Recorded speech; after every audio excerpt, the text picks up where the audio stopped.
Welcome back, everybody, to the Michigan Pickleball League. We are in our final week here of the regular season, getting ready for playoffs coming in, I think, a couple of weeks. I am Alex Reuter alongside Cody. Cody, what's your last name again? Colvin. Colvin, there it is. How you doing today, Cody? Good, excited to be back. Got to attend all the events, had to miss one. But now we are at the end of the season. We have two teams. Right now you're seeing the Aces and the Rapid Fire listed, but we actually have the Lansing Loons and the Flint Tropics. Flint is playing for seeding today. They can get a 1 or a 2 seed if they win both matches. That's right. And out there we have Downey and Sarah for the Lansing Loons. And who do we have over there for the Flint Tropics? There's one woman I have not seen. We have someone that is replacing Shannon Pretorius, but we have Katie Allen. Looks like she's going to play a big left side. And then we're going to learn a little bit more about this new player as well today. Yeah, I've got word from Chris that her name is Kara. I think both players are from the Cleveland area, so it's good to see them up here in Michigan, joining us for the Michigan Pickleball League. Big shoes to fill for Kara. Yeah. Shannon Pretorius is such an amazing player. I don't know why she's gone today. We're going to find that out today. But she steps into a tough situation playing for seeding. So Katie is the alpha today. Katie plays with Shannon a lot, but Katie's going to play that big left side today. Sarah Raminzi, of course, our returning MVP from the last event. Downey Fernberg, one of the greatest players for the longest time in Michigan. So excited to see how they play for seeding today. That's right. And we're going to start here with a women's doubles match. 1 game to 11, non-rally scoring, so traditional scoring. Then we'll move on to the men's doubles, and after that, mixed. And at the end, if we are tied 2-2, we'll go to a singles dream breaker. Big moment for Kara. The first serve in an event like this is often very challenging. So you just want to get your serve in and then hit a good third. You're probably looking for Katie to take that third. Just she's been in this moment so many times. Love to see how they will come out. All right, starting to serve. Let's play some pickle.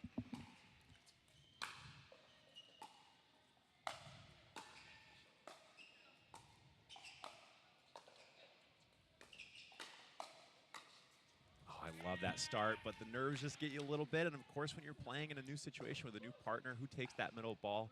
But I love the serve. Was in, of course. Great third. Excited to see this duo. Yeah, you saw the Lansing Loons dominating the kitchen there early. Good spot there by Kara. Yeah, she looks like a seasoned MPL veteran. Second serve here for the Lansing Loons.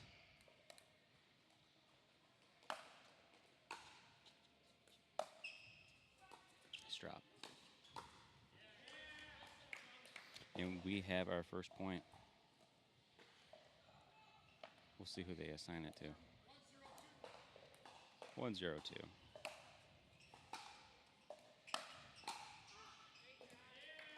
Downey wants to impose her will. That time it works. I think Kara knows that she's going to have to play that a little softer. Downey's drives are very powerful.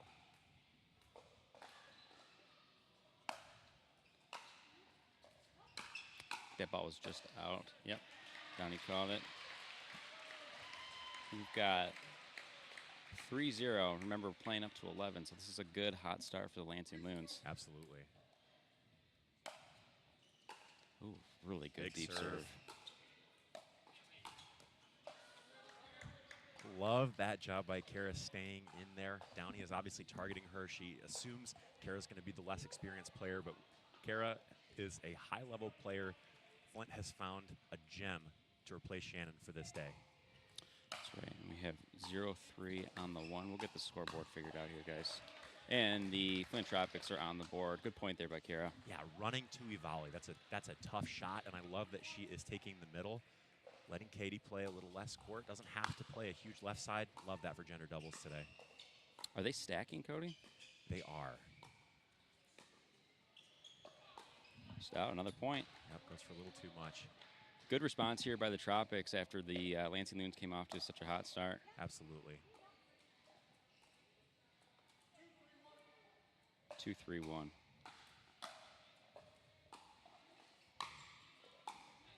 Gets it, might be in, but it's Just, out. Just out. Good job staying in there. Second serve here. Still 2-3-1, or I'm sorry, 2-3-2.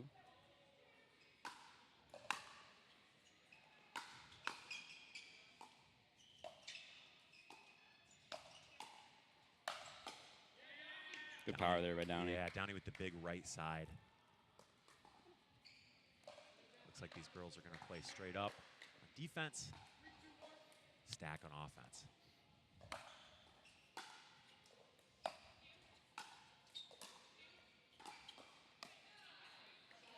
Good spot again there by Kara. So Cody, what's the thought process there by stacking on offense and staying straight on defense? You know, it depends on how confident you are running in. I think these Flint Tropics girls are, that's a good drop right there. The Flint Tropics women are looking to drive at the returner coming in. So just gives you a little bit more coverage, reduces the amount of space you have to cover. And I think both of these women are very, very comfortable on the left or the right side. But I would say in terms of aggression, drive, power, who do you want taking more of the aggressive third shots? Downey's going to be that player on offense. It's a good job there by the Flint Tropics of stopping the bleeding. We are at 2-4-1 on Kara's serve.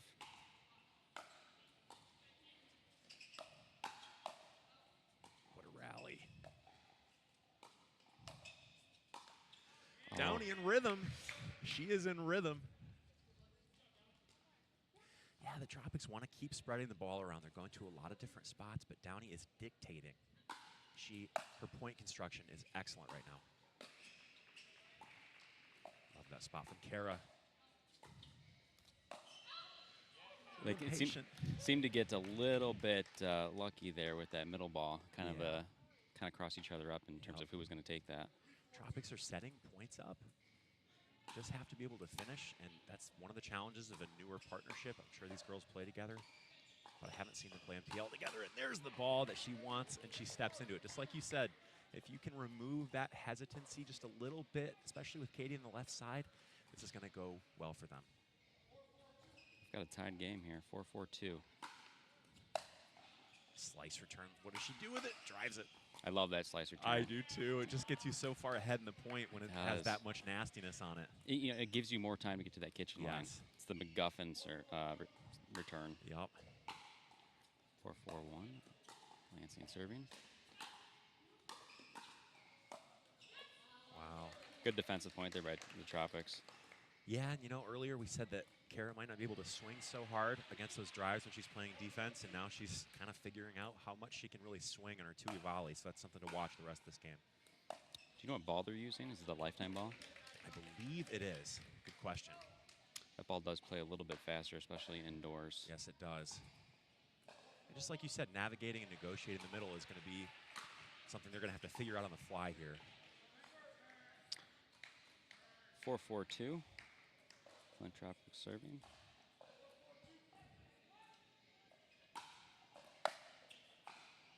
Good serve.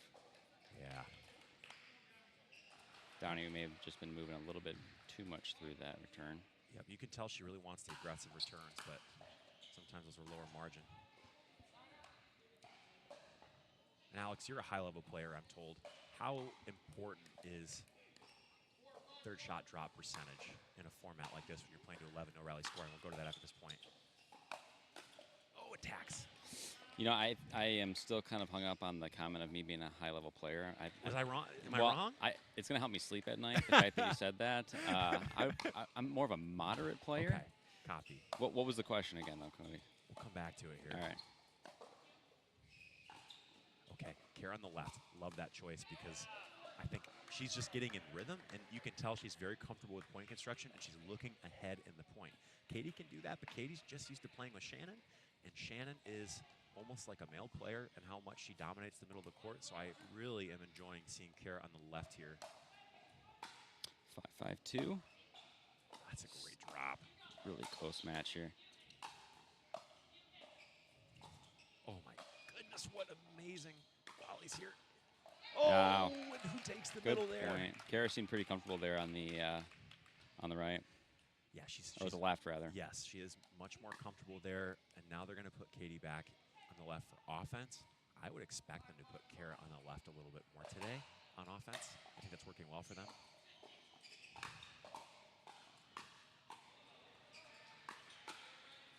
Great hands by both the Tropics players, and it goes to the net. Another point. Yeah.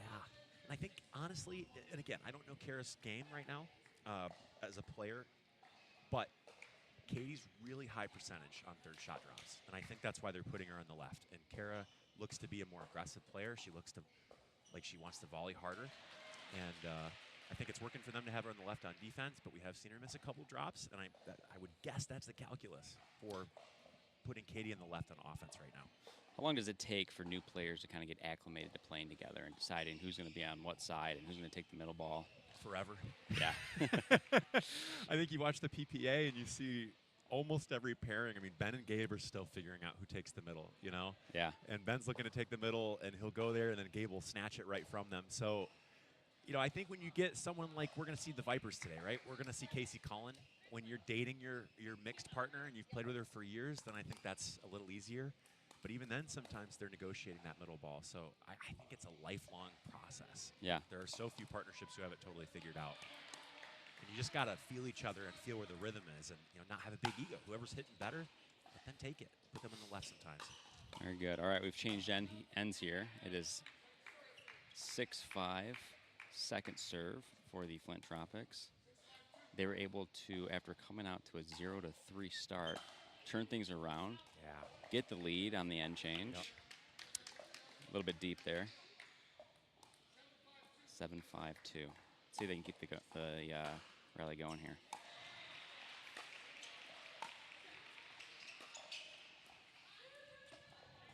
Bit of a misread there. Yeah. But you can kind of feel the aggression of the Flint women, can't you? I mean, Definitely. I they're think on the same page right now. they seem to be getting their feet under them a little bit. Yep. 5-7-1. Oh, it's a beautiful drop.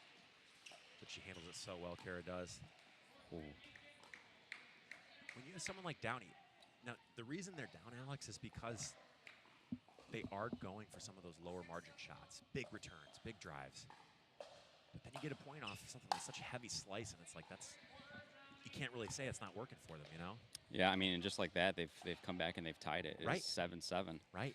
I was just about to ask, do you think that those high risk shots are about to pay off? And Right. it seems to be the case. Yes. Really good drive there.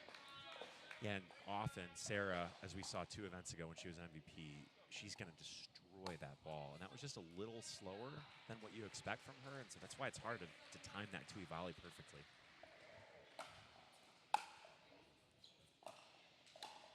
Great drop again, but Ooh, that ball may have been going out. I think she saved it. Good communication. On defense here. Good spot. Can they capitalize? Oh, my goodness. What a point. Alex. Keep this going. Oh, my gosh. What does she do with it? Oh, What an Lansing amazing takes the point of the day so far. Yeah, I mean, we might have our point of the event in the first 10 minutes of match play. That's insane. But it comes down to how aggressive are you? Yeah, it almost seemed like both sides there were kind of equally aggressive, and Lansing kind of just maintained the consistency of perfection a little bit more than the Tropics did. Well, I think the Tropics. Do we have a timeout by the Tropics right here? I think we do. I think we do. And I think it is it 9-7 on the second serve? We'll get this confirmed. We'll get the score taken care of on the scoreboard here as soon as possible. But in this timeout, Cody, what do you think the Tropics are thinking? I think you're so happy that this pairing is working. At the same time, you're putting Katie on the left. That's not been her job all season. You get that ball right on the line where a super aggressive player is going to speed that up every time. And if she can get in the mindset of killing that ball there, taking those shots when she can, or if Kara's playing the left, I think that's going to help them out a little bit. Katie's playing the Shannon role right now, but she's going to have to speed some balls up. Good spot there. Yeah, Sarah's being very aggressive, and it's paying off. Yes. And Katie's a fantastic player, but when you change your role, you're undoing months or even years of psychology.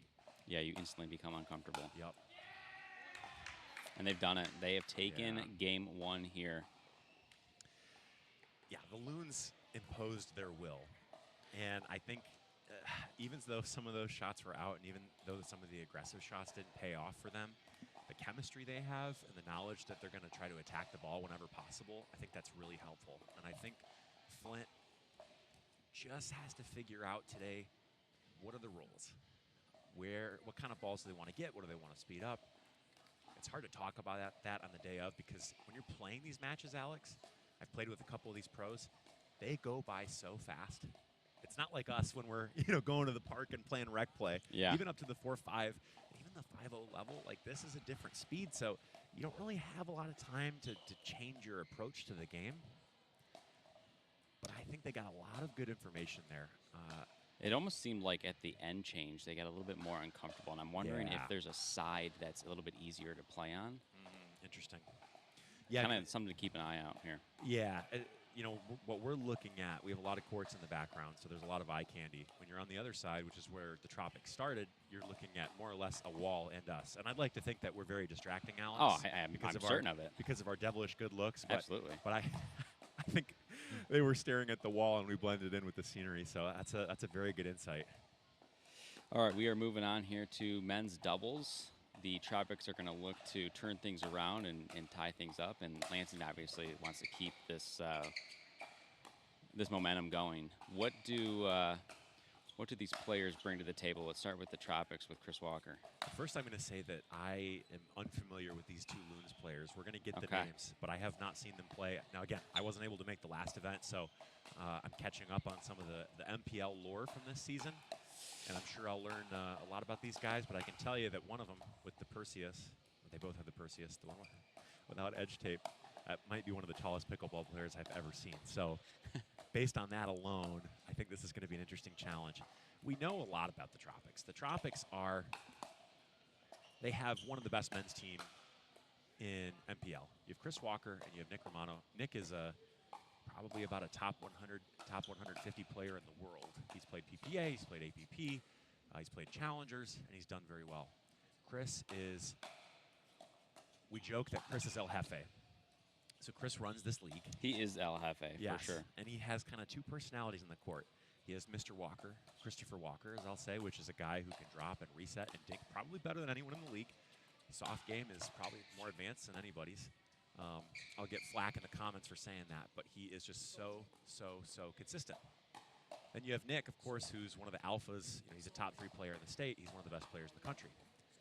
They play together a lot. They play a lot of tournaments. They'll play PPAs. They'll play money balls. They've won a lot of money together. A lot of it is just how aggressive they're going to be today. And with Chris, as I always talk about, and we've talked about this too, I've got to travel with Chris a little bit and become good friends with him. Is he El Jefe or is he Christopher Walker? And who he's playing with often has a big bearing on which part of him is going to come out. So he can rip the ball down the middle if he wants to. He has one of the biggest forehands in the game when he wants to play that way, or he can play really high level, consistent, high percentage ball. So I'm always interested to see what his strategy is because he has so many different ways of playing. Nick is a guy who is incredibly consistent, also has a lot of offense and a ton of reach at the net. So he is an outstanding volleyer. And so a lot of what you want to do when you're playing with a guy like that, if you're Chris, is you want to funnel the ball to the middle. You want to funnel everything to Nick's forehand. That's a Ben and Colin John's tip right there. When you have a player with a forehand volley like Nick, you want to put the ball there. So what I would look for is finishing the ball in the forehand for Nick. And Chris is going to set him up with really good dinks. Again, we don't know these players terribly well, but that's what I'm looking for. All right, we're about to get started here. Game 2, time in, 0-0. Chris starting to serve. He's hot. I can feel it, Alex. He always starts out hot. It's that cutoff. Tough ball to negotiate there. Yeah, good spot there by the Loons. Yeah, and like I said, they want to put that ball near Nick's forehand. I think Chris is maybe expecting Nick to jump that, but also Chris was playing a little in the middle. So your question on how long does it take to figure out who covers what, it's a lifelong thing. Great dink. Wow. Oh, some fire there by the Loons. I want to see El Jefe come out. I want to see El Jefe come out now. Chris kind of held on to the ball a little bit longer there. Yeah, he did. He's still kind of processing the screaming in his face. They want to go straight at him. So Chris jumped out of the way. He slid. You know, if you want to slide to hit a two-way volley, you just got to do it early. It's hard to do it in the air. I think the ball's going to come hard at Chris. And then if Nick starts playing big, they're going to want to go behind Nick. But Nick's backhand is so good, so he's going to leave that line open to dare them to go that way. Yeah, I mean, look at this guy. But then he sets him up. Can Chris put it away? And he does. It goes out. The Loons hit out. That's the kind of ball we need to see. Those guys bunched up in the middle, both fouling when they can. Whoever hits it first gets the ball. 0-1-1. Chris serving again. See if they can get on the board. Love the decision to drive there. I love it. And Chris wants to drop usually, but I really like the drives. I think that's going to be necessary for this game. He has to instill some fear in them. Nick playing a big middle. Chris goes to poach. Chris he has a great drive, too. He does. Again, they're setting up the ball to go to Nick's forehand, so things like that can happen. Put it away. And he puts the ball away. Good point there. I think that was a good speed-up decision by Nick. He kind of got unlucky by clipping the net, but yes, I think he started the hands battle at a good time there. Yeah, he did. He had a really good backhand slice cross court, too, to set up the great return there by the Loons. rally there. I feel like that entire point right there was set up by such a good return. And I think that is Sarah's brother. Oh, it is Louis, isn't it? Yeah, that is Louis Raminzi. Yeah. We'll get the score figured out here in just a second. We will. We'll keep talking and keep saying the score for you guys at home. This is a great game here. 1-1-2.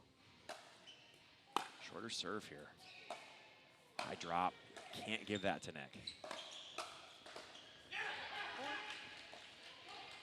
So again, Chris likes to reset the ball. He's keeping the ball in play. He's keeping the dink solid. But if he's going to be a setup player, he does have to make that a little bit more. I think he's going to settle in there. And you mentioned, Alex, a really good return. If I'm the Loons, I'm returning to Nick's backhand down the line. Why is that? You can't let him hang out in the middle because, again, we missed that shot, but then things like that can happen. But if you get him back on his own line, most of the time, he's going to slice that ball, and you have a chance to speed it up. If you go to his forehand, that's going to happen. But that's the shot he's going to hit on his backhand. Good job getting back to the kitchen there. Yes. Chris looking for the Ernie. That's so good. That's what you can't give him, Alex. You got to go to his backhand. You got to keep him pinned. He's so strong in the middle. He is.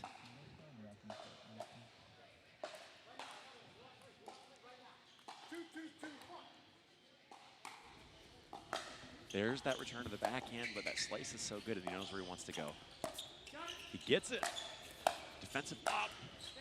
Keep this going. Yeah, Loons are a little out of position, Oh. and it kills them. Winning a point on a defensive posture is the best in pickleball, isn't it? It is. When you're back at the baseline, defending for your life, and you still come out with the point. Yeah. Great job there by the Tropics. Exactly. Nick put so much backspin on even his defensive lobs that you have to account for that. Unreal. Really good job there by resetting. Yeah, you can't, I'm so enthusiastic about this because I've watched Nick do this over and over and over. The Loons have to learn you cannot feed his forehand. It's like feeding a hungry dog. He's so calm with it, too. He never panics. No, he doesn't. And he resets the ball a lot more than a lot of big left-siders. But it works because he gets the volleys he wants. He's not forcing the issue. Heads-up play. Same drop, same spot. But Chris is on it this time. This is what you can't give Nick. You can't have him in this position. Chris keeps it going. There. We said it again. You can't. It just keeps happening. Yeah, it does. You can't let him sit there, and they're going to have to figure that out, but these games go fast. You know, Lansing did a good job there of kind of resetting the point, but the Tropics were just too good. Yeah, they're inevitable.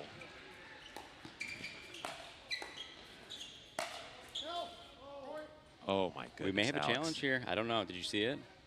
In person, it looked out, but You know what? I'm the worst at 6-2-2. the I am too. baseline calls.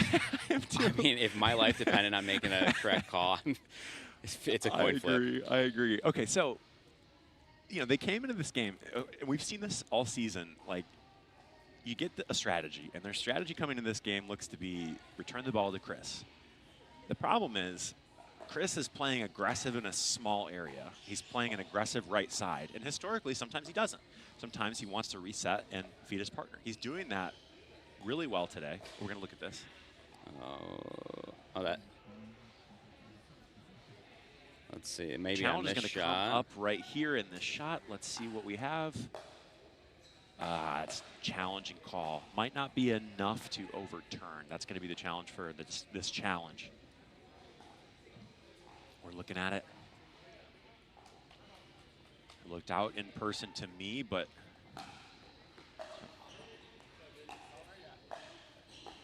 yep, we're going to see it right here. I think Chris's leg might be in the way. Don't think there's enough to overturn, but we're going to learn from the booth what they think. Oh, his leg blocks it.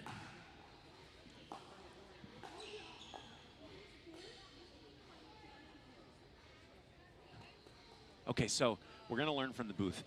Alex, I don't know. In person, to me, it looked kind of out. No, and I don't know if at home. Is that Chris's leg? Look at that hair. I know. He's a man, isn't he? That dude's a man.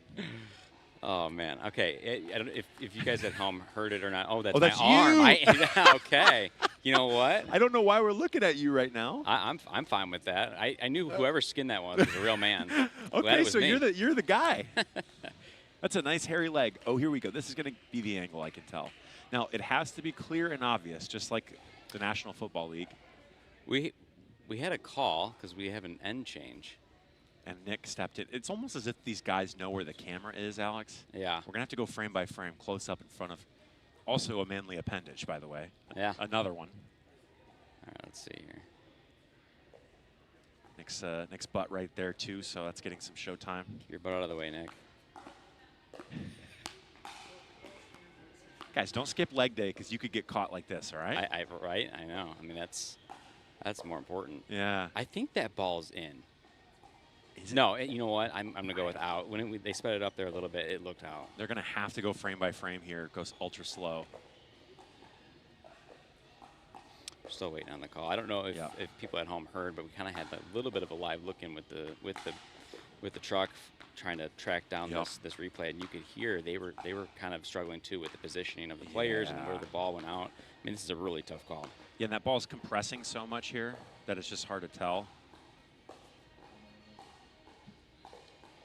Alex, to me, it's not clear and obvious. Yeah, and that call stands. Look, you just don't have enough. No. You don't have enough to overturn there. It's too fast. The ball compresses. You kind of have to trust the player that was standing right over it. You do, and it's the commissioner. I know he's fair. Look at those arms right now, too. And he doesn't even lift much, he said. So he's just naturally gifted like that, unless he's lying. But I wouldn't trust what he's saying. He spends his fair amount of time in the yeah, in the I love gym. it.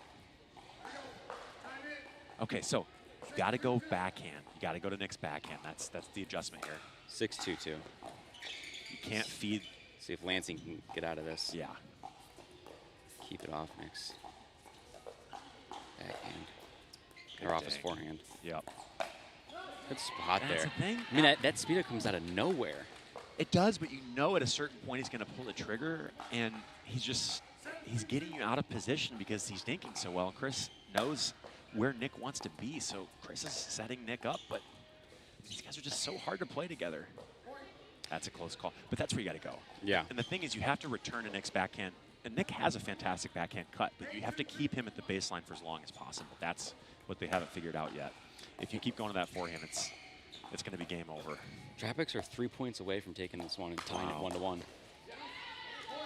They do it? I or know. they get at least... They got one more there. Yeah. Bringing it down to 2 more to end this. We Taking have a timeout. timeout. I was just about to ask you, do you think we're about to see a timeout from the Lansing Loons? And sure enough, they took one. Yeah. What are they going to be focusing on here in this timeout? Is it just to try to break up the momentum of the Flint Tropics, or they have something specific that they're going to want to work on? These guys are too good. They're not momentum-based players. I mean, you look at Nick, and he's a robot. And Chris is a spirited, passionate player, but he kind of generates his own momentum. So you have to, if you're the Loons, you have to start returning down the line to Nick's backhand. You have to keep him back. You can't let him hunt forehands all day. Their plan is they're really just trying to keep the returns in because they're trying not to give up points. But they're going to have to start getting Nick to stay back, and they're going to have to speed the ball up as he's coming in. They have to create confusion between Chris and Nick on who's covering the middle. So, yeah, I like that thought, that create confusion between them. In doing so is a lot harder than saying it, though. It is, but the return is, you have a lot of control over the ball. Now they're going there.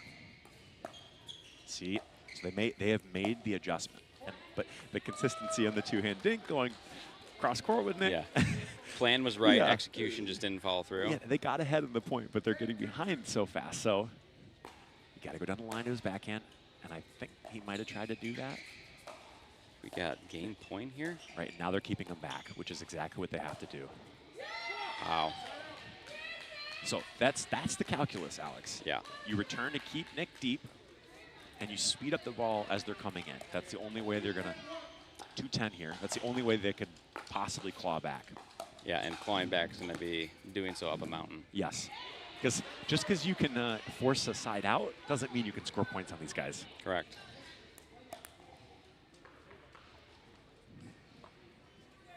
Couple of... It's so tough. You think he was a little nervy on that? I think when you're playing Nick and Chris, who are legends in the state at this point, yeah. You kind of know that you just have such a low chance. Oh my gosh! What a way to end it. Yeah, I mean, you got Lansing Tower #1 right there, just taking it to the chest. There's it's a lot of real estate to land on. So yeah, it is, and I love Nick. At least he's smiling about it. Yeah, it's just so challenging, Alex. And that's when we see other teams. I can't remember who Flint's playing today, but that's the only way to beat those guys is to just keep Nick deep on the return. And then, again, scoring might feel impossible, but that you just have to keep forcing side outs because once those guys get to the line and once Nick starts cheating middle, it's over. We've seen that. So in the MLP, what the guys will tell you, it's not like a published fact or anything, but 90%, this is the Major League Pickleball league, they're almost always returning down the line. And the reason is, if you return down the line, you can't get angled on your approach. If you return cross court, you're coming in with the potential to have to hit a ball at an angle from the third shot player. So most of the time you want to go directly down the line. If you return middle against good players, it's going to be very challenging. Yeah, and that formula kind of changes with a lefty though, right? Which luckily we don't have any out here. Not right now, but even so, you rather go to their forehand if they are playing left side. Right, right. Of course, if they're playing the right side, which most of the lefties are, you're still going to go down the line because you'll go right to their backhand. Unless it's a player like Joe Stafford where you're feeding maybe the best backhand return and backhand drive in the state, you're going to want to go down the line 90% of the time, even if it's to Nick and not Chris. It's those little things that can earn you 3-4 points in a game. And they seem small, but if you can get ahead in the point, then you're just not clawing back every point. We're moving on to mixed doubles here. Yep. We've got the Raminzi the siblings. Brother-sister duo here. It works well for the Johnsons. Yeah, we'll see if these guys have the same results. They're a big tennis family. Obviously, Andrea Coop is one of their siblings. But when you're going against Nick and Katie, it's just challenging. So I want to see the same thing against a player like Nick. I want to see a return down the line. I want to see you try to pin him back and make Katie play up front. Not to say you can win that way, Alex, but it gives you the best chance of getting ahead in the point. We've also seen Katie just a little bit tentative in gender, so how's she going to respond? Is she going to hit harder? Is she going to play higher percentage? What's going to be her mindset? We don't really know. And the Tropics have tied it up 1-1. Who do you think is going to have the advantage here in the mixed games? Man, if we had a Duber prediction, which would be great, I think it's going to be 95 to 5%, roughly. I think it's going to be really challenging for the Loons to pull this out. But we've seen in this league that it is possible, especially if you can create confusion. Nick is an automatic machine of a pickleball player. If you can try to overwhelm him and make him cover the whole court, that's your best shot. If you let him cover the middle and you don't test him down the line as many times as possible, it's going to be a major challenge. And of course, in mixed, you kind of want to return to the female player, but I just wouldn't let Nick come up. If they return to Katie, Nick's going to just run up. We got a stoppage for a moment. Recall here. So yeah, you can't just return directly to Katie because Nick's going to come in and poach.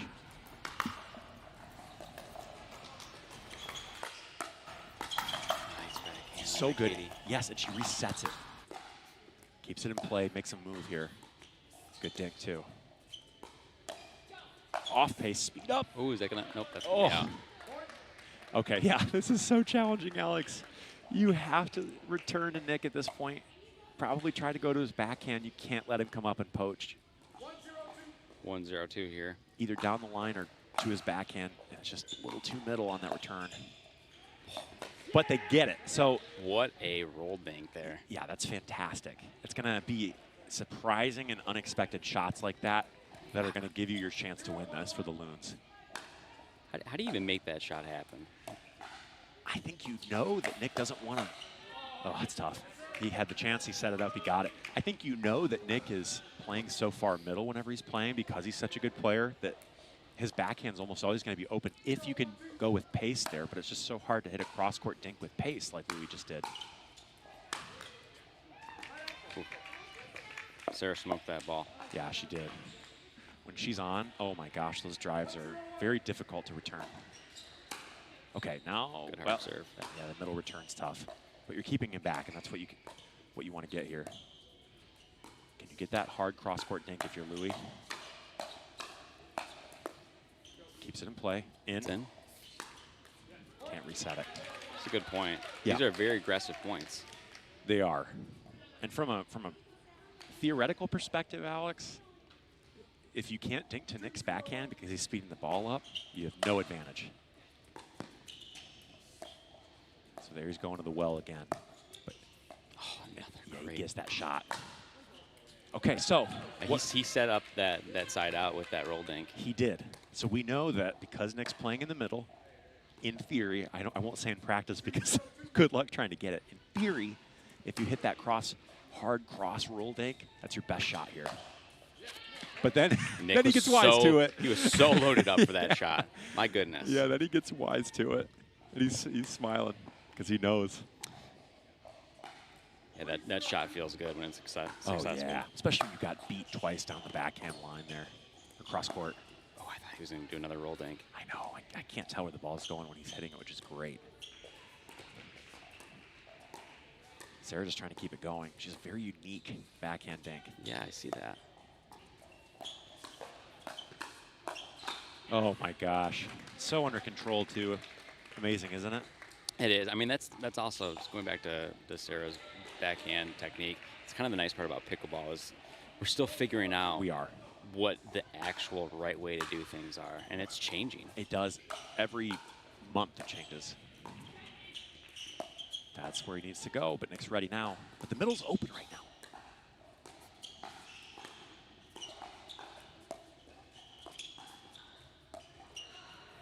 I love this from the Loons, and it's out. It's out. Alex, they're figuring out a pattern that might actually work here.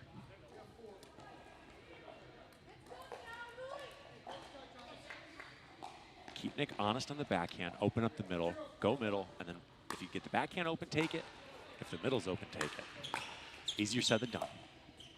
Got 0-4 on the first serve here. Ooh, She got that in. That's a rocket.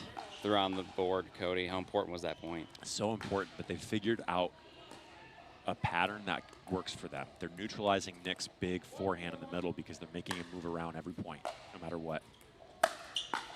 Love that drive. good attack, but they keep it in.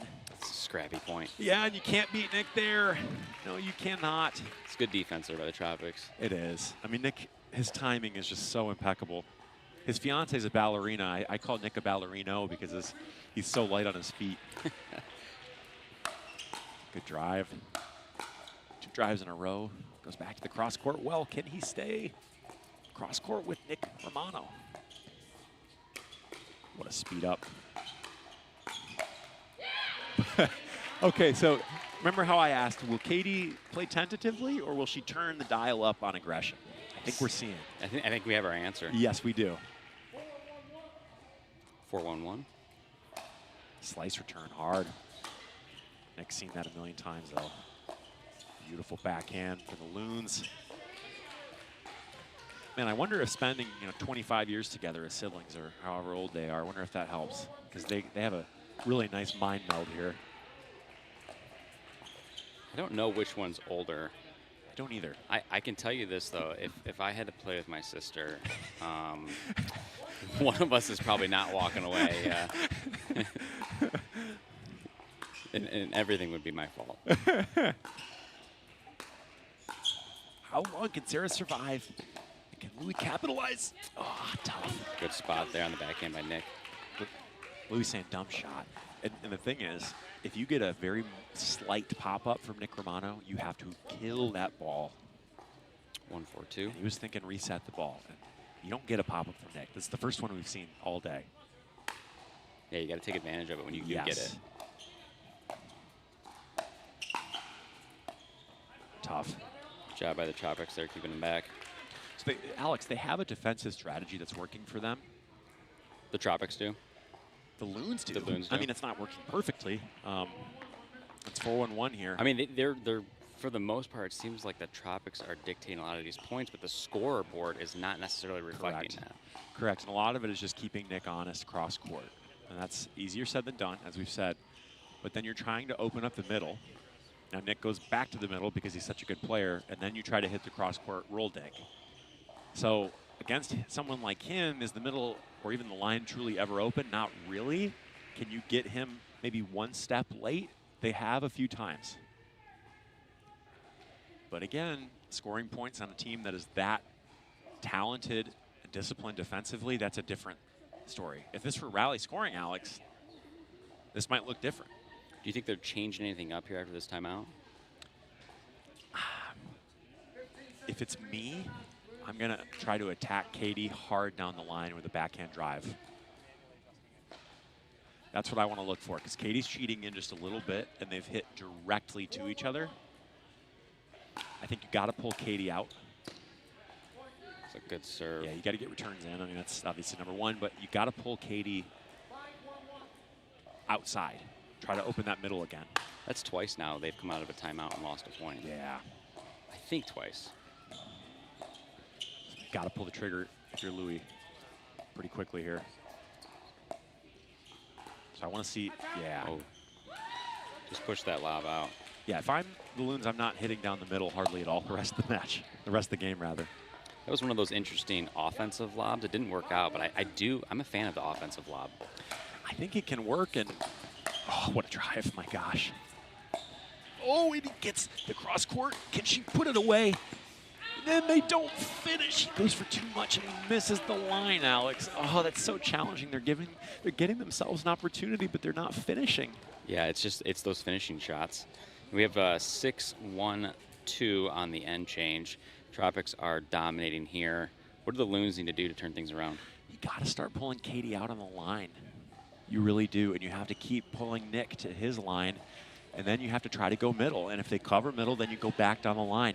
Again, it's almost impossible to do, which is why no one can really execute that strategy against them. But if you let them stand in the middle, you're going to lose.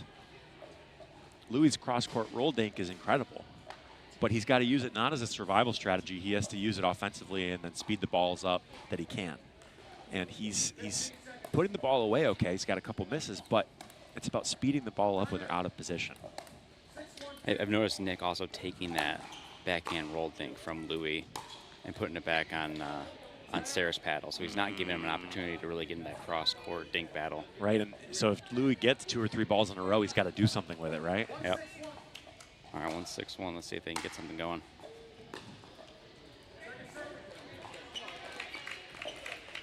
Yeah, that backhand drop and dink that Sarah has, the only other player I've ever seen hit it that way is Andrea Koop, her sister. Surprise. Yeah, I want to see a forehand drive down the line from Sarah there. Again, just pull these players apart. They're too good in the middle, and they're too good at knowing who takes what ball. That was out, so we're going to go second serve Yeah. here. So return down the line here if you're Sarah. Not in the middle, because that happens. I think that ball was going out. Nick doesn't hit a lot of drives out. That ball was dropping, and she Had a was in lot the of way. topspin. Yeah, and he kind of, I think he even guessed a little bit where she was going to go. So it's a good question, but there's a reason we'll never know. It was so well placed. If they have another timeout here, would you take it? I don't know if they do. No, I think you have your strategy. It's just, can you execute it? Don't keep slowing yourself down, but you got to start returning down the line.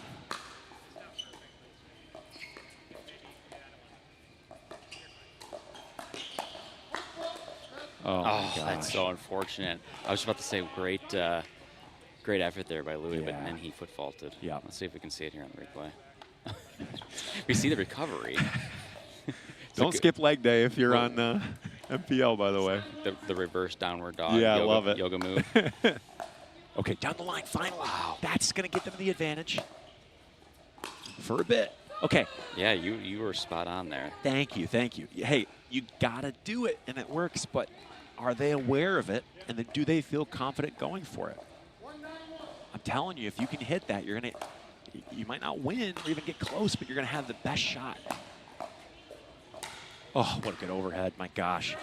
A little off speed with slice. The spot of it, though, was great because she pushed Sarah off the court. Yes, Sarah had to run. And Sarah can hit on the run, but even if she gets that ball in, they're waiting for it.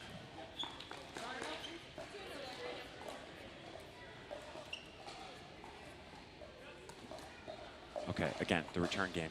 Go. Nick's expecting the down the line return now, I guarantee you, but you still have to go there. Looks like he tried. I think he did. Love that take from Katie. Can she get back in time? We're back in the pattern. Oh, good recovery there by Sarah. We're back in the pattern. Oh, I think that... They let an out ball go, but then Nick hits it out, so it's a wash. Okay. Oh, did he hit that last one out? Yeah, I think he did. Yes, he did. Okay, return hard down the line if you're Sarah. You know what, Cody? They actually said that last one was in. Oh, my gosh. And that's it. That was 2 out balls, I thought. I from thought looking so too. here, and I could be wrong. I'll look back and say, why the heck did I say that? But, okay, so there's a strategy that can work against these players. You just have to commit to it. You know, I think I'd rather them be aggressive on the return than try to be super aggressive on drives, Alex. Yeah, I mean, that was just an overall dominant performance by the Flint Tropics. Yep. You know, for the Lansing Loons, they're obviously going to want to push this to a single showdown by winning this last mixed doubles. What do they need to do to make that happen against players like Chris and Kara here? Aggression. Aggression is the only way here. Do you try to cancel Chris out by going more to Kara? You test Chris to see how big he's going to play. So Chris can play aggressively. Is he going to set a point up where he leaves his backhand open and he leaves the line open and he finishes there because he knows they're going to go there? Like, you know, the great left-siders? We're going to see. That's what Nick does so well. I mean, every player who plays the big left side, meaning you're standing almost in the middle and you're playing 75% of the court, you always know what's open. You always have an idea of what you're leaving open. So if Nick is playing big forehand, he knows his backhand's open. He's daring you to go there just like Ben Johns and every other great left-sider. Chris is sometimes a little more conservative. He's going to have to play that style only because he's playing Downey, who's super aggressive, and this tree of a man. And we'll see his name come up, the Lansing Tower, as you said. I love that name. Even when we learned his name, I'm not sure we're ever going to say it because that nickname is so elite. Good with Lansing. Yeah. So, yeah, I think this is winnable. for the Loons. I don't really want to see them try to play super high percentage stuff because I think Nick and Kara are going to do well. Or, excuse me, Chris and Sarah are going to do well. There are too many names that are too similar. Chris and Kara. But sometimes you can kind of even tell in warm-ups. We have Cody Roy here. I'm not sure if that's... That is not Cody Roy. I didn't think so. But that's what we have. So we'll get the name The for... Lansing Tower today. Yeah, we can type that in somehow. So do we have the number 2 mixed team for Flint, or is this the number 1 mixed team? Well, you know, if Shannon were here, it's almost a wash, I would say, because Shannon and Chris can play at the same level as Nick and Katie. I would say this is your number 2 today. We're about to get started here. Though I really don't know how Mr. Tower and guy's got a good backhand too. Those tall guys can rip this backhand without even moving their legs. I'm excited to see this, Alex. Yeah, you can tell Chris is raring to go here. He is, and for him, he just got to find what mental space he wants to be in. Does he want to play aggressively? Does he want to play high percentage? I think as he continues to play in these leagues. Oh, here we go. Okay, so obviously Cody Roy is not on the court. We don't have a graphic for the player who is on the court. And we don't have a duper for Kara. But we've seen these players.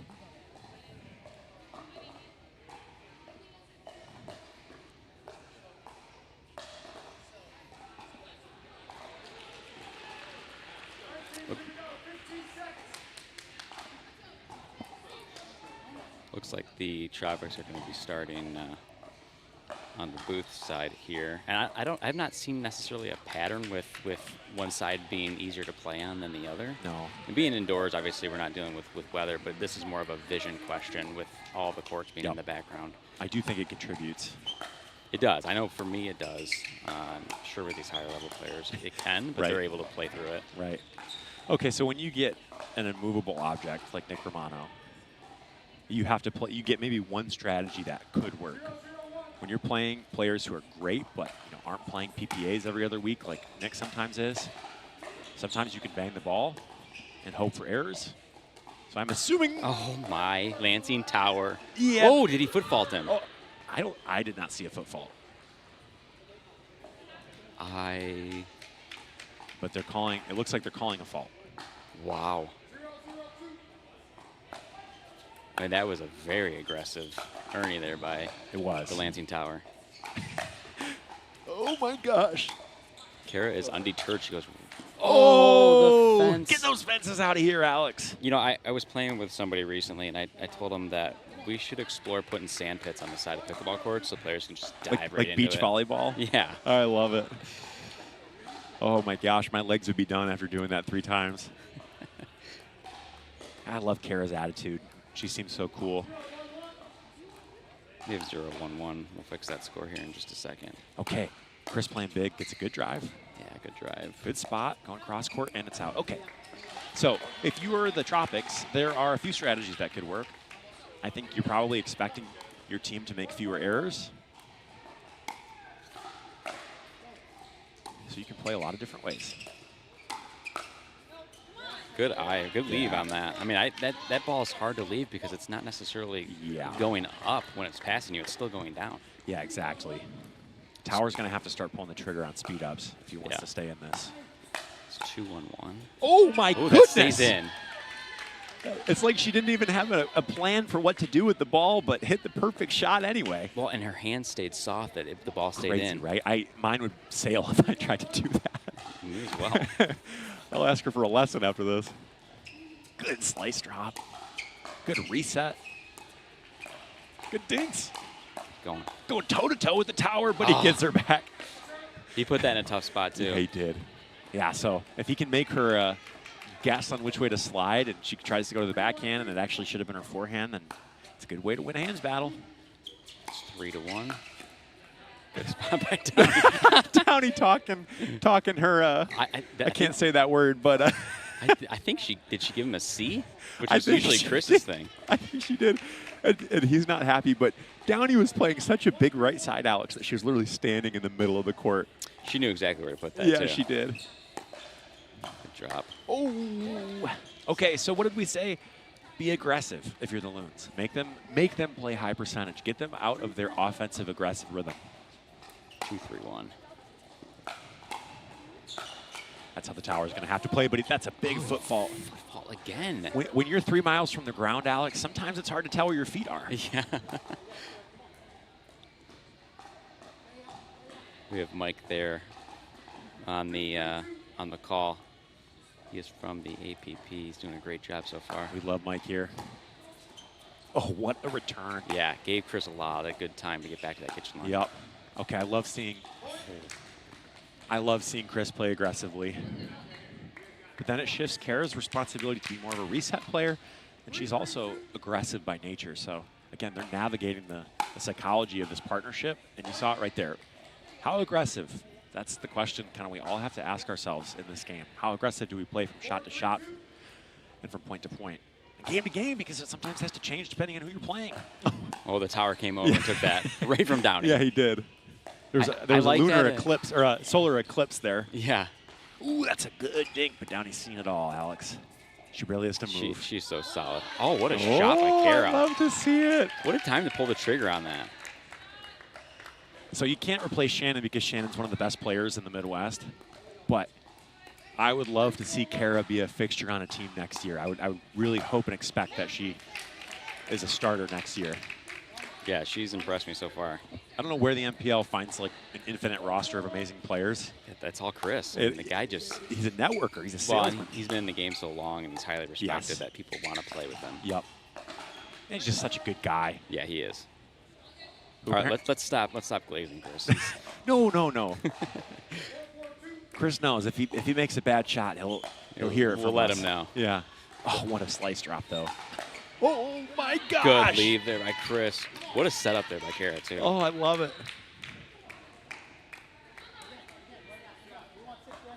Alex, I don't know if I've seen chemistry like this with Chris. Especially this early. Yeah. I don't know how much they've played together, but they're playing as if they've been partners for a while.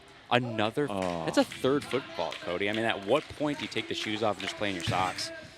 Yeah, or play a little bit off the line even, you know? I don't know. I love how aggressively he's playing. However, Downey is not really vacating space for him to play like that. We do have, I believe, 6-4. This is the end change. Yeah, so you're close. It's anyone's game. But Downey wants to play this power right side right now, and I'm not sure how much she's trusting the tower to come over and cover that middle because she's kind of standing there. They almost clanked paddles once, too. They're all smiles, but I think you kind of have to let him play a little bit more of the court even if he does foot fault. But give him space so he's not worried about trying to tiptoe around there. In the same vein, if you're the Tropics, you know, I think they have the upper hand just because they're more consistent right now. Yeah, they shouldn't change anything. No, but you have an open line against Downey if you want it, and you might get an open line against the tower. But again, I think if he spread his feet, he would cover his whole side. Yeah, he definitely could. He's got the length for it. But look how close to the middle the Loons are together. You'd like to see them spread out more? I would, because when you have a guy that tall, you should crowd him and treat him like a short player. Oh, great lob. Yeah, so good. Again, I mean, the offensive lob there is coming in big for the Tropics. Yeah, and when you have a player like Downey right now who's playing so aggressively toward the middle and leaning in, that's going to be open. And I think Kara's going to go back to that. I just don't want to see them settle so far in the middle. Cover up the middle there by Chris. Yeah. Oh. What a volley. Yeah, Downey got the ball she wanted, and she did not miss an opportunity. No, and she's laughing, too. I mean, everybody loves Downey, but I'm sure playing her, that's frustrating to see that smile on her face when you know she just beat you. Mm-hmm. Big drive. Good handle, though. She's fun to watch because you can tell she's enjoying herself. Yes. I love that speed up by Chris. The speed up, and he was ready for the counter right after that. I love this pairing. Okay, and here's another thing, Alex. Chris plays with Shannon. Shannon Pretorius, great player. Shannon likes to cover the middle more than probably any female player in this league. Kara's letting Chris take whatever he wants, and I think he's really comfortable doing that. Good block. Good cross-court dink. Okay. Good offensive point there for the Tropics, or side out rather. Tower's going to have to start speeding some stuff up because he's getting some dinks that are a little softer in front of him. Going to have to bend those legs. 7-4-1. Oh, he gets it over somehow. Oh, and he's on it. Tower stayed with it. Yeah, he did, and you'd love to see him just whip and snap that ball when you're that tall, but you're playing a legend in Chris Walker, so you're really just thinking keep the ball going. 7-4 here. We have 7-4. Our score is not accurate, but Alex and I talk enough that you'll know the score as we continue here. Okay, so we've got a timeout at 8-4. 8-4 here. Okay, cool. I think it's 8-4. We'll check that. Okay. Is it still 7-4? We'll see. Either way, the Tropics definitely still have the momentum. Yeah. Okay, so if the Loons want to come back, you got to attack Kara more because she's not hitting a super aggressive offensive volley. She's blocking the ball, and you're not going to get a ton of spin when you're blocking the ball back into the kitchen like that. And that leads to dead dinks. And if I were the Tower, and I'm not, I'm probably about a foot shorter than him, just about. You and me both? Yeah. I probably want to speed those dead dinks up. Just keep attacking her. So you would want to see a little bit more aggression out of the Tower? Yeah, I think he's just got to go straight ahead from him and speed up at Kara. I mean, she isn't flicking. She's not hitting a one-handed volley, so she's also trying to slide. We've seen her get stuck in the slide. And for everybody at home, the slide is basically you're sliding to hit a long-armed levered forehand or a levered two-handed backhand, but she's not hitting a flick. So if you go with the body, which feels mean but is necessary at this level, then I think you're going to get a few free points off her. As long as she doesn't have a time to slide or if she guesses wrong. So I like speed it up, right? But you got to go a little more with the body, and it's got to be a little faster to really make it good. But that's no commentator's curse yet today, Alex. I'm happy about it. I'm almost afraid to say too much good things because I tend to carry that curse with me. Yeah. That serve just out. Yeah, that's what I thought. Yeah, so that's what I want to see is him continuing to go back there, make her handle a ball right directly at her body. Oh, really good deep serve. Yeah. Okay. I mean, okay. Like that deep serve set up that point. It did, but we just saw it, right? She's not, if she doesn't have time to slide and she's not anticipating super early, then speed up right at the body. Even here. Good drop though. Like, okay, you get that. This is where you gotta be aggressive as the Tower. Good cover in the middle there by Downey, but Kara was just too good on that point. Yeah, and if you allow Kara to be the aggressor, I think she gets in her own rhythm, and then she's sliding really intuitively. If you don't attack her and allow her. Okay, so quick 8-5-2 quick here. interlude here. Perfect. Thank you for keeping an eye on that. If Kara speeds up, she's in her own rhythm on her own pattern. If you speed up at her, she has to slide, and she hasn't demonstrated that she's comfortable volleying directly at the body like that. It's a good read by you. Thank you. Good lead by the Tower. Yes. We got Downey. What'd she say? You like that? She's getting vocal. Her energy is infectious, though. I mean, she would be so much fun to play with. Yes. Even against. Yeah. I mean, not fun for me personally because she'd probably kill me. But me too. Okay, speed it up. Okay, you know what? I think he thought to speed it up there, at least be a little bit aggressive, but he kind of walked through the shot. Take a step back and just kill that ball right ahead of you. I mean, they can hear me, so I should be a little bit quiet. Yeah. Good drive. Good attack. What's her score here? They're closing the gap. I believe it is 6-8. You're right, 6-8-2 here. These are important points. Yeah. If they can tie it up at 8-8, that's going to be huge. Like, speed this up.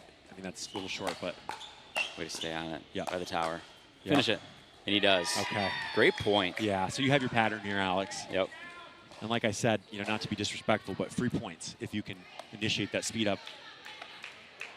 Not let Kara get in a rhythm, make her slide, make her pick a side, and then be ready for the next ball. See if Flint can get out of this. They don't. Wow. They've done it. 9-8? Cody, they've tied it. Okay, 8-8-2. Yeah. 8-8-2. Wow.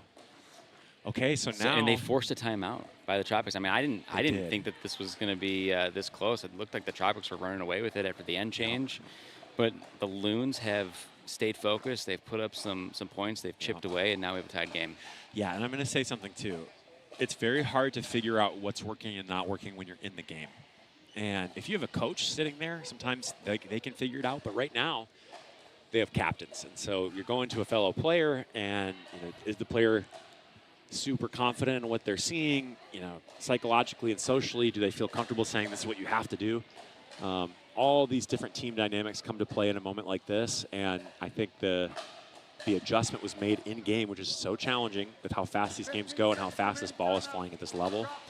You have to figure out what works, and I think they have figured out that if you just attack and attack and attack, and you don't give them time to slide or set up a volley, it's very winnable. And now they're ahead, or rather tied, sorry. So I want to continue to see that. I selfishly... you want to see the tiebreaker? I kind of do. That Yeah. single showdown is looming. Yep, it is. I would love to see it, too. If we get closer to that, we'll talk about what the rules are there. Yep. But, that is certainly something that's going to be on the Tropics' mind. Yeah. Tropics have to speed up. Okay, so. Good eye. Yeah, Tropics have to. That timeout worked out for them there. It did. I think they also got a little lucky because they weren't hard volleying. They were blocking, and the tower missed it. But Kara's got to pull the trigger on a speed up directly across from her the second she can. Like that. Oh. Like that. They're 2 away, Cody. Yeah, she just has to speed up before he can. 9-8-1. That's the game right now. She has to speed this up. It does feel like a game between the tower and Kara. It is. It totally is right now. Oh, Kara There it is. First. And she gets it, and Chris finishes it. And I don't know if we're going to get a single shutdown because they've made the adjustment to the adjustment. Isn't that so true of pickleball? Yeah. I mean, having those minor adjustments in-game are so key. Yes. Who can speed up first is who's going to win this. Cannot play tentative. And he knew that, right? Yeah. And then he definitely recognized the pattern of whoever speeds up first is going to come out on the head, and maybe a little bit over aggressive there. But overall, pretty impressed by the tower and Downey. But the Flint Tropics were just too much, and they came out on top, and they, I believe, have taken this match one of the day. That's going to put them in a good position for the playoffs, especially if they win the next one. Yes. Tell us a little bit more about that. So I don't know a ton about the seeding. We're going to find that out. We'll probably do a winner's interview if we can. Let's do it. And what do you think the difference was for the Tropics there at the end? Experience, and also, I mean, I don't know who is watching the game and saying this is what you need to do. If it's the players, if it's Nick on the sideline. You really smartly pointed out that the players started to recognize that whoever speeds up first wins. Now, it's easy for us, sitting here, or standing here, as it were, to watch and say, hey, this is how the game's flowing. When you're in it, and, a lot of your brain is just being spent, like, making sure you hit your shots, there's not that much cognition left for pattern recognition. So we're going to get a winner's interview. Definitely want to talk to Kara.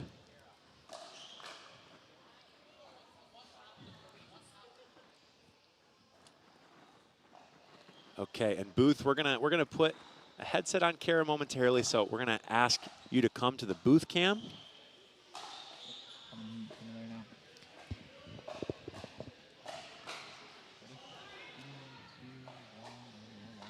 Okay, we'll step a little bit this way, Kara. Neither of us are as tall as the guy you just played against. So, okay, first of all, I'm Cody. Nice to meet you.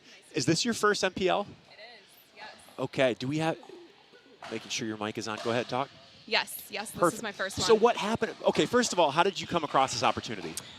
Katie Allen and I know each other from the Cleveland area. Okay. So Shannon I know as well. So she reached out to me and asked me to sub in for her this weekend. And I was happy to do that. So when Shannon Pretoria says, hey, can you replace me this weekend with playoff seeding on the line in the last regular season event, what are you thinking? I've had nothing but nerves all week. So when you came out, you had this first serve, and we were like, okay, let's that first serve. Once you hit that, I feel like you started to settle in. For sure. Katie's a great partner too, so she's really like taken the pressure off of me because I know she knows how much pressure I'm feeling. Yeah. So she's been a great partner, very supportive. That decision to start putting you in the left on defense, I feel like that changed a lot of momentum for you guys. 100%. Whose idea was that? I think so. When we were practicing this past week, Katie was just having us stay on defense. Okay. So then I think that kind of was the idea, but then we started switching again because I think we gave off a lot of points after once I was on the left on defense. So unfortunately, in the women's match. So. And then okay, you're in this game. What we kind of figured out, and it seemed like you figured out, is whoever. The tall man across from you, we never learned his name. Do you know his name? I don't. Okay, we call him the Lansing Tower. That's what we decided. That's what Alex came up with. It's a great name. So it kind of became a battle between you two of who speeds up first. Yes. So did you realize that? Kind of? 100%. Okay, so you're like, all yeah. right, whoever pulls the trigger first wins. Yes, for sure. So what was going through your mind, like, because you got beat on a couple, right? I did. And then you're thinking, well, I don't want to get into a volley battle with a guy who's 6'6" or whatever. So what went through your head in that point? Because that was a turning point. It was. So to be completely honest, my style in mixed is a lot of challenging the guy across from me, even if he is 6'5". Or taller. So it's just a lot of scrambling. I feel like some of my best points are when I'm scrambling around. Interesting. So I think just the fast game I feel really comfortable playing in typically. But once I started getting beat, I was like, Katie was telling me, just be patient, hit a few dinks, and then pull the trigger. Go. Yeah. Before he does. Yes. Because he tried to pull the trigger a couple times. For he sure. went in the net and then he went out. Yes. But he figured that out too. Whoever gets the first shot wins. Isn't that fascinating? Yes. So how did that make you think like, okay, I get to play my style? Yeah, for Okay, sure. so I felt very comfortable, I feel like, in that game more than I did in the women's match, for sure. Interesting. Because Yeah. most of the time, if you're getting beat on speed-ups, Yeah. the instinct is, oh, I just need to block and dink more. Yes. But for you, it actually freed you up to play your style. It did. It did. Heck yeah. That's how it felt. Heck yeah. So I told Alex and everybody at home that you need to be a fixture on a team next year, a starter. Oh, really? I mean, I don't make the decision, so don't hold me to it. But we're like, this girl can't be just a one-week sub. You got to be a fixture in this. So for the people at home, is that something you would want to do? 100%. Very interested in that. Yes. Okay, because we don't want to say goodbye. Okay, and who's your next match against? Do we know? The purple team? Is that the Vipers? Uh-oh. Uh-oh, Kara. The Vipers are the number one I believe. seed. I know. I watched them playing a few points when I got here, and I was like, oh, this is going to be good. I can't, I would never say, like, this is what you should do, but I will say it's going to be a challenge, and maybe I should say this when you walk away to not psych you out, but I'm going to say it now. It's going to be fascinating to watch you come in not having played with most of these players and play the number one team. Yeah. When I walked off the court after that last match, I did say I need to have more patience in the next match. I think I just need to pay. That's true. That's yeah. the tough thing is I know. you never know, right? Yeah. It changes from point to point. That's very true. It's very true. Just more consistency. I think I made a lot of errors compared to my teammates in this match, so just focusing on making balls. And we have time, so when you have to go, let me know, but we're killing some time, so I'm going to keep asking you questions. But at the same time, sometimes it pays to be an initiator. It does. It does. It's almost like they don't expect it sometimes, too. And the thing is, it's like it's a battle of who's in rhythm sometimes. And that's what we notice is when you're dictating your own rhythm, then it's like, uh-oh, watch out. Right. So fascinating. Where do you normally play? Cleveland, you said, like, yes. Are you playing PPAs, APPs? No, I have never played in a PPA or APP. I think the biggest tournament I've played was the U.S. Open this past spring. Okay. What event do you play? We got into, I believe it was like 4, 5, or 5. I don't even know. It was one of the, mixed aged split women's, age. or I don't think Who'd it you play was with? split aged. I think it was, I don't know. Her name's Caroline Stepnowski. Okay. Yeah. I don't know her. So we played in women's doubles at the U.S. Open for, I believe it was 4-5. We didn't do too hot. 4-5 there is different than 5-0 here. Oh, I figured that out so quick. I so believe quick. it. Yeah, you're like Yes. 4 or 5. Like, oh, that's going to be easy. And then you go and you realize, oh, everybody's just getting into whatever event they can get into. And I was just like, also, I need to play outside more because I cannot play isn't it? outside. It's so different. It favors a different kind of player. For sure. It favors more drops and dinks and soft game players because the ball is so much softer and slower. Yeah. Whereas indoor, it's like if you're the stronger player, you can just beat people up. Yep. Because the ball's so fast that it's so hard to hit a good drop. For sure. Which is fascinating. Yeah. So when you played the U.S. Open, was that a different level of nerve for you? I wouldn't say I was as nervous. I think because I went in with the expectation that I was going to be playing against girls that I typically play against in the same type of skill set, I would say. But I quickly discovered that some girls that were rated a 4.0 were not Cleveland 4.0s. No, it's crazy, isn't it? I saw this Instagram reel from this girl, and it was like, oh, 4.0 women's tournament, and I thought it was a joke. Yeah. Because, I mean, it was like, that's 5.0 where I'm from, you know, but then it was like, I looked her duper up just out of curiosity, you know, to see how much of a joke it was, and it was like, she was like a 4.1, and I was like, oh my gosh, it's all just so relative from place to to place. So thank you so much. We'll let you go warm up for your next match, and we'll confirm that you are playing the Vipers. But yeah, if we have okay, Joe Stafford is back too. So good luck. Thank you. Thank you. Thank Great you. job. I really hope you're a fixture next year. So I'm saying, hey, Chris, you got to get this girl signed. Because the second you stepped on the court, the last thing, because we still have some time here, the last thing was like, you have an attitude that is so positive. And that's so fun to see. And I said, man, Chris really felt comfortable playing with you. So, yes, hopefully we will see you next year. Thank you. Or when someone else needs a sub. But maybe another team might need a sub, and then you're playing against your team today. So thank you so much. Thank you Congratulations. so much. Appreciate it. Yes, absolutely. We'll go back to the court for a second.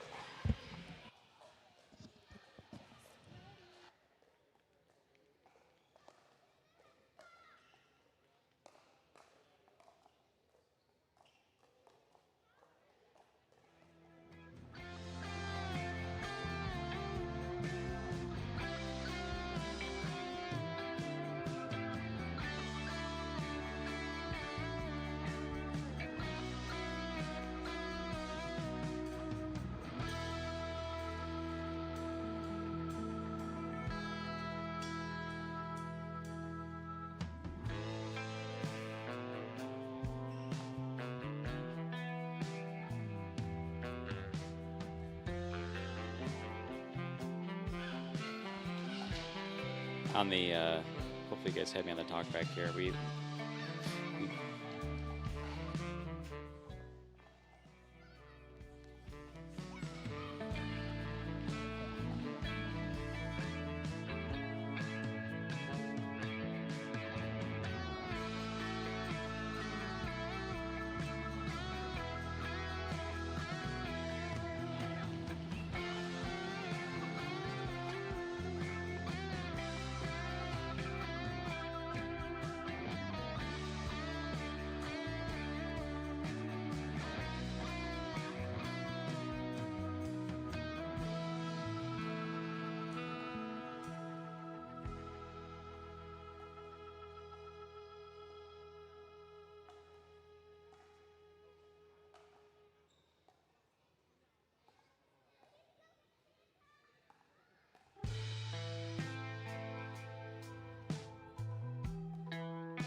All right, welcome back, everybody. We're about to get started here with the second match of the day between the Rapid Fire and the Flint Tropics. 15 seconds to start. Rapid Fire with the serve. 0-0-2. Here we go.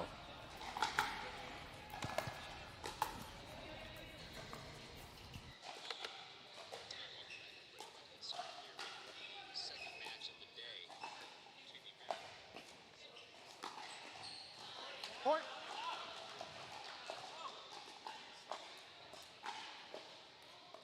One, 0-2.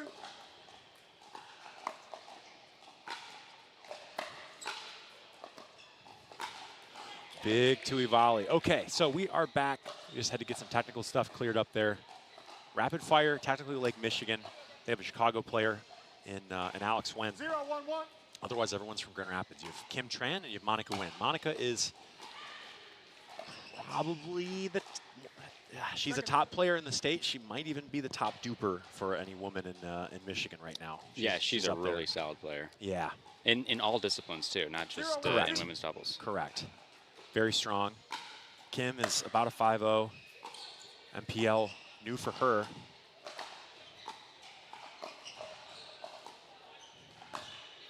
But she's got a murderous Tui despite being probably 4'11", 5 feet.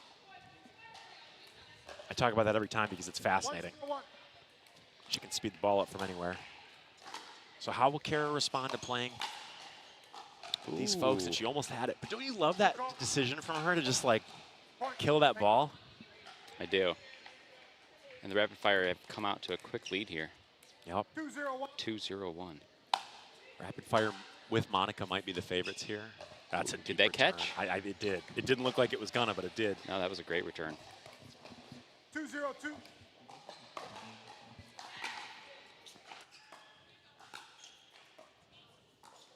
Point.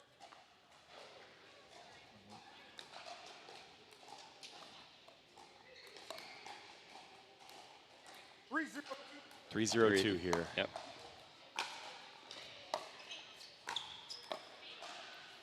Rapid Fire playing straight up, which is a surprise. Ooh, and that falls in. Wow. Almost always Monica's going to be on the left with pretty much any women's doubles pairing ever, but they've decided to play straight up here. And it works.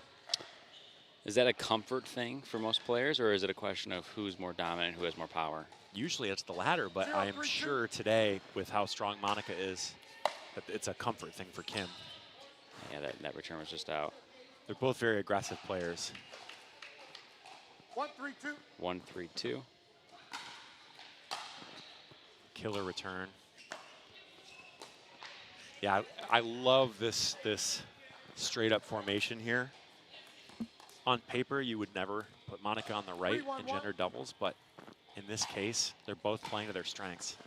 That was a good return. It gave Katie time to get to the kitchen line. It did, and Kim had to take a step back. And again, when you're not tall, it's 2 steps for all of us, where for some of these players, it's 1 step, so it makes a difference. Also another great return. Big volley. Side out. Yeah. Rapid Fire still have a 3-1 lead here, but Yep. Tropics seem to be catching a little bit of momentum and see if they can put some points on the board. Yeah. Big serve from Katie. Katie has stepped into that big left side. Second serve. Good leave there by Kim. Yeah.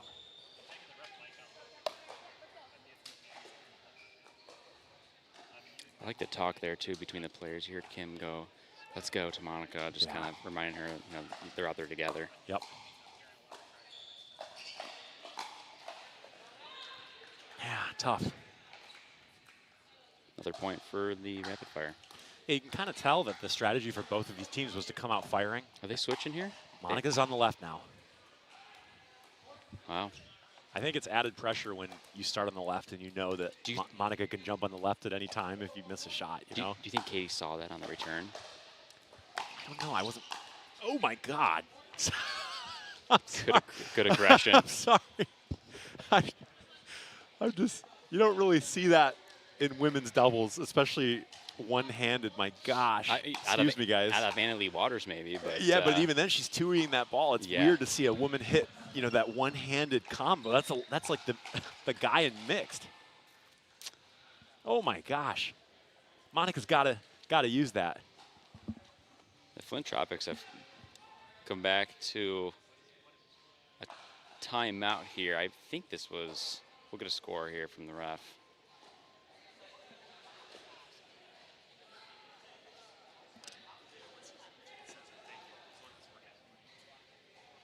Oh my. Okay, so yeah, Monica every month, because she's playing so many pro tournaments, comes back with a new shot or a new combo or a new pattern, and it's just like every month she's more and more relentless, which is great for her team because as the playoffs come, and I believe they already have their spot. I think this event is for seeding primarily, Yeah, or entirely rather. And it was not a timeout by the Tropics. It was a Side, okay, end change. End change, yep. We're gonna get the score shortly here. It's 6-1, I believe. Okay, now you have them playing straight up on defense again, and the question is who's taking the middle. So Kara's got to take a breath. Katie's got to take a breath. 7-1-1 here, my goodness. Oh my gosh. Kim with a backhand down the line. Alex, I'm just a little astounded because I've seen all these players play and they're all very good players for the rapid fire, but I've never seen this level of dominance. That is a ton of aggression out of Kim there. I've never seen this from them where they are putting it all together, both being aggressive and both hitting confidently until now in the season. Now again, wasn't there in the last event, so didn't get to see their matches, but my gosh, and all smiles on the sideline. Yeah, I mean, this has been a very hot start for the rapid fire, as their name implies. The Tropics are going to need to figure something out to change the course of this game before it runs away from them. Yeah, and both teams definitely came in thinking, hey, we're going to be aggressive and take the fight to them and speed up. Well, they're both doing that, but one team's making the ball and the others aren't. Okay. Good eye there by Katie. So Tropics want to be aggressive, but they might just have to keep the ball in and take their shots when they can get them at this point. Yeah, 9-1-2. Good return. Good two-y. Kind of a strange slice and drop there. I mean, she hit the net, but if that had landed, that would have been tough to get to because it was going down the middle. It's true. It's a high-risk, high-reward shot. When you're up 9-1, you can do it. Really big serve there. Yeah. Oh my and a gosh. huge drive. That's going to be in. It is. Oh, When she finishes it. So casually. She's like, you can't be serious. You can't give me that ball. A bit of an eye roll Oh, there, I know. too, I at the love end. it. Katie is so fun to watch. And the lob serve. And it works. It does. Close on the return, but that lob serve definitely changed up the tempo for Kim on the return. Well, and you kind of almost want to volley that return, Alex, but when you're that short, it's almost kind of an overhead for Kim, so it's just challenging. She goes for it again. Oh, I love that drive. Oh. But Kim is, I hate to talk about a player's physical attributes too much because obviously the skill and the talent that all these players have is immense. But at the same time, I have to say, playing someone as short as Kim changes the calculus of the game. She doesn't have to pick the ball up the same way others do. For her, it's a volley above her center of gravity. Okay, they're hot. Yeah, this is a huge turnaround for them. They were in a world of hurt. Yes, 4-9-2 now.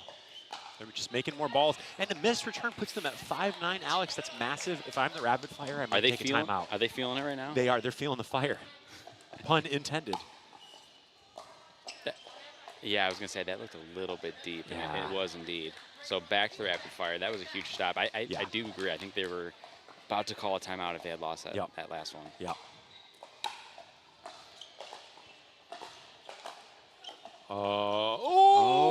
And it's in.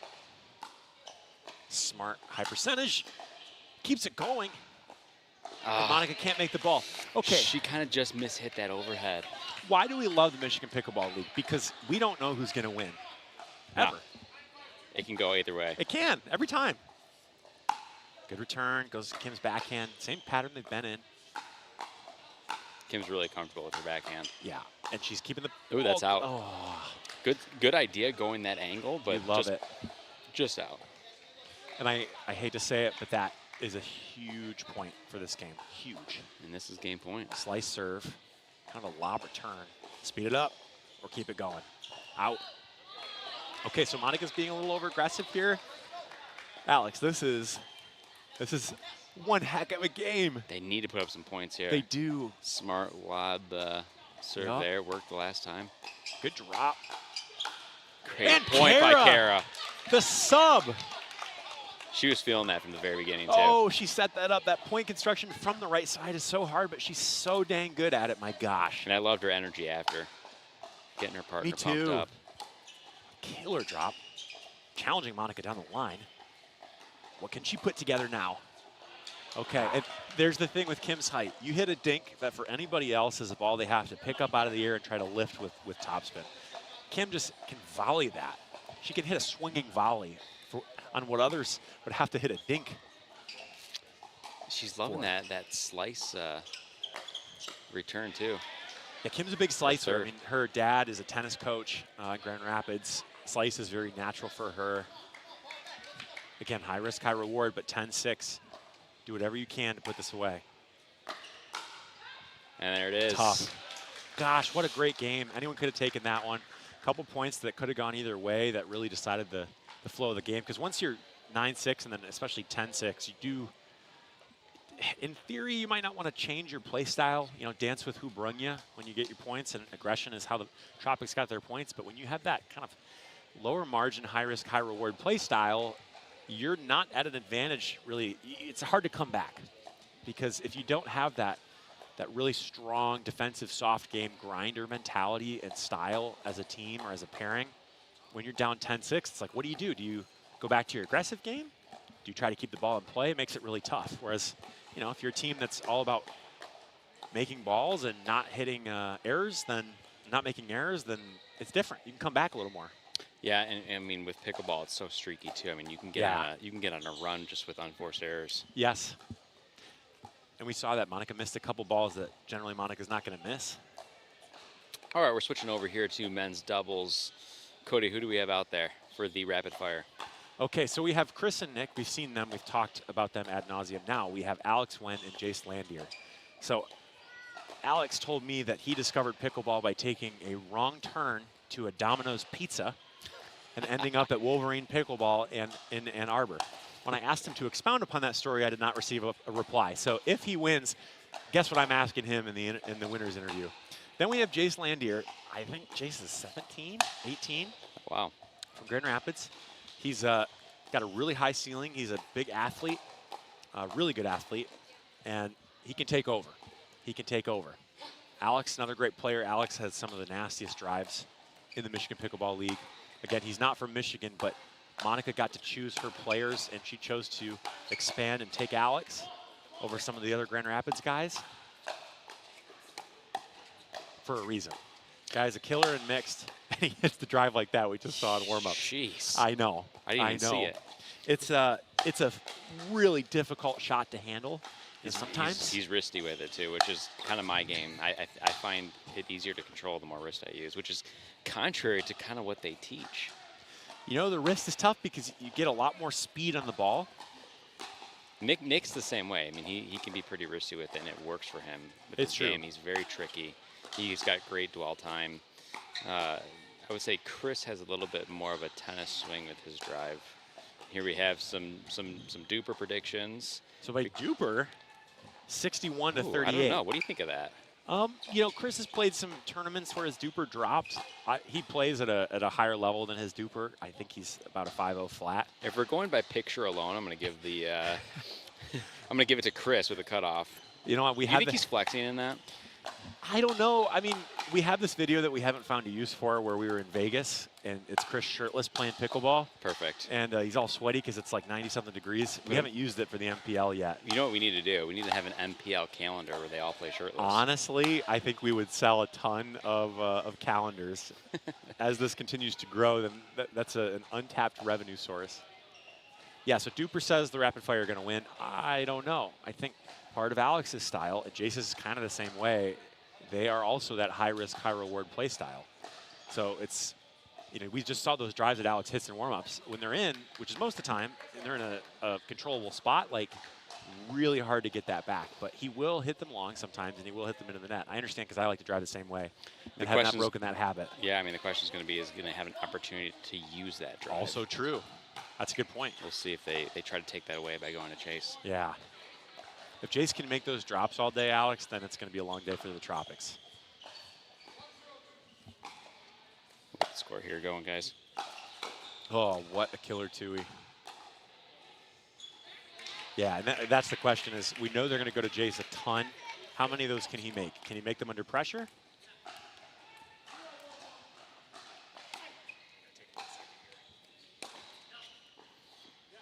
Ooh, I think that lands in. Crazy. This is going to be another game for the ages. I can feel it. Get the score updated. 1-1-1. Great job there by Nick. Jace was ready for it. Put it in a good spot at Nick's feet. Second serve here for the Tropics. 1-1-2.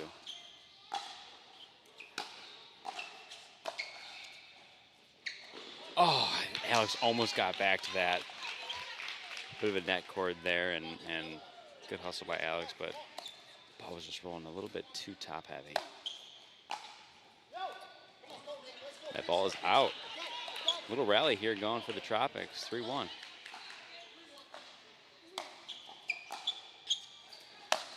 Good drive by Nick. Ah, Chris just pushed it out. I like the aggression, though, by the Tropics. This is like a cage fight. It is, absolutely. And I want to see them keep that aggression going. 1-3-1. Alex Wine serving. And there you go, Cody. That's that drive that went out just a little bit. It seemed he kind of pulled off on the drive. Didn't really come up from underneath it as much as I'd like to see. There's that drop that if Jace can make is going to be huge for them.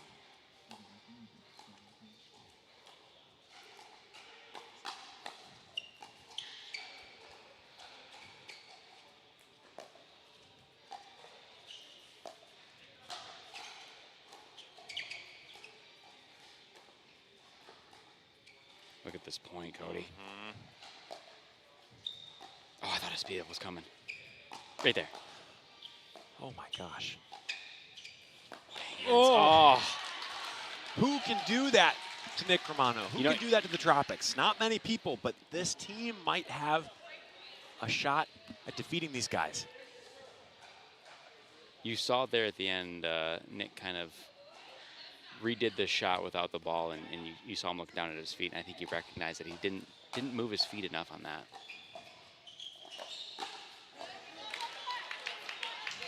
Good side out. I've not seen Nick this amped up in quite some time. It's 3-2-1. Big serve.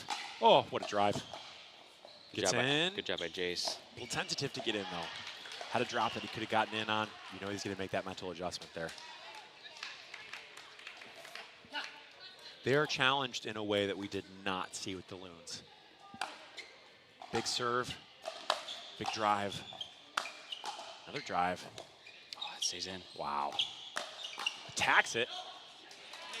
And Just that was close. out. That was close. What a look there by Jace to lead that ball. That's so tough. Jace is as good as he wants to be. Sometimes he plays better than anybody in the MPL. The ceiling is just so high. It's so high. Oh, that drive was bending around that post. Yes.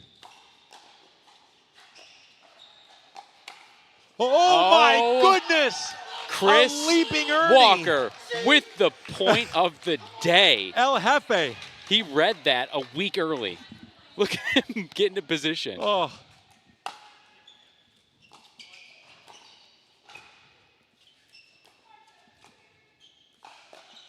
What a dink from Nick. Pulls the trigger but doesn't get it. El Jefe's on fire. He is so fired up right now. I've not seen him play like this. Wow. 3-2-1. He's got a soft game and he's got the aggression. This is what he has wanted to do as a player, is put all that together, and today he is. They're not even going to him anymore, Alex.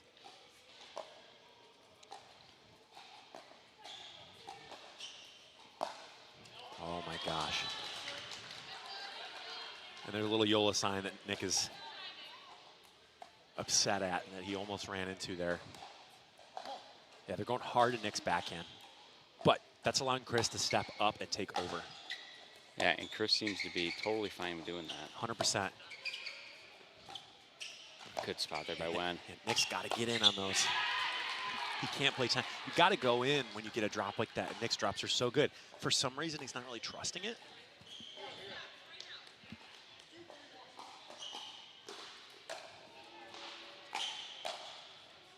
We'll get the score updated here, guys. Still 2-3, I think. Keep it going. Wow. Good lead there by Nick.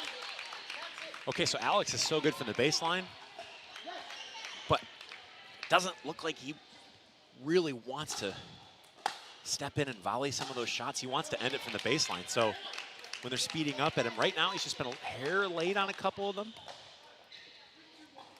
But he can turn it on whenever he wants here. It's 3-2-1 Flint. Despite what the scoreboard says, we'll get that fixed. Killer dink battle here.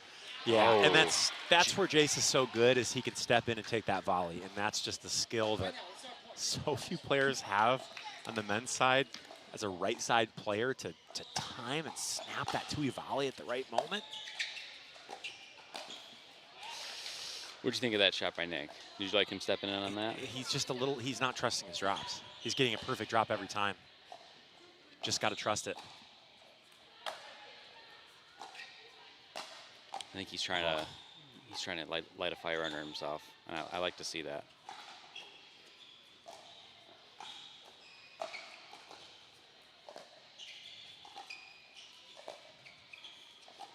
Oh my gosh! What a dink by Alex Wen.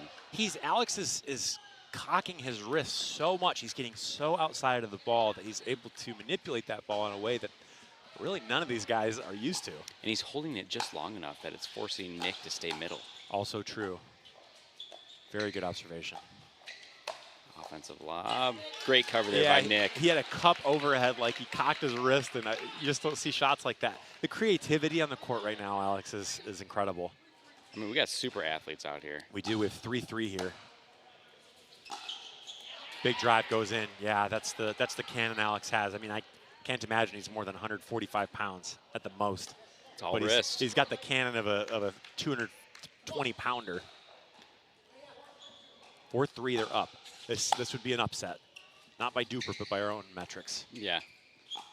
That's a good ball from Jace. Yeah, Jace, like I said, he's a young guy, but he really is as good as he wants to be at any given moment. If he's on and focused, he's unstoppable. Yeah, I mean, the experience to leave that ball middle, I mean, that is so hard to see. Yes. Oh, and he rips the two-way again.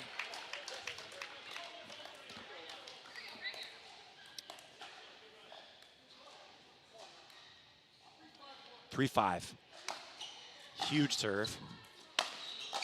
Oh my gosh.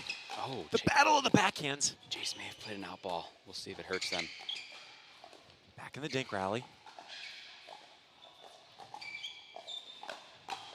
That's a wonderful speed up. Great point by Nick. And that's what we know is Alex really is comfortable taking the ball from down low in the cross-court dink battle, but he hasn't been sitting on the volleys the same way Jace has. If Nick can keep speeding up, he's going to get a good advantage here. And he's ready, but ooh, that came in. I think, yeah, it caught the line. That came in. Wow. We got a tied game here, Cody. Heck yeah. 5-5.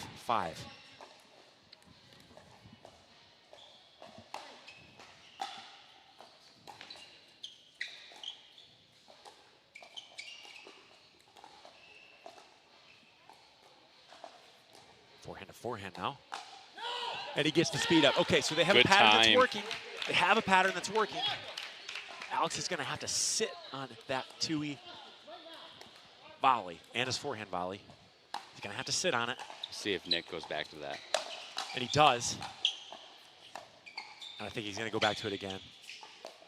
The second he gets a dink that's even remotely attackable.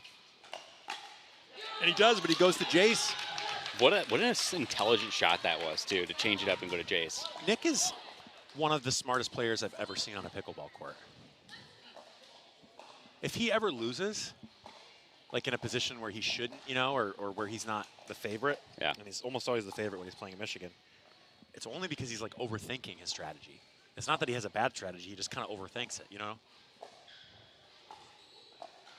He's so smart.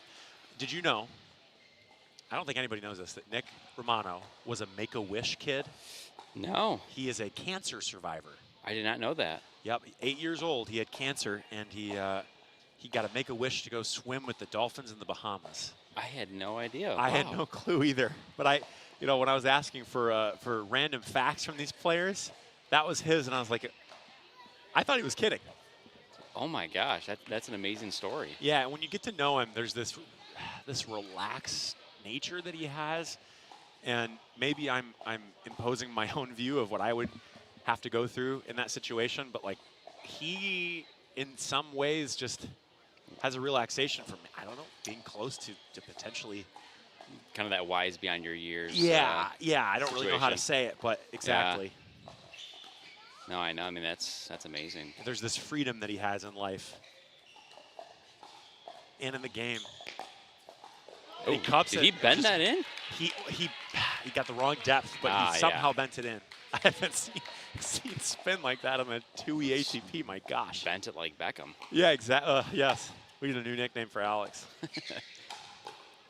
Nick with Good. Chris with the reset. Yeah, that was phenomenal defense. Chris is in rhythm right now. I love this for him. Wow.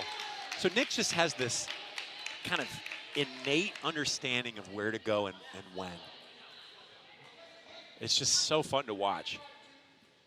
8-5-2 for the Tropics. They're 3 points away, Cody. Ah, Yeah, great. Really slapped the return on that one. what happened there? Was that just like a footwork issue? I mean, because The return everything just came looks the harder same. than you think. I mean, Alex is returning faster than anyone we've seen today almost. And that was a good aggressive serve, Yeah. too. And I mean, that drive is harder and faster than what we see at this level typically. Just like that, it's a 2-point game. Yeah.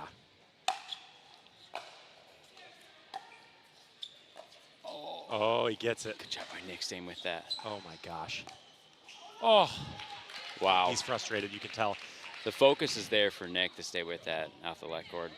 Yeah, Nick and Chris can play whatever style they need to win. They started out aggressive, now they're playing high percentage, and it's working. That's going to haunt him at night. Yeah. Well, then you miss, I mean, if you miss 3 of those volleys, Alex, you think you're trusting it the rest of the game? That's the hardest part right now.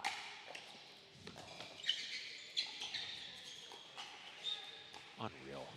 It seems like these guys have settled into and They're are sharing willing to be a brain. little bit more patient. Yes, they're sharing a brain right now. What a shot. Oh my gosh. Jace is feeling it after that one. Yeah, he He's is. very proud of himself, and he should be. That was a great shot. When he's in the zone, it's tough, man.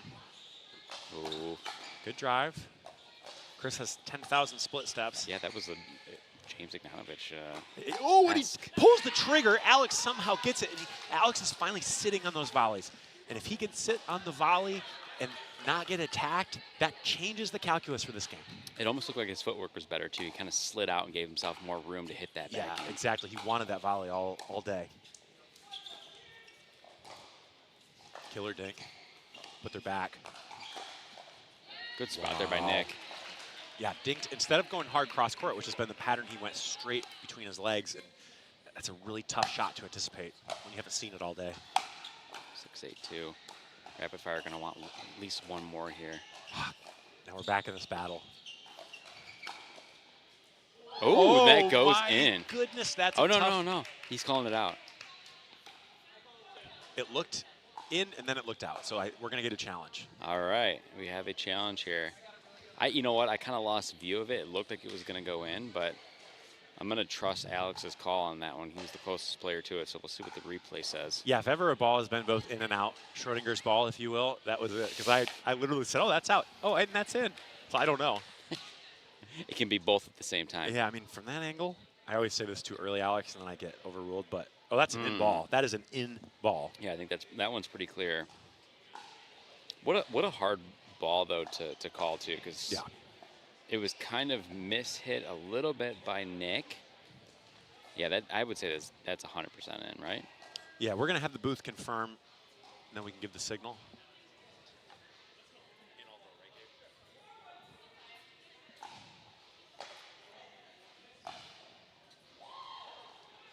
Booth is doing their due diligence. And you're right, it did look like a mishit, but Nick was also looking in that direction. Yeah. So, like, I don't know. Maybe I'm. I don't know. That ball's in. Yep, ball in. All right.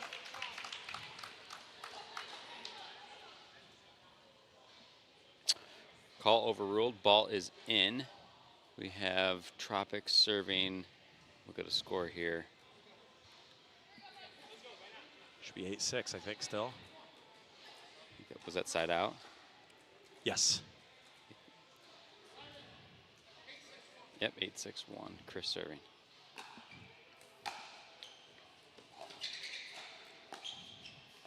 Back to this.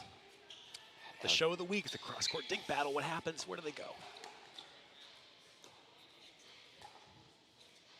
I think Alex wants to get in that cross-court battle with Nick. He's comfortable with that backhand dink. Yeah, the question is, can he volley Oh. when he needs to? And he does. He sits on the two-y and he slides. Yeah, great coverage there. And I like that he stayed with his backhand, too, on that. Me too, me too. I think he's a little more comfortable there, especially when he's moving. Oh, my gosh, what a return. Nick handles it, speeds it up. Great job by Nick. Yes.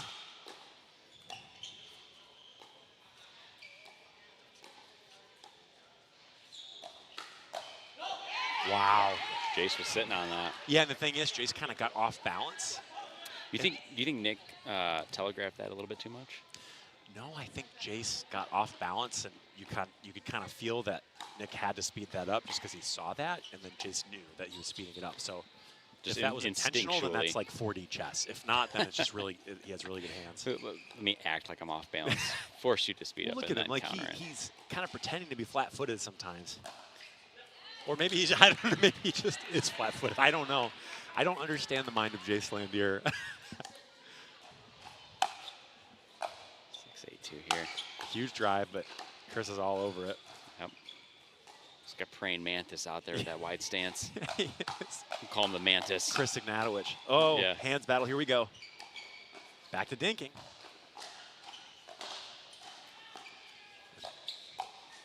So tricky there by Nick. Gosh.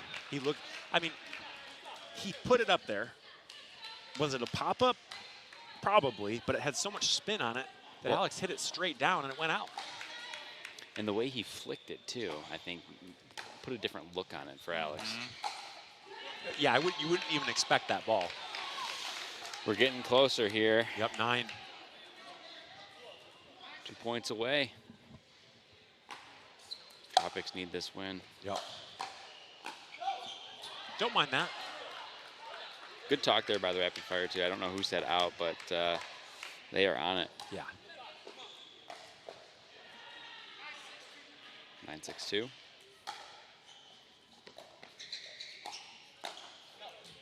A little aggressive there, but you can get away with it when you're up. I like it, though, because I think it forces them to now think about that shot. Ideally, yeah. Yes. 6-9-1. A little more conservative from the Tropics and how they're handling the ball here. But Alex is literally sitting on that all day. yeah, he is. And we said, look, if he starts sitting on that, then Tropics are going to have to come up with a way to counter his counter.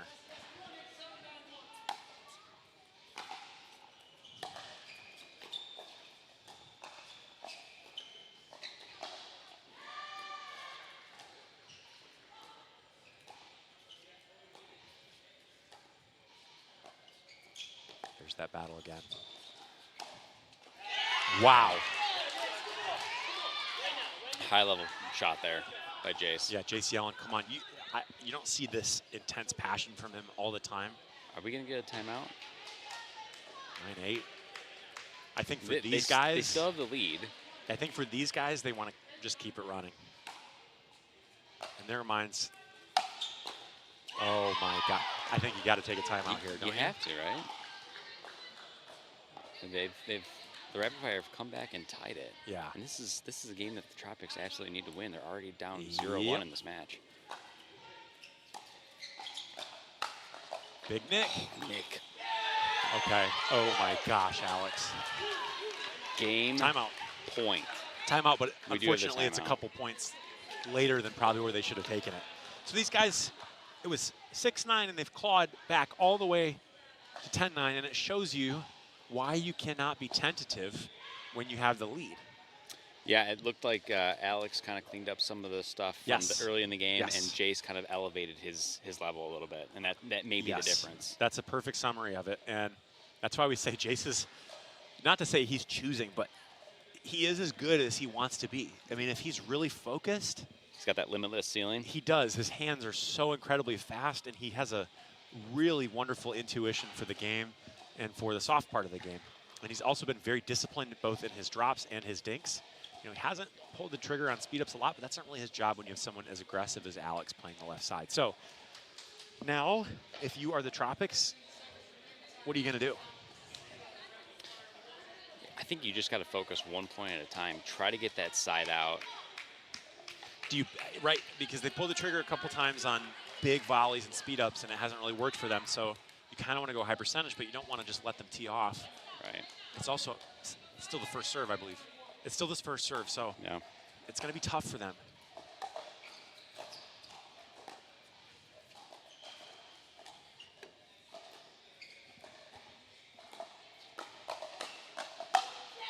Wow! They've done it. They've taken the second game. Rapid Fire are off to a fiery start. They are, and the adjustments Alex and Jace made were so effective and really reflect how intelligent and relentless those players are, because midway through the game, I don't think any of us thought there was a strong chance of them coming back. And they were so frustrated with themselves on a couple of those shots, especially Alex. And Alex is a fascinating player because he's an emotional, intelligent guy. So you see him yelling when he misses a shot and he's mad. But for him, there's this slight mental adjustment that he makes, and then he starts getting those shots in. Yeah.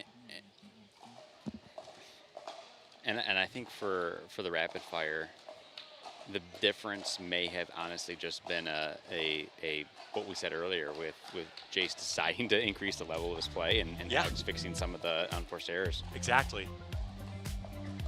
We're going to go to some ads here. We'll be back. If the Rapid Fire win this third game, they win the match, you guys. This is a big one. Can the Tropics claw back from a 0-2 deficit? We will be back.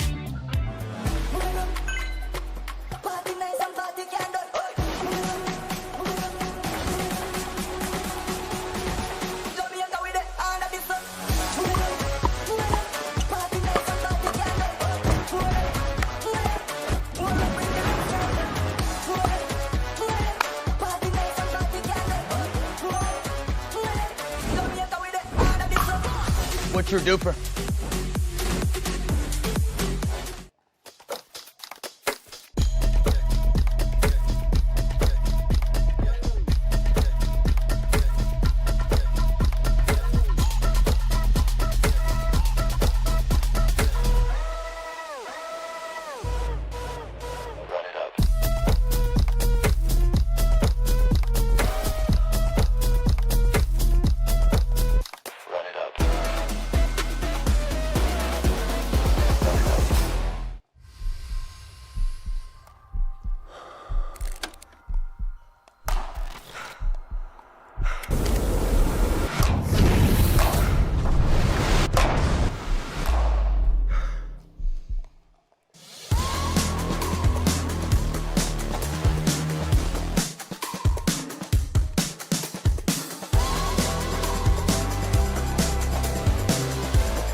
we're back here getting ready for mixed doubles. Monica with the serve.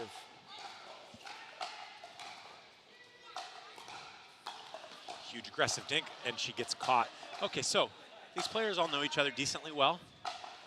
Nick and Monica went to college together, by the way, played college tennis together. All right. Is that Spring Arbor. Spring Arbor? That's right. Yeah. How big can Jace play? Is he the Jace we saw in the last game? If he is, it's going to be challenging for the Tropics to pull this off. How hard is it for Nick and Jace to come right from men's into mixed? I think you're happy because you are warmed up, but you can also play your style a little bit more, a little bigger. I think we got a foot fault, right? I think so.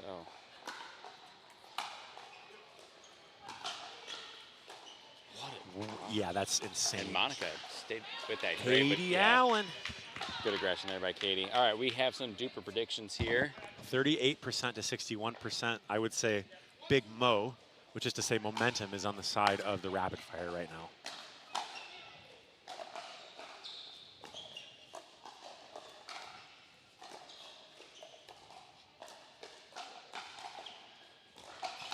Oh my gosh. Great point there by Jace. When they're on, the rapid fire look almost unstoppable. And Monica, you know, Nick is driving at Monica, and that's kind of what you want to do in mix. You want to intimidate the girl, but Monica's played so many PPAs and challengers that I don't think she's nervous. And look at Jace's shot there. But when you can take the ball to the chest from Eric Onsens, no one else is going to scare you that much.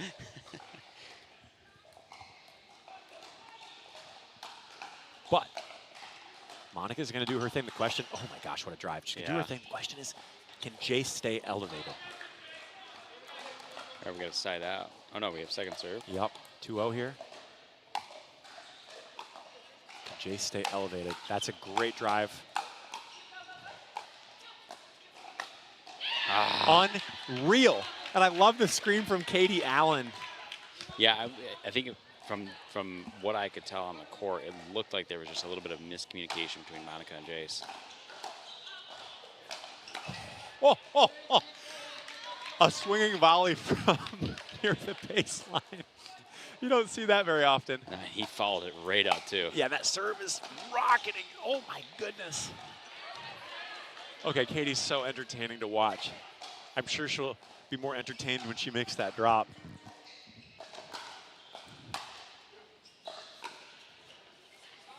Okay, she's thinking. She's a smart player, but she's got to get out of her head and just get into the rhythm that these guys have all established for each other, with each other. And the other three, Jace, Monica, Nick, have all played together in tournaments. They all know each other. Think that helps them out here? I think it both helps and hurts. Kind of cancels it out. Kind of, yeah. And the only odd person out is Katie, who isn't used to these players' rhythms in the same way. 2-2-2 here.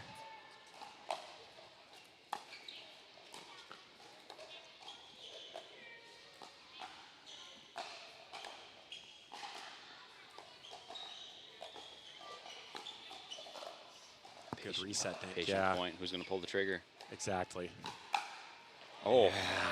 Yeah. Katie did, but Jace was there ready for it. Peak Jace is sitting on that counter. When he's playing like this, I don't know if you saw it, but it felt like 3 business days where he was just anticipating that going down the line.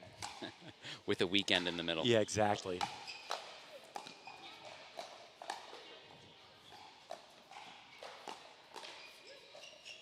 Somehow Katie gets that back. Just out.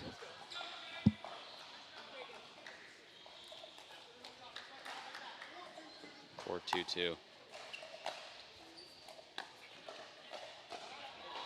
All right, that felt important for the Tropics because it seemed like the rapid fire were gaining momentum. And Katie's got to start feeling herself here. I think if she gets 1 or 2 wins, she gets screaming, she's going to start feeling herself, and that's what she needs. Wow, what hands there by Monica. And Jace. And the thing is, Katie can't leave that much space open right now against Jace. I know she really wants to win a hands battle, and so she's playing a little aggressively and playing toward the middle. Let Nick handle those. Let him construct the point, and then just be ready to put it away.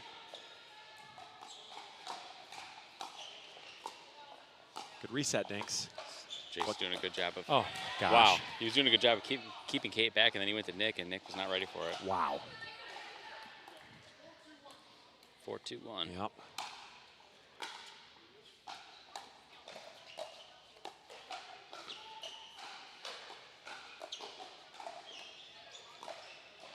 Too much. Katie's got to figure something out here. A couple of unforced errors. Yeah, she's going for a little too much. She doesn't want to. She's going head to head with Jace a lot. But the thing with Monica and mixed is that Monica's practically a guy in mixed. She can taking play over the a lot whole of court. She can, and she has nail shots. Yeah, the athleticism and power from the rapid fire this entire match has been really impressive. Yep. But they're all hot-blooded people and players. So if you cool them down, they might start making errors, but if you let them stay hot like this, it's going to be so challenging. Katie's got to start pulling the trigger. She wants to keep it going. She wants Nick to put it away, but she's got to start pulling the trigger on those shots. Yeah, and the rapid fire have a big lead here, 6-2 at the end change. Yep. Part of what makes Jace's game so effective is he has 3 counters. He has a forehand, he has a 2-E, but he can also counter from the body with a one-handed flick super effectively. So he's really hard to speed up against if he is ready and loaded.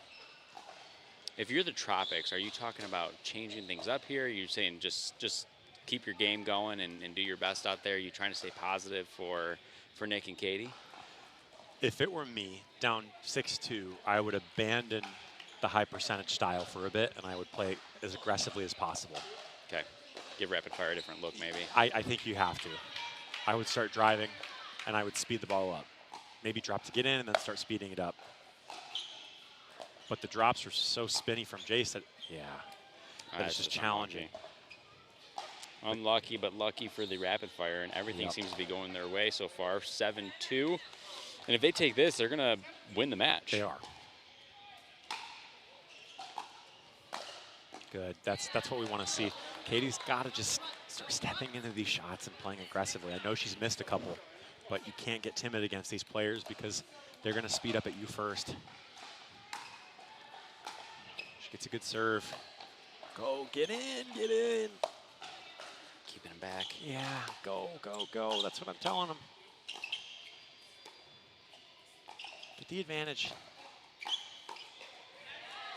Look, you don't want your strategy to be hit 20 perfect drops. No.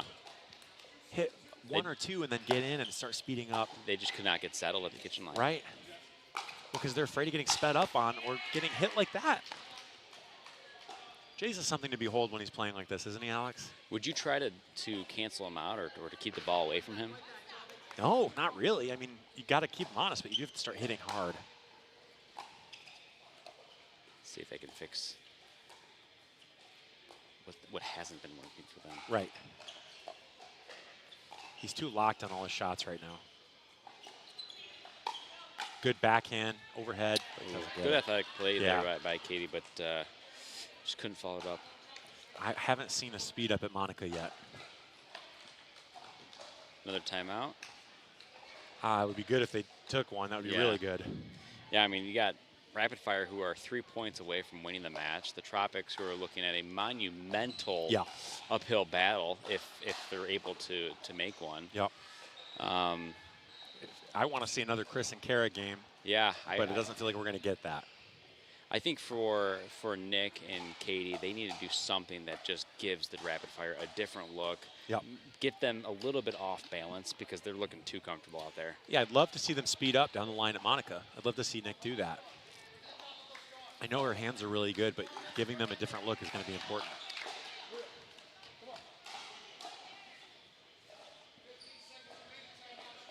Let's see if we get a big serve here from Jace. Yeah, I would expect one. A little softer, Nice, though. Soft. Go to Monica here. All right, we got the kitchen line. Let's see if they can do something with it. I'd love to see Nick come over and take that That ball. is just so unlucky. I know. I'd love. She's just hunting the line. I'd love to see Nick just take over. 9-2-1, 2 points away. Good return, but What That can you do also, with that? I mean, how many let cords is that have gone the rapid fire's way? What can you even do with that? Jace he's laughing at it. Katie's laughing at it too, but It's almost like, you know, kind of have to accept your fate there at some point when yeah. so many of those are going the other team's way. Ugh. Yeah, that's a tough way to end it. But the rapid fire are happy. 3-0. They've earned that. They looked phenomenal today. They did, and when the playoffs come, well, they're going to have a second match today, so we'll see what happens. But can they sustain that level? Yeah. That's the question. So we'll still finish this off with the last mixed doubles match, I Oh, believe. right, we do get to see that. Yeah, we do get to see that. For the Flint Tropics, they're going to obviously want to end the day on a high note, but Yeah. from all perspectives, it looks like the rapid fire are going to be the ones laughing at the end of this match. Yeah, I mean, if you're Kara, hey, let this be an audition for next season. Yeah, and she's looked great. I mean, Yeah. the first match in particular against the Loon, she looked phenomenal, and her ability to get comfortable quickly was, I think, a big difference maker there. I agree, and that's partially just personality, too. I mean, if you can convince yourself that you're in the right spot and that you deserve to be here, then that's helpful psychologically. That's so funny. I've played so many tournaments where I felt like this imposter syndrome. Yeah. I'm like, I shouldn't be playing 4-5. You know, there's I should always be a someone 3-5. better. There's always someone better. Right. You know, even if you're playing the pros, you have to deal with Annalie and Ben, so Yep. being mentally strong is a big component of this. Now, just because you're mentally strong doesn't mean you're going to win. You know, you can be mentally strong and still not play a good game. So we do have some duper predictions. It looks like we're missing a couple of metrics, but let's do a Cody duper prediction. What are you thinking here? All right, Kim and Alex versus Kara and Chris. I mean, if I were going just based on duper, I would say it's going to be close. But Alex's duper is pretty dang high, so you know, duper would say that the rapid fire have the advantage. I would say they also have the advantage. You do have to think because they have a game or another match that you might not want to go all out. Try to save a little bit. Yeah, but at the same time, if you start pulling punches, Alex, then You also don't want to get into that negative rhythm. no, you don't, because if you pull punches now, who's to say that you're going to get hot again? And this is a team that is hot and cold. They really are. Okay, so we have Kim Tran from Grand Rapids. Kim is a wonderful player. Again, she is kind of new to this Michigan Pickleball League scene. She kind of really came up last year, got very good. She's a friend of Monica's, and you know, when Kim was chosen for this team, I'm sure there were many women in West Michigan that said, I should be on this team.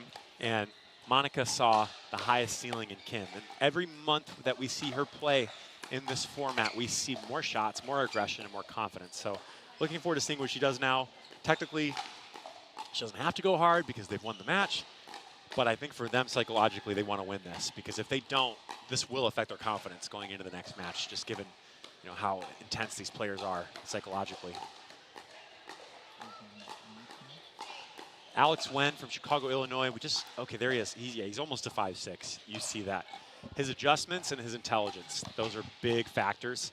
He's one of the last guys in the pro scene that actually chokes all the way down on the paddle, tennis style. His hands, when he makes contact on those volleys, he can just destroy the ball. So consistency for him is almost less important than some players, because when he hits the right ball, it's almost unreturnable. And we saw some of the nastiest, filthiest two-hand dinks and drops that we've seen in this league. And again, discovered pickleball by taking a wrong turn. That was a wrong turn then. Yeah, it was. He is looking good out there. Yeah, I wish when I went to pick up a pizza, things like that happened.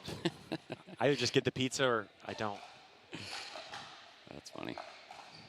All right, so we are going to be starting our last mixed game here. And if you're Chris, what are you doing to keep your team up and confident? Is it just the knowledge of knowing you're in the playoffs at least, even if you've maybe lost a little bit of seeking with this? Yeah, you got to see the forest for the trees. Yeah. One's just out. We'll get the score going here. Yeah, I'd really like to see all-out aggression from these players at this point with nothing to lose.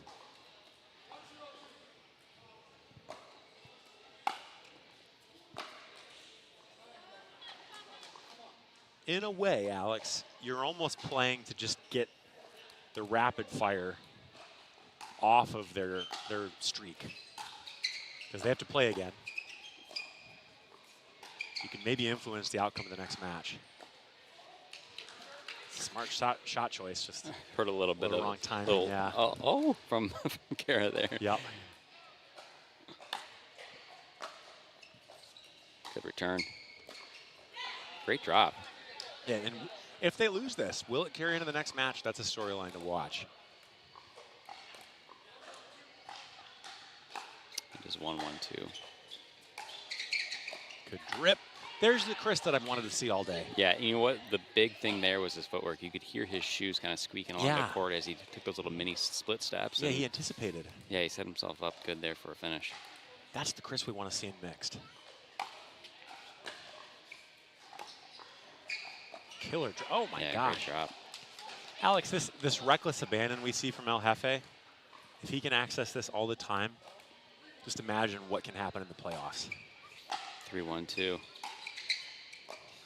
Yeah, they could look at this as like a practice match for the playoffs. I agree. Now, Shannon will be back, but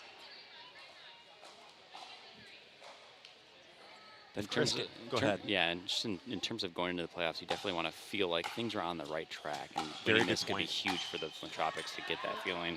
Oh, Ooh, I don't know. Was that out? Was that no, in? that was good. Wow, what a shot there by Alex. Yeah. How do you even defend against that? His footwork is so good. 2-3. Oh, my gosh. Wow, Kara, that was a heck of a reset. Yeah, and then the off-pace speed up. Yeah. I love this mixed pairing of Alex and Kim.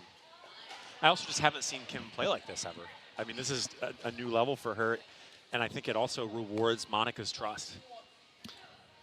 Yeah, she's looking very good. The Chris and Kara matchup too seems to be. Well, I don't know if that was in or out. I think Kara's calling that out, and the ref may be looking like he's gonna overturn that. I think he called it out. Okay, we're gonna take a look at it. I think so. All right, I think I know what's happening here. Chris changed Kara's call to in, but it then is challenging the in ruling. Okay. We'll find out either way, won't we? Yeah, let's see if we can get a replay here.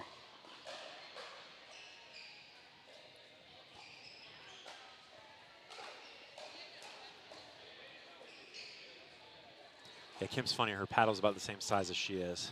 What is she using over there? She's got the Gearbox GX2 elongated. Big, almost a tennis racket. All right, here we go.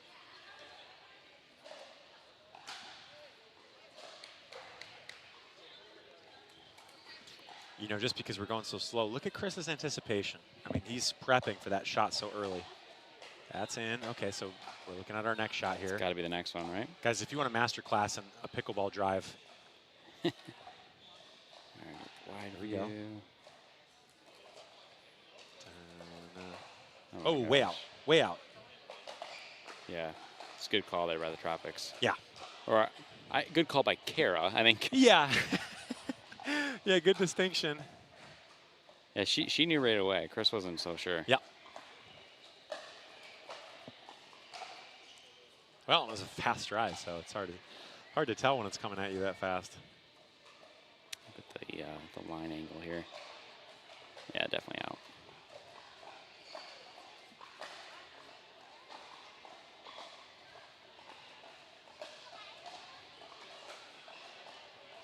Booth will, of course, confirm the call, overturn the call. I guess we'll see how that challenge was initiated.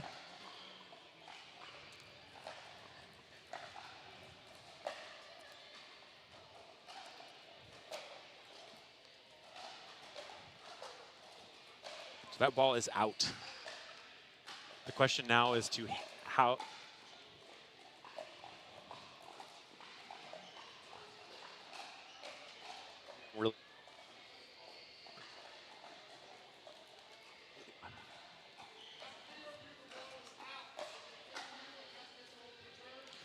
So Kara called it out, Chris called it in. Then he challenged his in call.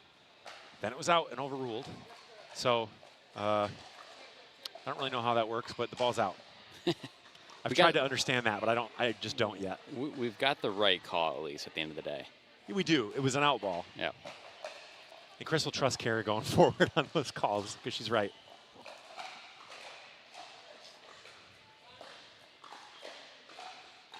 3-3 here. Oh, a missed serve. That's tough. It almost felt like the challenge there and the time in between kind of ice-skimmed it a little bit. Yes. And the rapid fire is the best name for this team because that is exactly how they play. Is Yeah. rapidly and on fire when they are hot. Big left side from Chris. Come on now. Let's see what he's got. Good defense by Kim. Kim running everywhere. Beautiful volleys from Alex. Kara's just got to start killing that ball. I'd love to see her start to attack Alex.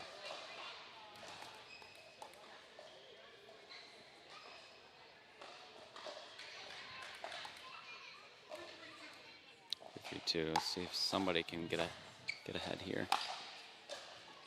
Push that, Almost came down. Yeah, push that drive out just a bit. Side out.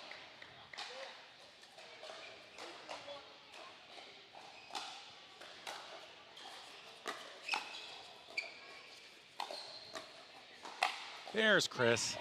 Yeah, he dictated that point from the beginning. And that's what you want to see from him in every mixed match. When Shannon comes back, I guarantee you she's not getting out of his way, though. Look at his split steps. I love it. I think we might have distracted Kara there. And by we, I mean I. I tried to whisper, but I just no, you did whisper, I had to but say I did. something. I'm too loud. He got that. He has that praying mantis stance going too while he's doing it. He's teleporting.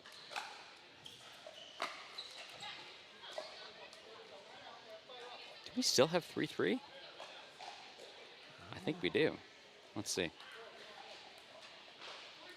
3-4-1. Okay. Chopper's gonna wanna. That was a killer slice on the forehand.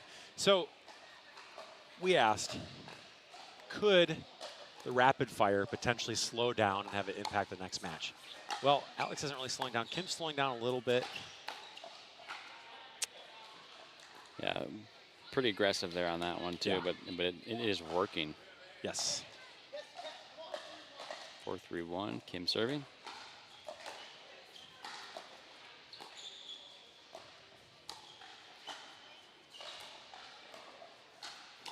Wow, what a dink. You think she heard me on slowing down there? She may have. She's Yeah. she's probably gonna look at you now and Yeah.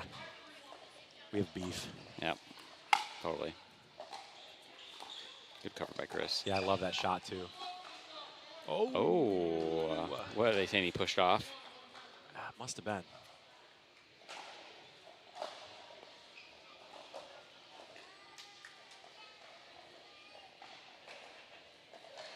All right, we're gonna have an end change here with the rapid fire up. Believe it's 6-3.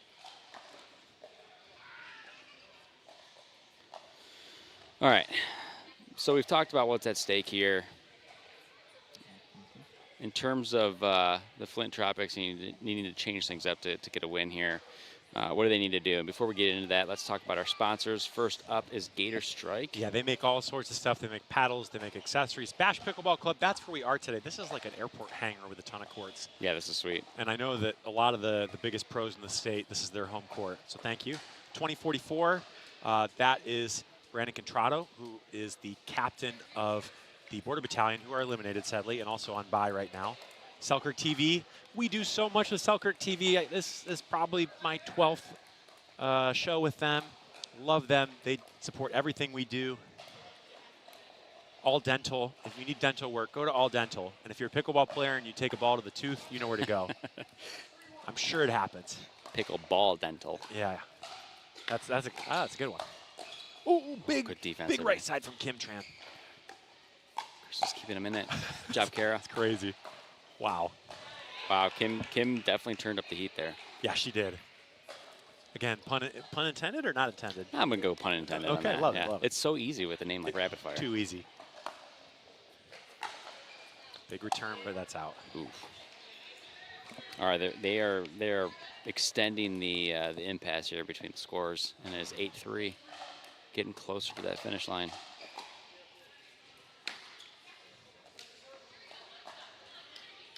Looks like Kim almost took a shot off there. Yeah, and when you're that small, you know, I don't think there's a big margin for error on contact point. You know the feeling. I've always said if I was like 4 inches taller, I'd be like a 6'0". Kara gets back in it. Kim varying the ball placement, but you do want it over the net. It's too easy to be snarky when the match is already decided, you know what I mean? Yeah, that's true. That, you know, the... El Jefe, that was close, but... Oh, I don't know on that one. Again, I mean, being where we are at the baseline here, it is so hard to tell. Well, and at this point in the match, you know. Yeah. 3-8-2.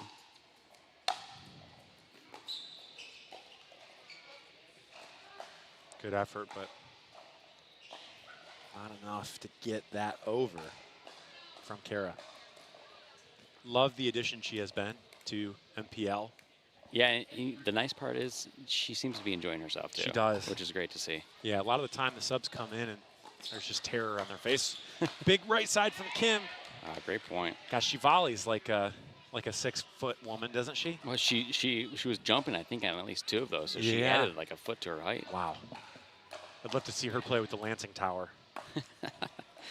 Throwback for those who have been watching since the beginning. Oh! Big drive. Timeout. Woof. I think we got game point here. Yeah, we do. Game point. Not really match point. Match is already decided, but Yeah. this will be the end, regardless of what happens, of this match. Yep.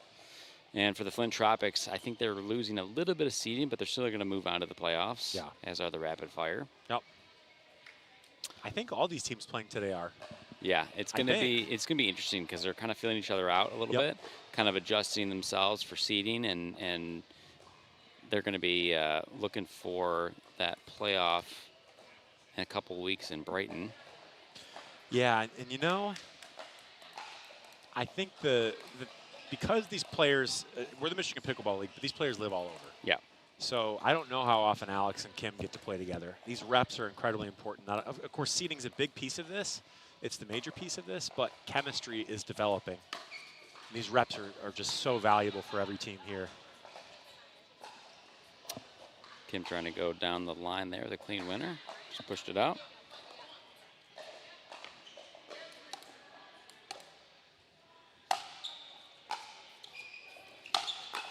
Wow. What a drive. Wow. And that's wow. it. Wow. What a way to end it, too. I mean, we started the day by talking about Alex's drive, and he ended it by showing us what it's all about. Yeah, and it's just so fascinating. He's the same height as Kara, if not shorter. I don't know how he generates so much power, but he and Kim are so fascinating together because they can speed the ball up from so low. Wow. Just a fantastic job by the Rapid Fire. I've never seen that team put it all together quite like they did today. And if they can continue to do that, there's their coach, Dan McConnon, who's a master of the game. If they can continue to do that, my goodness, they might give the Vipers a run for their money because Flint will be more than likely the 3rd seed. And if you're doing that to the 3rd seed, Alex, watch out. Yeah, they look great there. But stay tuned. We have more pickleball here at the Michigan Pickleball League at the Bash Pickleball Club. We're going to go ahead and take a bit of a commercial break. Stay tuned for more.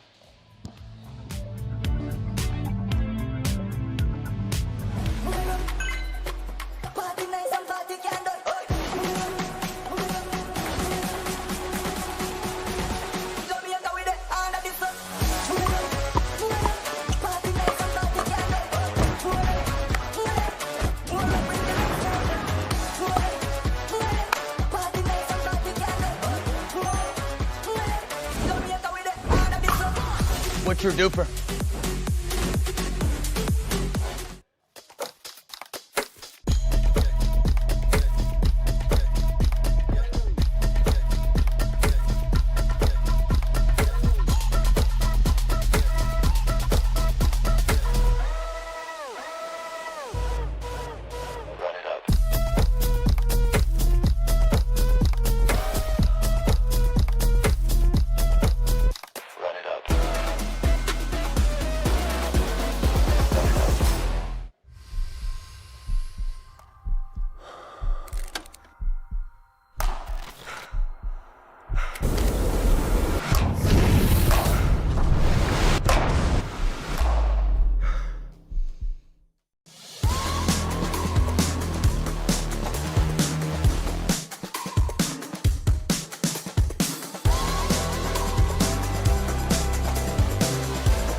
Super duper.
Okay, so a master class from Alex Wen and Kim Tran.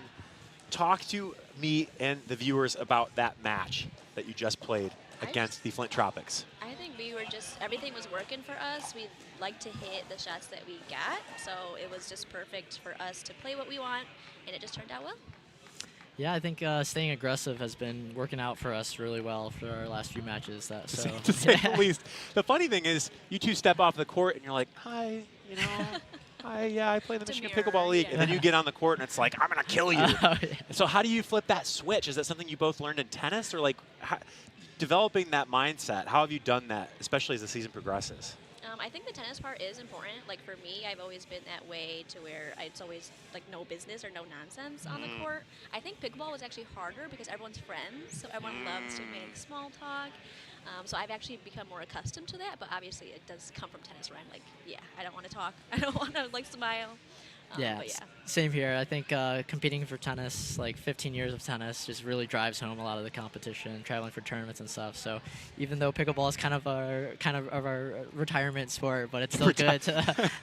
I wish I could be that cool in my retirement. Yeah, so it's fascinating too because both of you, when you make a mistake, you're so visible. You're upset with yourselves, but so you have all these different mental states you have access to. Like you're obviously so kind of. Both of you are kind of quiet off court a little bit too. So, what's the self-talk like when you're playing a match like that? Yeah, for me, I think it's just motivating myself. I think when you get too impatient and then just making sure staying focused is the most important part. You want to fall asleep while you're playing, and then suddenly, especially with these games that go 1 to 11, it goes really quick. You got to make sure you're focused all the time. Yeah, no, I actually am very bad with my self-talk. It's exactly what I look is exactly what I'm saying in my head. It's not great, but I am working on it. I'm working on being positive and the positive self-talk. So Love that. Love that. Okay, so you had some epic backhand dink battles with the Flint Tropics. I won't say this too loudly because they're around, and I'm sure they're mad about that. When you were engaging in those, I mean, there were so many different patterns that you hit. Was that intuitive and instinctive, or were you thinking, okay, Nick was just there, so I'm going to hit here? Like, are you talking yourself through the point? Yeah, I know. I've played Nick before. We know each other very well. I've known him since my tennis days, since I was like 13 or 14. So I knew, like, while we were doing those backhands that I really like that pattern a lot, and a lot of them won't be able to beat me in it, so I'll be able to keep them in it. So I know a lot of people were trying to avoid it, so they weren't. I know after the first 3 points of the match, I was getting a little tight on some of those, so it kept going there, but eventually got it back through. So. Yeah. Wonderful. Unfortunately, our AI camera is centering on Kim. because I'm so short. So it's chosen her as the star of this frame. I look like a giant right next to you. And then tell me a little bit, like, so then there were some speed ups. You missed a couple volleys. You were visibly upset about that. How did you start anticipating the volleys and sit on those so early? Like, what was the change there? Yeah, I think here I have a little trouble with, like, every time I've came here to practice a little bit, the lighting's a little different for me compared to the other clubs. So I was a little late on some of those. Then I just gave myself one step off the line, a little more, and then was able to read it a lot better. Yeah, I think it was just waking up was the biggest thing, and I was on them as soon as I didn't miss. After I missed the first 4 or something, then they were all crushed after that. Exactly. Well, they tried to go back to that well, and then you got a number of points and side outs on that. So. Okay, Kim, tell me a little bit about playing a game at the end there, too, where it, quote, does not matter. What was the mindset for you in that game of, like, what were you looking for? Were you looking for chemistry with Alex? Were you looking for just a good feeling going to the next match? Or does it not even matter, like, when you go to play, you're there to play? Well, no, I think it's both of the things you said. So with Alex being so far, we don't get that many reps. Right. So it was all just about getting our reps in, getting our chemistry better. Also just making more balls, just getting us prepared and getting us more, again, with the reps. Just it's good and a good mindset for us going into our next one. And then your match tonight is against the Vipers? Yep. Okay. Vipers. But no Joe Stafford today. No. No Joe. And no Tia, I don't think, right? No, oh, yeah, no Tia Tia either. Yeah. Okay, so what are you looking for? I mean, if they're going to have a couple subs, is it a chemistry builder? Is it business as usual? What's the mindset going into tonight against them? I think we are taking advantage of the fact that they're using the subs. I think that now is a perfect time for us to, put our attacks in and put a good showing out for us to take on the Vipers. So, yeah, I think it'll be a good one. Wonderful. I'm going to ask, we have some fun facts of both of you. One, let's try to get this camera centered a little bit more on us. I don't think it's going to happen. Oh, there we I'll go. enjoy looking tall for the time being, because I don't get to do that very often. Okay, so Kim, you're actually one of 6 kids, Yes. and your dad's a tennis coach. Yep. Okay, I've met your dad at GRRF. Yep, that's his home. Okay, so does he play pickleball at all?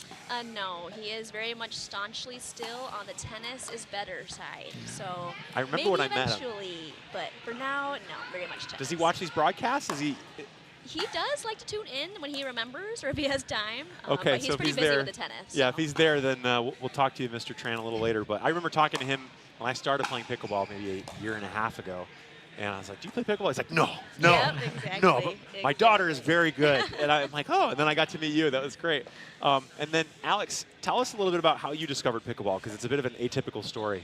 Yeah, so this was a year after I stopped playing tennis. I was getting really unfit. I was gaining weight for the first time in my life. And I was where was the last place you played tennis? I club tennis at University of Michigan. Okay. So I was there for my gap year, and then I was there I went to go order a Domino's, and then I took the wrong turn, ended up at Wolverine Pickleball. So then that's what started me on my journey.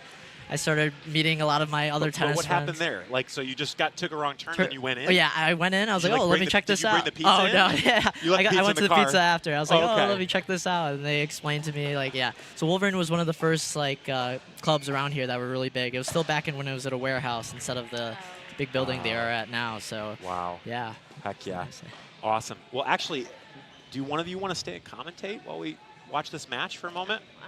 You don't want me on the mic. You don't Kim's want on the mic Uh-oh. then. If she doesn't want to, we got to try it. We'll keep both of you, all right? Okay, yeah. Okay, so we're going to go back. Booth will go ahead and get this game started. And is that Courtney Clark right there? Yes, I believe Yep, so. it looks like Wonderful. Okay, we're going to, once we have Chris back as our co-commentator, we'll get started on the scoreboard. We'll reset all that. I think we're gonna call it good to go.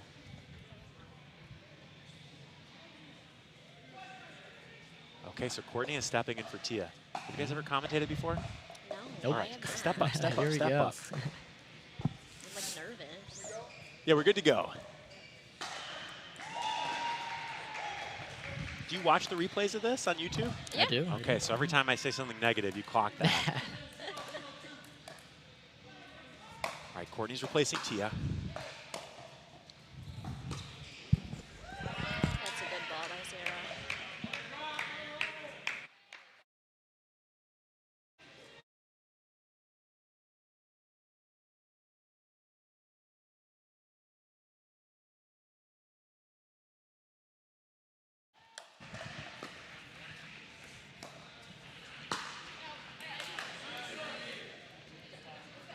What's it like playing Jess? Oh, she's a beast. Isn't she? Yeah, a beast on the left. She's aggressive for sure.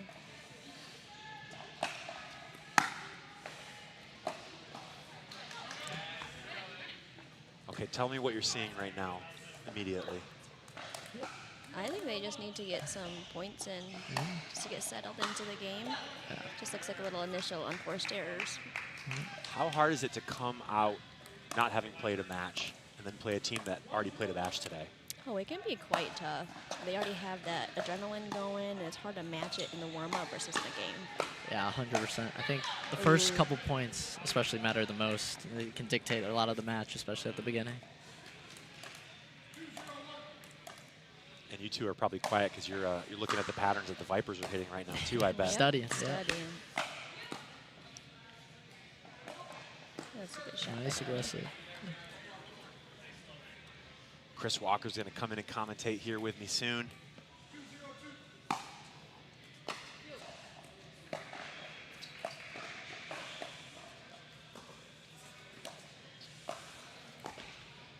Good reset dig by Jess. Yeah, Jess is, I mean, Yeah. Courtney is doing a really good job at stepping in here for Tia, but I really like that lefty forehand in the middle too that Jess gets to use when she wants to. 100%.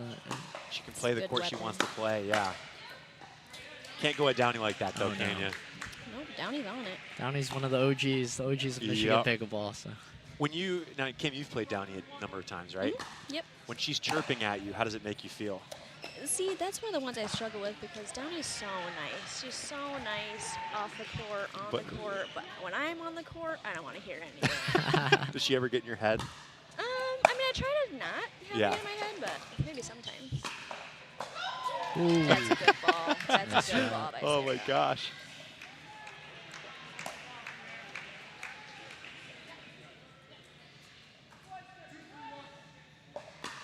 Two, 3-1 here. We'll get the score up soon.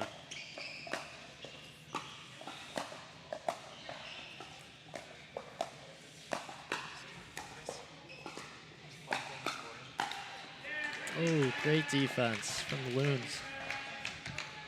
See, Alex, I knew you could commentate. Look at that. Just threw that right out there. Come on now. 6-0 commentator, 6-0 player. Oh, yeah, for sure. Ooh, what a Dewey. Huge Dewey by Jesse. Wow.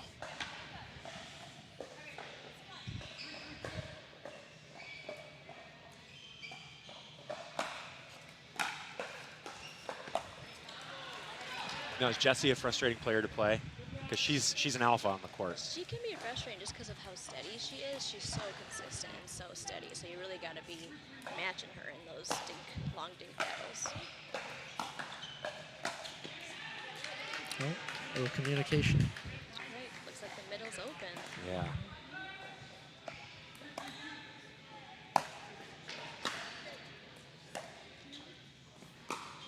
That's a good speed up right there. Speed up.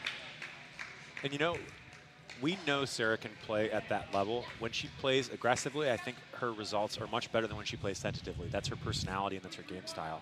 Yeah, she definitely likes the fast game. Yep. 100%. And it almost seems like she prefers to hit on the run in a lot of scenarios as well. Oh, that's a tennis thing for sure. Fascinating. Always better in space. That's a killer flick from Courtney. Goes for a little bit too much, but Defense by Denver. Great Yeah. defense.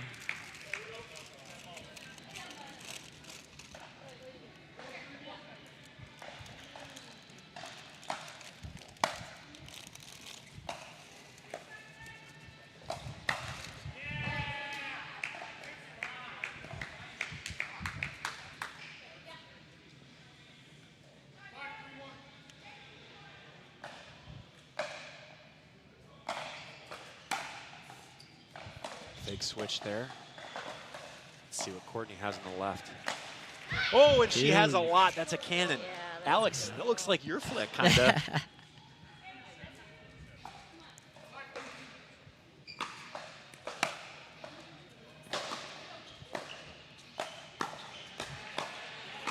Wow. Works out for her. There's that good speed up. Yeah, She likes it fast. speeding up in transition. Probably not totally advisable often, but it works really well for Sarah consistently across matches. Also, I just noticed Courtney has a Samari jersey on, so that was confusing me for a second there. Oh, yeah. All right, talk to me what you're seeing. You guys are both internal processors. I know I put you on the spot commentating, but I thought it'd be really entertaining for the folks back home to hear how you break it down the game. Yeah, I think Sarah's doing a really good job being aggressive and taking control of the match right now. A lot of her speed ups are catching a lot of them out off guard. I think that's really, the fast pace is really taking them off their game right now. Interesting. Yeah, I think it's interesting they're doing Courtney on the left, actually, with her being a lefty. So we'll see if they continue to keep that up.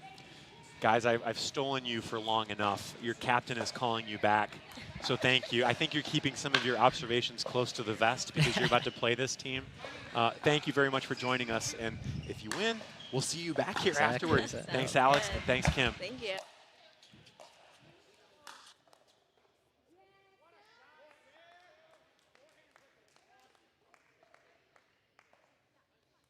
It is my distinct pleasure to welcome to the booth El Jefe.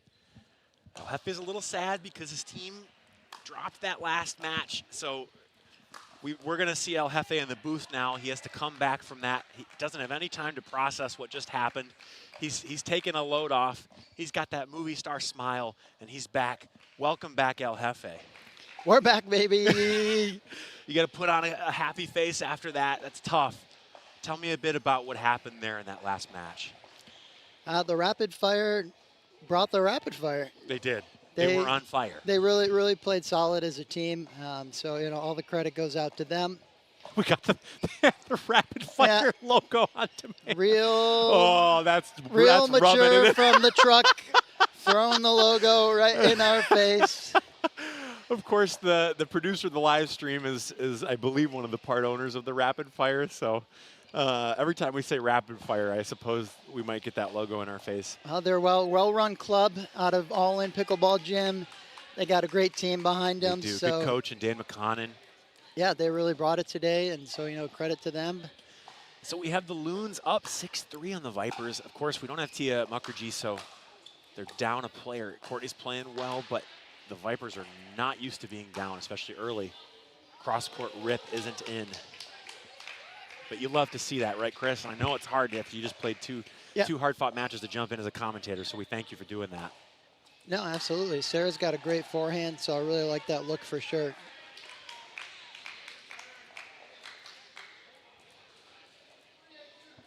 Three, 8. Big slice return there. Courtney handles it, pulls the trigger, and it works. And the Vipers are dying a little something up here. They are. Jess hates losing probably as much as anybody in this building. She's a competitor for sure. If anyone can rally, it's going to be the Vipers. Yeah, I know. I believe we saw them rally in Lansing in the women's doubles match. We did. We did. That was maybe the best game of the day that day. Yep, no lead is safe.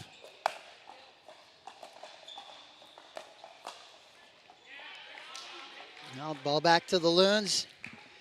I got to say, I do like this little high view we got here on center court here at Bash Pickleball Gotta Club. love it.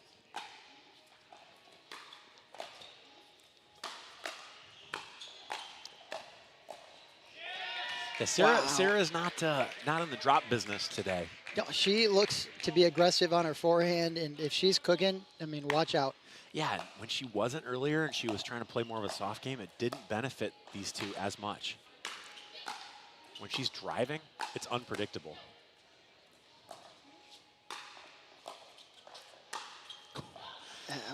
Oh.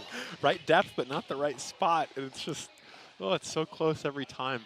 I can't believe Courtney got out of the. Oh, I think it was a good miss. I think it was that was a good miss. We call it a good miss there. Gosh, you don't see Jess miss that, and she exclaims after missing that, because that's unusual for her, and it's already 10-4, Chris. This is a shocker. I can't even tell you really what's going wrong. I think it's just that the Loons are playing so clean and aggressively that it's hard to handle. Oh, my gosh, and Downey says no more. No, they just came out firing. They did. They were relentless. Yes. That's a big win for the Loons. The women's of the Loons are undefeated on the day. Wow. And the thing is, the Loons were, I believe, they're second to last in the standings, right? So they just make it into the playoffs? Yeah, they as of the last standings update, they were in the number 6 spot. Safe. Casey just said something to me, but I couldn't. Take a look at the final point here. I couldn't hear what he said to me. Yeah, just total big aggression. drive, a big close from Downey. Smooth as a cucumber.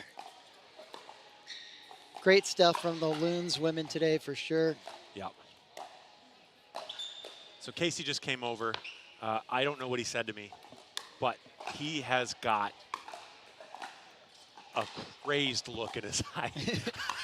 I think this is going to be a game for the books here, to be honest with you, based on what I'm looking at right now. Yeah, we got a new player, Carter Maris. Okay. I've never seen anything from him. His movement reminds me of someone. You know who? Who? He reminds me of a young Christopher Walker a little bit. Look at the wide split step.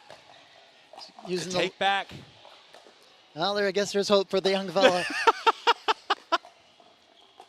I love it. Hey, he looks like a young version of you. Well, we'll see what the young stud has in him. Can he live up to being the partner of Casey Cullen? Can anyone? Tough. Yeah. Tough task. If Mr. Joe Stafford were here, he would be the starter, but Joe has been out for a while. Carter Maris, 5'6", 8". Carmel, Indiana. When Casey Cullen calls, you got to go, right? Carmel answers. Yes, Carmel answers. I'm guessing maybe Jesse probably has some connections Yeah. from the fellow Indiana crew. Yep. So I get to play Casey and Jess this summer, by the way, in Saugatuck. So I'm wondering if we play, say, 5 games, I wonder if I'll score 1 point on these guys. I believe you have it in you. Thank you. Thank you. I've seen you on the court. Well, you know, it's, got a medal last week, so that was good. I took the coaching I got from Mr. Joe Stafford and Mr. Chris Walker. So Chris worked with me in my resets, and, it started to click once the lights came on, so that's good. Yeah, that's how pickleball goes. Sometimes you're out there one day and then you feel something and then you just Right. it just clicks and you're like, oh yeah, that's it. Exactly. Okay, so Casey, maybe the best player in Michigan. I mean, if not the best player. He's over here giving us a stare down right now. The funny thing is he knows when the camera's on him. Like, he's got that intuitive sense. He's a showman. And he's almost a 6'2". He's a legend.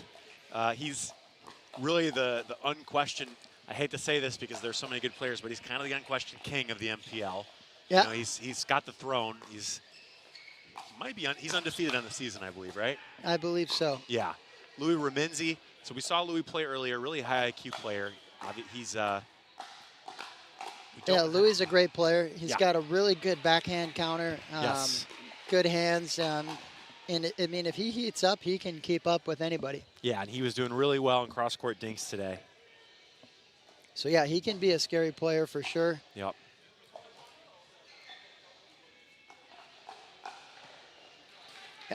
We have the Lansing Tower. Alex and I didn't know the name of this player, and we still might Zach. not know. Zach. Yep. Okay. He is the boyfriend of Sarah. So That's Sarah's boyfriend? I believe he was Wow. a last-minute call-in. Yeah. Their sub unfortunately fell ill this morning. Interesting. So he got the call and he rose to the occasion. Love it. He's a big guy. I saw him on court earlier. He's got a lot of power. He does. So yeah, if he gets cooking, if I'm him and Louis, I would say come out and go for broke here. Yeah. You got nothing to lose going up against the undisputed Casey Cullen. Bring the heat. There's so many players that we get as subs in the MPL. I just really hope we continue to expand the teams because we have the players to fill the teams, and they all want to come back. Bigger and better. Yep. Tough return. Big serve from the young gun. Yep. Starting off 1-0.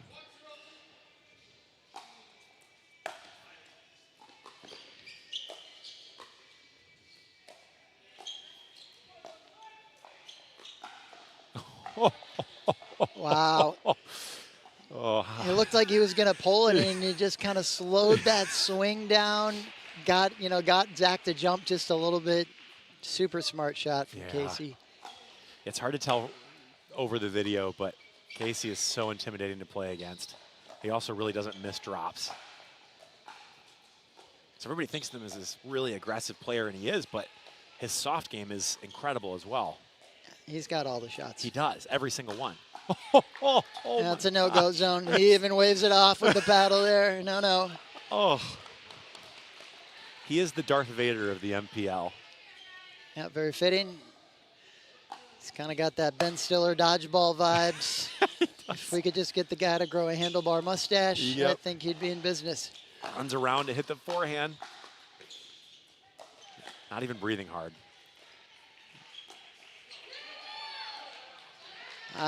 Louis started that with a great little 1-2 combo. The Vipers held it off, but the Lansing Loons prevail and get the ball back.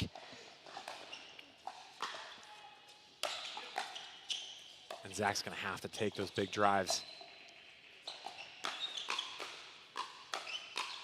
Oh, my gosh. Oh, hands. So you've played against Casey a number of times at this point. And we talk about him every week, and we'll come back. But I want to ask you what it is that makes him so hard to play against. And they There's the big fella. There they go, and you don't expect a passing shot from a guy as big as Zach, but he's got some tricks we haven't seen yet. That's what I told you. He has some firepower. Yeah, he does. Needs to bring it. He was taking a little bit off the ball earlier on, but now you're right. Nothing to lose here. Just leave it all out on the court. Oh, the no-look, Tui. Oh. Did you see that? He was looking off the court, and it worked. Did we have a replay? They're going too fast for it. Watch this no-look. Yeah, sneaky. You don't see it on the backhand side very no, much. you don't. We're back in the point. You It know, was a missed drop from Casey. Casey is feeling it if he's pulling out stunts like that.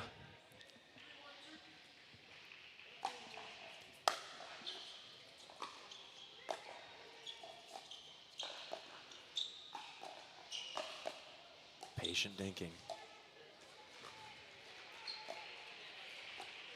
And he sees the Ernie and he the gets big it. fella. The Lansing Tower sees the ball coming up and he decides to get that Ernie. He makes that decision early and it pays off for him.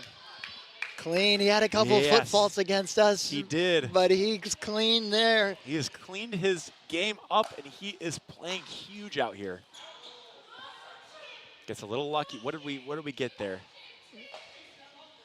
Downey versus Casey in the battle of chirping. I don't know who wins that one. We'll see. Time will tell.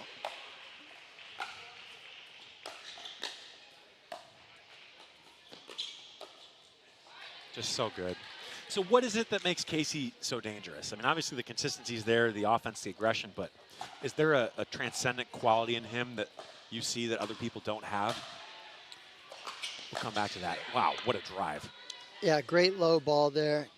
He's got all the shots. He dictates play a lot, and he kind of mixes it up. So you're kind of on your toes, and you're not quite sure what's coming. The stare down. My gosh. I'm excited. I've never played against him, so I get to do that, as I said, this summer. We'll see what happens. We'll see if I get a point all day. Good two-way drive, return. You love to see the big fella take that shot, right? Because he got Casey cross court. Might have been down the line, but he passed Casey once before. Yeah, you got to go for it. Yeah. You sit back and you Casey dictate play. That's not gonna work out here. Right. We have an end change here. They got to come out here, fire away, hope they catch fire. Yep. The Vipers take the line right away. They don't need to talk to anybody. Yeah. They're ready to get this show on the road. And here we got to look at the Loons. We got to look at Bash Pickleball Club here in Warren, Michigan. So Carter doing a great job filling in on the right side, and it seems like maybe he'll be. Oh my goodness! Casey handles it. Great stretch from the big fella. Look how small the court looks with the tall guys there. Not a lot of room there. Casey found something. And the Vipers are on a one, up 7-1. That ball sails wide. And like you said at the beginning of this match, it looks like Casey Cullen is a man on a mission. Yes. Louis yells out. He's trying to get in Casey's head. Love it.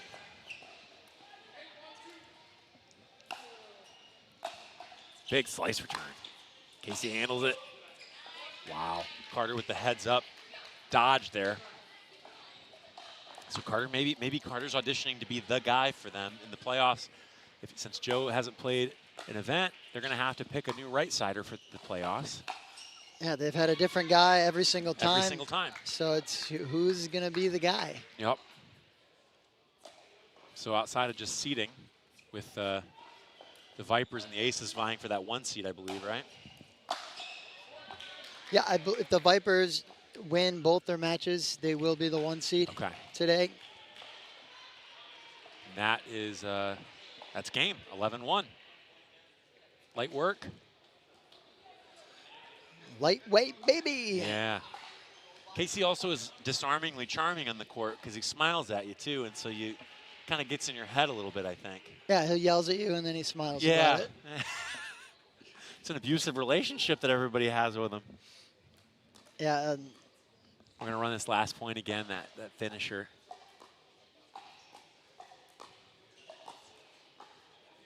Yeah, he tried to just kill the return there and took a big swing. And sometimes when you're down, you really try to go for something. Yeah, try to figure something out there. But you can only win 1 point at a time. Yeah. A swing's not going to get you 2. Yep. But yeah, Alex Reuter, who was commentating earlier last year, he had a funny little remark about Shannon actually, when she actually had a good point against Casey, and she yelled like, "Come on," but then smiled at him.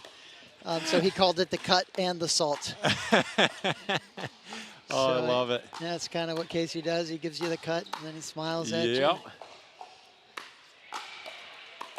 Shout out to Shannon. We sure missed you today. Where was she? She's doing something way cooler than pickleball. I think she's on vacation, right? Yeah, I don't know exactly. Yeah, she's out of town. Okay, I think maybe I saw her in like Italy or something Yeah, a week she's ago. traveling the world. Yeah.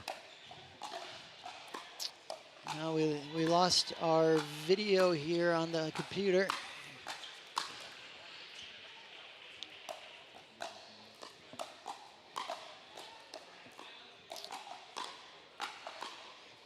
So the Tropics, 3rd seed right now?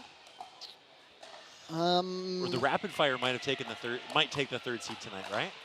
I believe we are in the 3rd seed right now at 4-2. The Rapid Fire are 3-2, so they would need to beat the Vipers. And then is it head-to-head or points after It'd be that? head-to-head as the first tiebreaker, so if the Rapid Fire is able to beat the Vipers, then they would overtake us. Tough. And be the 3 seed. But I mean, if they can take down the Vipers, they for sure have earned it. Yeah. And of course, so is Tia coming back for the playoffs? Do we know? I believe so. Okay. I believe she'll be back for the playoffs. Casey's over here banging the fence at us like we've done him some kind of disservice. Well, just by existing even. Can't believe you'd be back here talking about me. I know. Saying I'm the best player in Michigan. I know. You know, there's nothing negative to say because he never. I mean, if he misses, it's Come never. on, guy. Watch the broadcast back tonight. Not a single negative thing said.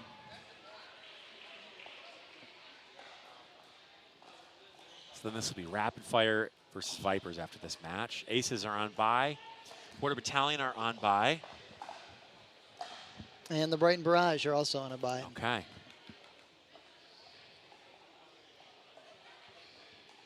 Always tough when you're on bye in the last week and positioning is in question, but I know that mathematically the battalion are eliminated, correct? Yes, the Border Battalion unfortunately are eliminated. Their season's done. Canada's finest will not be moving into the playoffs. Sadly. All right, let's see what happens here. Downey already playing aggressive and big. The thing about Downey is she plays more middle probably than any female player in the MPL. I mean, she leaves that line open and dares people to go down the line to her forehand. Yeah, Downey is a veteran for sure. She's been around the game for a long time. Oh, and Downey gives the look. She's not scared of anybody. How often do you see a female player challenging Casey? Well, Down the line and getting it.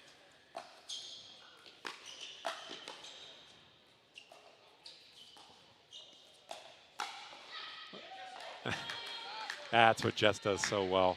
Great two-way slide from Jessie, the renowned Viper Queen. The Viper Queen. I love it.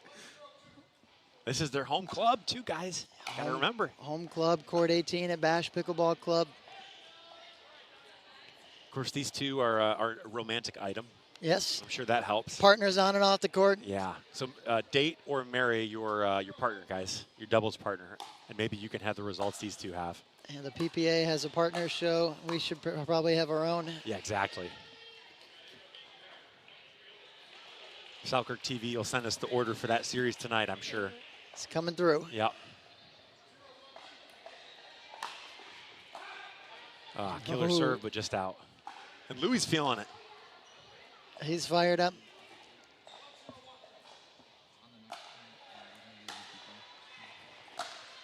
Big drive. Casey handles it. No, it's out. Out. Okay. Our chances, Chris, 17 to 83%. And yet, the Loons are up 2-0, right?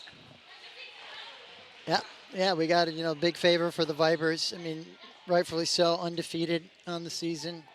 But 1 game to 11, anything can happen. Yeah, We've seen a 3% chance we have. win.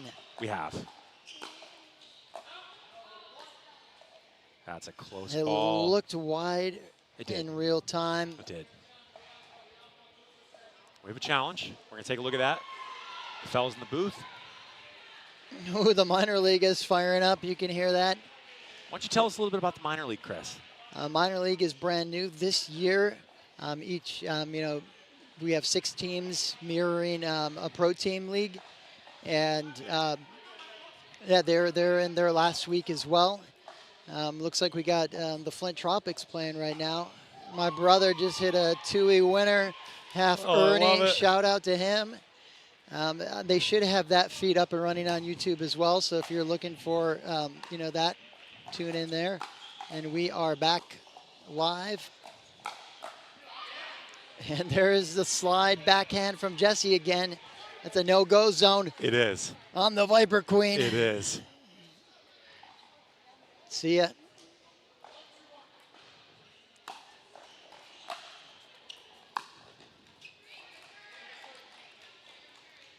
Okay, Casey missed another shot. I can't remember the last time I saw Casey even down in a game. Can the Loons pull off? I mean, this could be the upset of the season. Yeah, I would say so for sure. I mean, not from a duper probability perspective. We saw one, 3% Yeah, of 3. upset a couple months ago, or a month ago-ish. But this would be up there for upset of the season.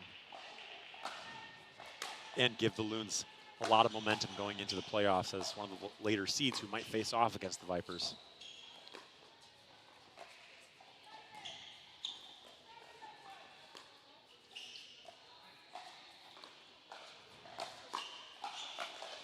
Oh, Downey had it, but missed.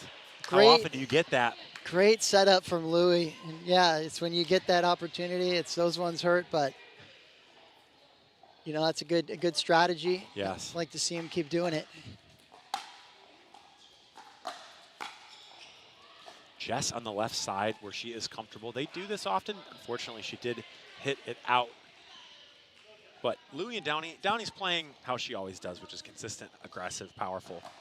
But Louis is stepping up the way he knows, and that we all know he has to. You hear Jesse's trying to fire up the Vipers. Yeah. Casey went to his next gear. You can tell from that point. The question is, how long can he sustain it?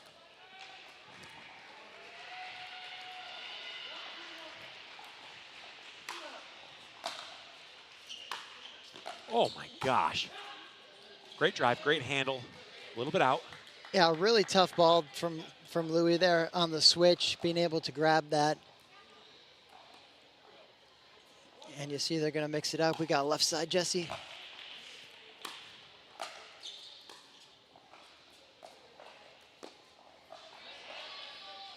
Chris, this is something. This is something. It's not something yet, but it's I know, starting it's to starting. be a little I know, something. like you can feel the air has been sucked out of the room. Ooh, this is where I think this is crucial. The Loons got to grab at least 1 point do. here to keep the pressure on. They do. They have to prove that they can keep gaining a lead, because if they can't, the Vipers will come back. Left side, Jess. Casey there. Jess resets. Handled from the Vipers. That Wow! is a remarkable point. Great put away from Downey. Yeah, and you just do not see this when Jess and Casey are on the court.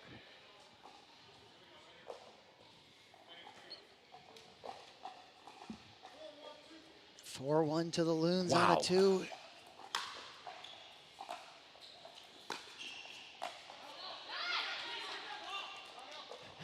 What did Louis say? Please hit that ball. I don't know. I think that's what he said. Well, they got 1.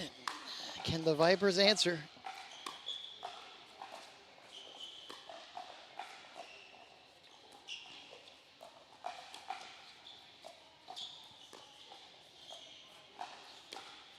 Oh, nobody's home. Smooth. Nobody's home. Yeah, here we got another little look at this. Here he comes. See ya. Yep. Well, Downey plays a big right side. She really likes to stand in the middle. And sometimes I think the left side partner she's playing with maybe assumes that because she's standing there, she's going to volley that or dink it. Okay, and now we're seeing vintage Casey, and he's yelling, he's got to chirping. come on. Yeah, and so if he's going to just go after one person relentlessly, it's probably going to be the female, but can Downey withhold his repeated attacks? Oh, there's the backhand that he was trying for a couple points ago. He finds it down the line there. Wow. 3-4 here. A little bit of a miss hit. Good dink. What can Downey do? Jess is sitting on it. Was that ball in or out, Chris? I think it was out. I think it was. I think we got an early timeout. We do. You know what I love about the MPL? One of the many things that make this the best, I'm going to call it the best sports league in the country. That's, in my humble, not so humble opinion, is look at all the players from the teams on bye that are here watching today. Yeah, no, that's a credit for sure. Really nice. We got some great work by our production team showing these awesome banners here at Bash Pickleball Club of all the teams. I'm looking, and the camera work is astounding today as well. Hey, I just got to say, who's the founder of MPL? Because that guy, I bet he's really cool. He's all right. What's his name? I'm going to make you say it. Yeah, we don't know. Oh, there we go. Hey, Chris Walker here. Hello. With my good friend Cody.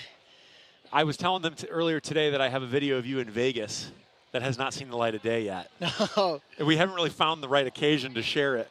Maybe a little playoff promo. Yeah, I think it might have to be. The only thing hotter than the playoffs is Chris Walker. Here we go. Connor Mogul's also a star of that video. He is. Probably more so than me. Well, you know, at the time. Oh. And there's Casey. There's Casey. He's back. Just one too many. Well, Connor was an MPL member at the time. He was on a team, but you know he has gone to another league in the Pro Pickleball Association. He's on and off rosters with the with Major League Pickleball as well right now. Yeah, no, he's making moves. Yep. I love to see it. And he's out here as well watching today. He is. So big take from Casey, and it pays off.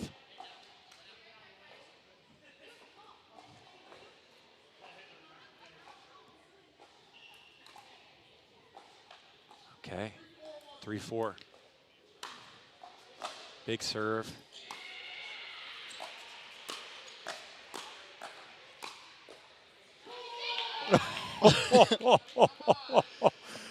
Oh, he's feeling it.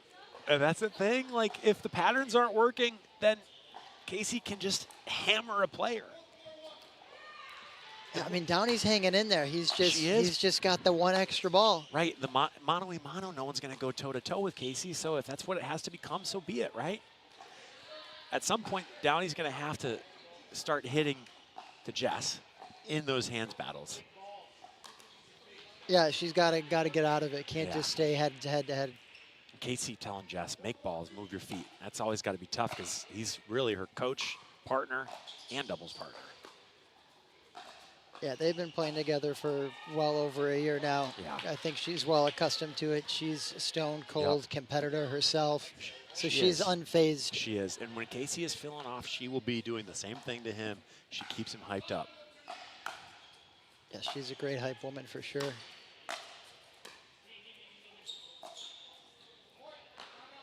Tough. I love the way Louis playing. Now, Downey didn't really move in that case, so Louis said, I want to do my best Casey Cullen impression, and Downey said no. You know, and that's part of Downey's game is she plays probably as far as space is concerned, the biggest right side in the league. And that's great when you're volleying with a guy head-to-head, but at the same time, when Louis wants to come over and take that ball, she's not really feeling him there and not getting out of the way. So not to say that she should or shouldn't, but that's the issue they had just now. Yeah, just a little confusion there. And we've seen the Vipers. We need to get mics on the players at some point, Chris. Yeah, no, that would be fun.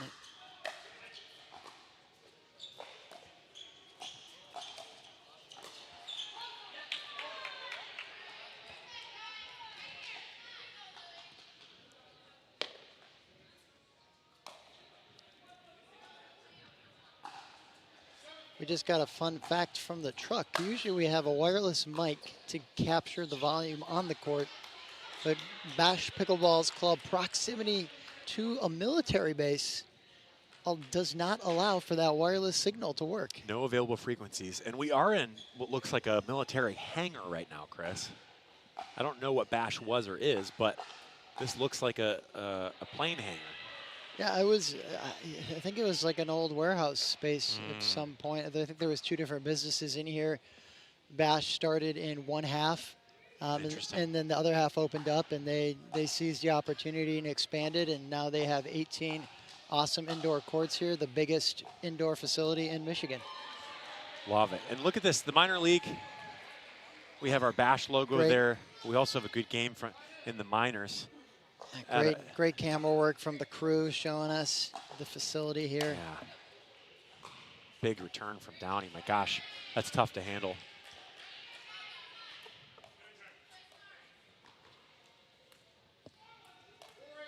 .48. I mean, you felt like the Loons were in control, and suddenly it's 4-8, and that's the Viper effect.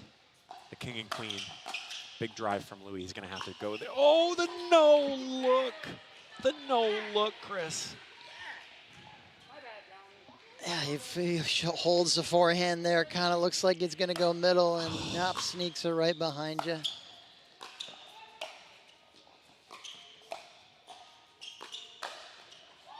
Wow. Wow. Downey was on that one. Big counter. See ya. Big drive. What can Louis put together here?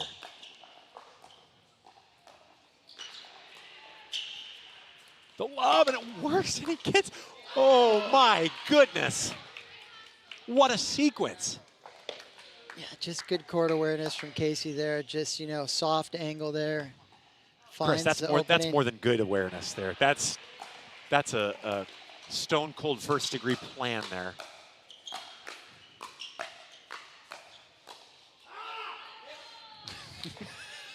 Big yell from Captain Casey Cullen. I didn't get to see that caught, right?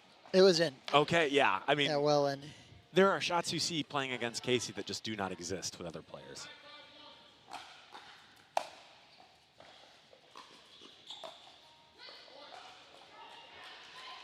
And we have arrived at game point for the Vipers. Wow.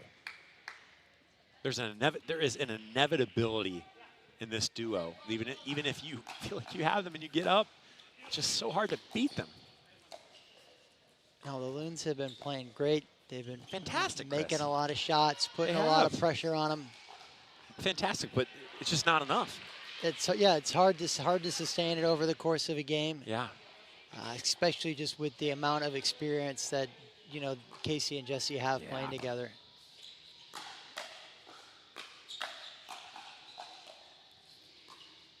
Another lob. Oh, and he gets it back. Great overhead from Louis. Louis says this is not done yet.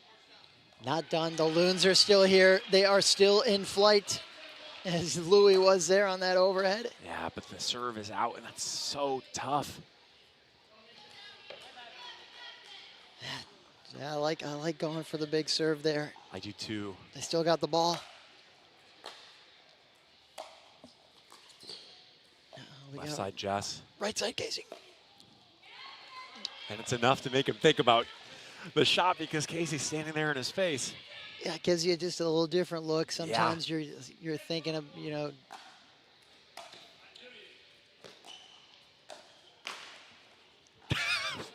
We'll both take it, they say, and that's how they win the game. Same exact contact point, same exact timing. It's like they have one brain sometimes. they said we'll do it together. Let's finish this beautiful. one together. Yeah, it was like a romance movie, wasn't it? It's like Lady and the Tramp when they're both chewing the spaghetti and they meet in the middle. That's what I just saw there. Better than the Notebook. Yeah. And we'll take a look again at the romance finisher. The paddle kiss. There it is. Gosh, that could be a Paddle Valentine's kiss, Day net card kiss. right there. Well, the Loons set the tone early with women's dubs. Jumped out to 1-0. Yep. but the Vipers have answered back here, and they are now up 2-1. They are. We have two subs. The sub mix team playing.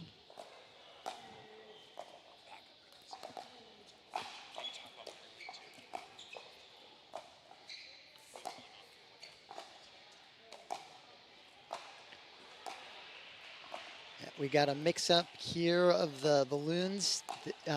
We got Sarah and Zach playing together this time. Sarah played with Louie in the earlier match against the Tropics. These two are also, I believe, partners on and off the court. We'll see if they can dial up some chemistry to send this into a dream breaker. We got two new Vipers on the court. We got Courtney Clark. She was out in Las Vegas, Nevada. She is now back just south of the border in Michigan. Yeah, she's hometown Henderson, Nevada, but she's more local now. She actually is a lefty, and unfortunately we don't have her duper in, but she is a solid player. We'll get our first look at her mixed game here.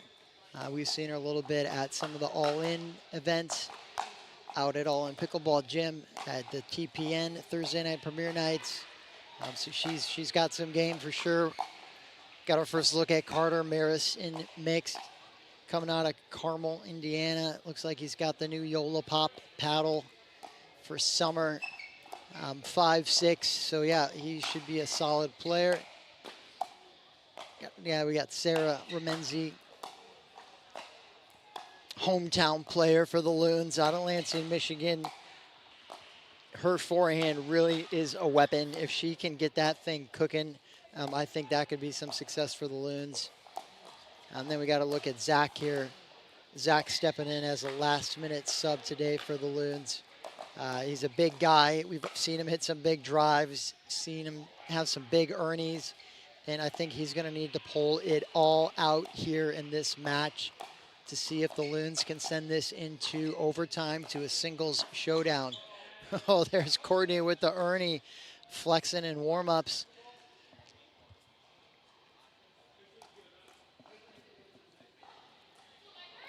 And looks like our warm-up time is over.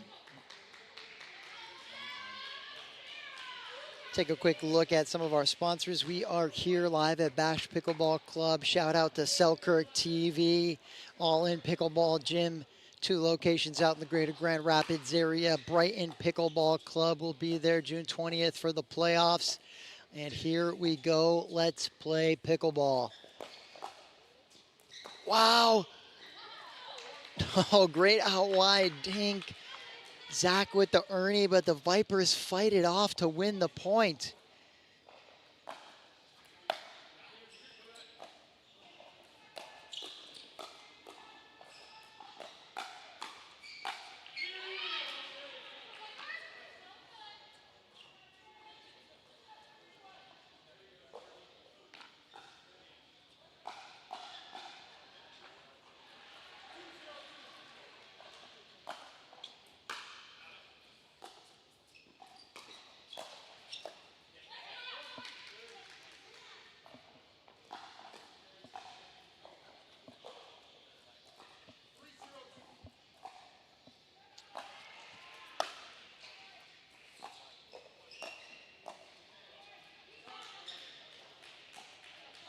A hot start from the Vipers, 3-0.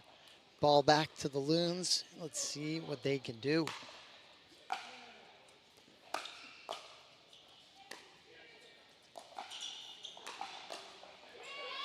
Great drop, great pressure from Sarah, all with the forehand, and that's what we need to see Sarah do.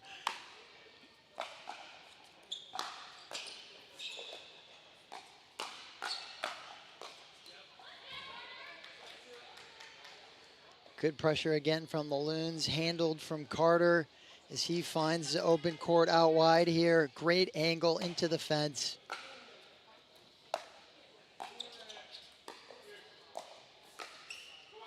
Oh, there's the big fella taking up space. Again, set up from a great drop from Sarah's forehand, and the big fella sliding across to finish it out.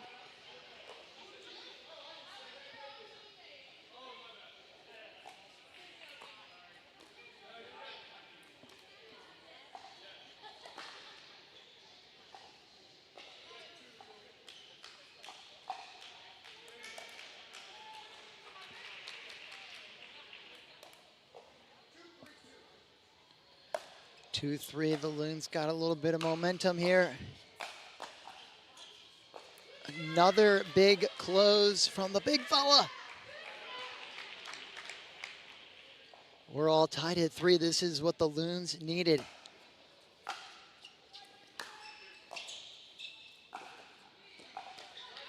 Oh, I like the look there. Sarah has really been setting up nicely with that forehand, and Zach's been covering middle. He was there. He was almost there, but great run. Here we go back to the Vipers.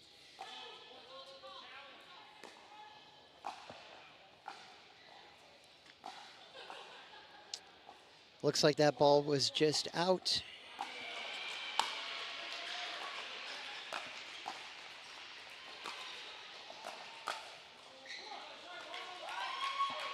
Big hands from Zach there.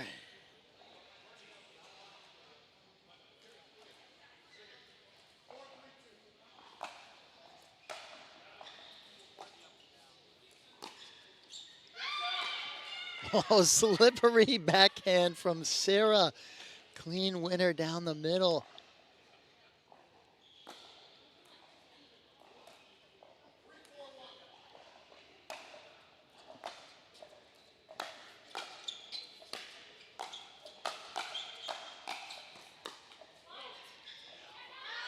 Ooh, I like that pressure. Sarah almost was able to snag that one.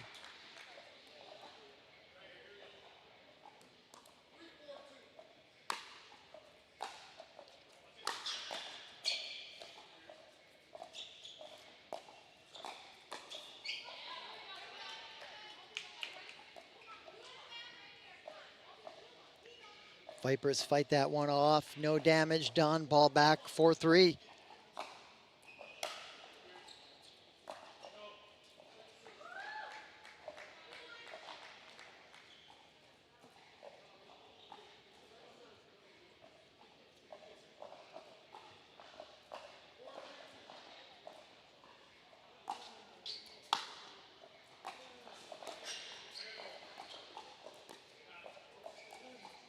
Carter taking up a lot of court. Wow. Coast to coast for the young gun.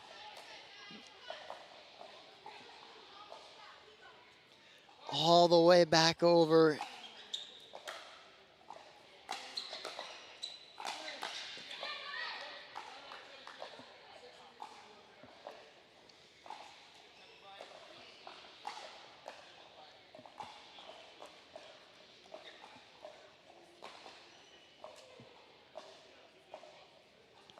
Good answer from the Vipers there as they get to 6 first for the side change. 6-3, the Loons are in a do or die moment. They need this match to send it into a single showdown.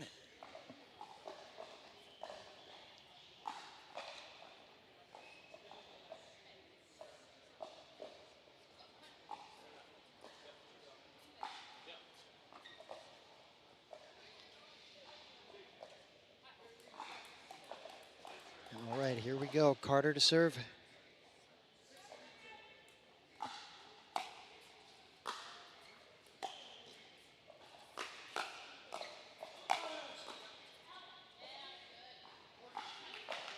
Carter putting a lot of pressure on right now. The Vipers 7-3.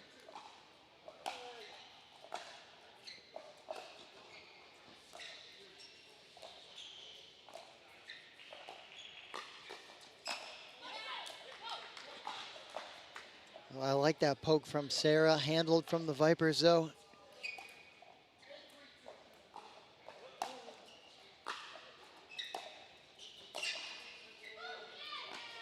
Oh, the big fella gets in there, finds the right hip of Courtney.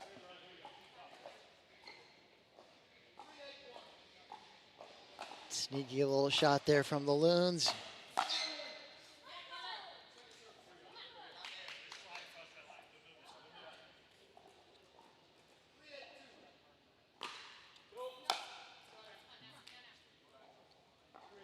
That serves just out. Ball back to the Vipers. 8-3 on a 1.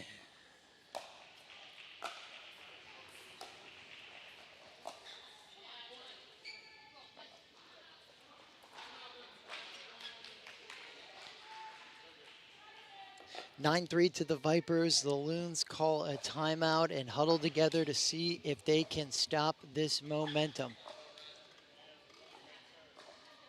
Got a good look there at Coach David Foreman coaching up these Vipers here at his home club of Bash Pickleball. He's got the Vipers rolling exactly where he wants them to be.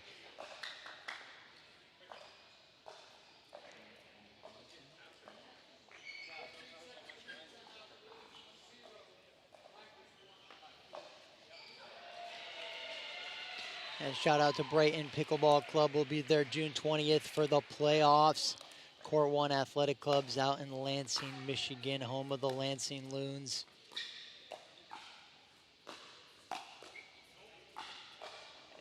And that poke from Carter sails long off the Loons paddle. And they have earned themselves a game and match point.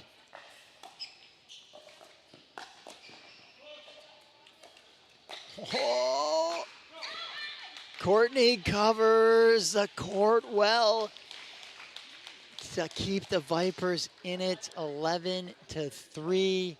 The Vipers have taken this match 3-1 over the Lansing Loons.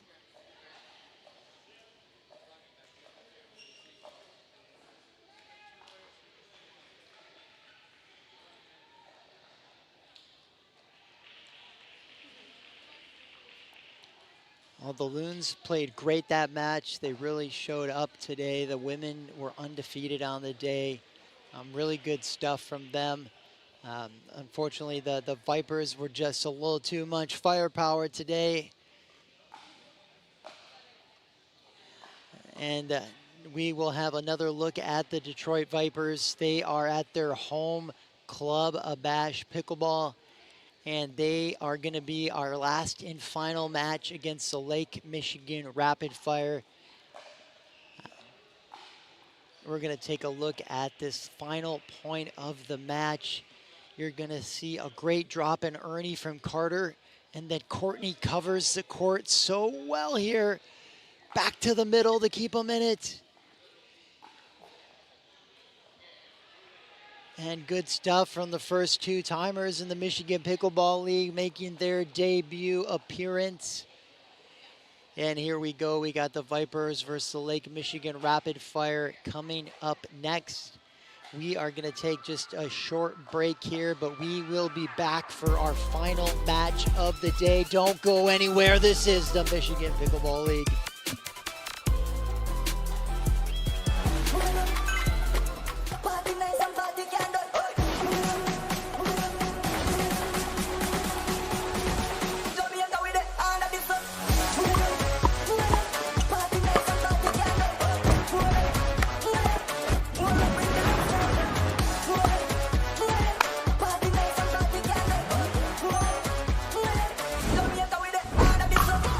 What's your duper?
Folks, welcome back. We have been on break for a little bit, just making sure everybody has time to do what they need to do.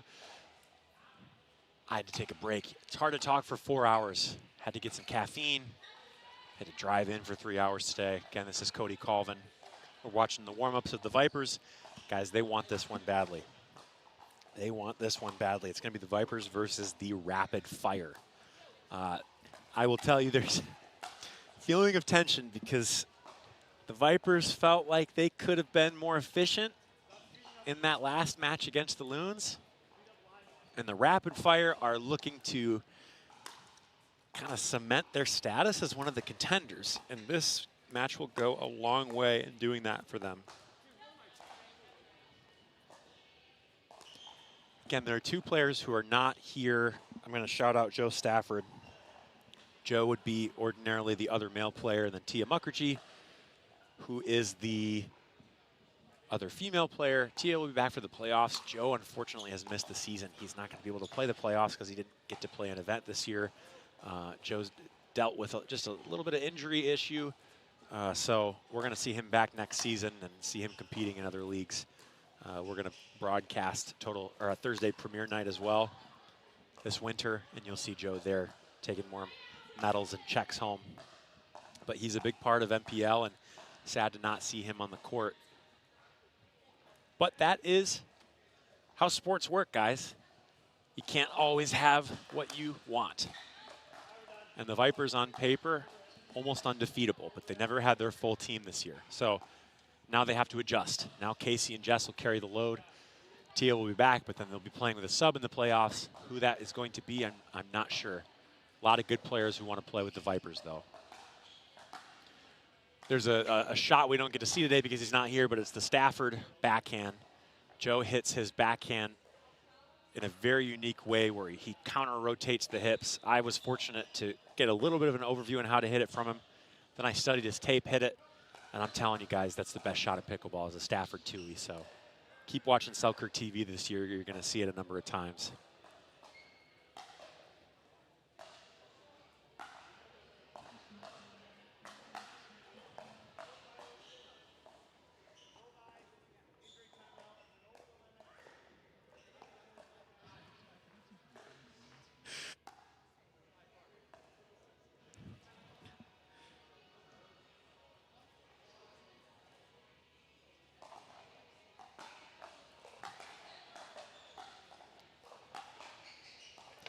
I'll talk a little bit more about MPL. Guys, I love this league. I've gotten to commentate for the PPA, the National Collegiate Pickleball Association, and then several Michigan leagues. And I have to say that the MPL is my favorite league, and there are a couple reasons. One is the continuity of the rosters. So in Major League Pickleball or any other team-based format, often the teams are changing every week. So if you watch the waiver period for the MLP, you'll notice players are getting added and dropped every week. So it's really hard to find continuity. Also, those are pro players that are doing this full time for the most part. And so there's just a different attitude. It's cutthroat. You might be playing with someone one week and then you're traded to a different team the next week. At MPL, we have roster continuity outside of some players missing events and having to sub in. But what you get is kind of this feeling of camaraderie in the building every time we have an event. Everybody knows each other, and then you really do get these real deep team rivalries. And that's palpable when you come into this space. You know, the Vipers are on top, but everybody kind of smells the blood in the water because two of their top players are gone. So it's, you know, what can we do against Casey? That's what everybody's checking in on. So the feel of this league is something remarkably special, and I'm so happy to be a part of it. I was so sad to miss the event last month. I sing opera, as some of you guys know, and I had to take a day off because I was singing an opera that week. And when you're an opera singer, you can't really talk for 8 hours a couple days before you're going to give a performance. So sadly, I had to miss that one. But they were able to fill in. They found some people to fill in admirably there.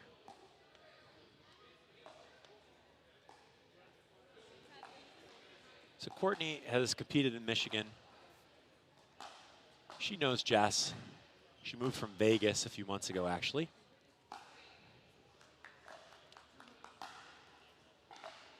She's wearing a Samari jersey, so it's Jess's second jersey.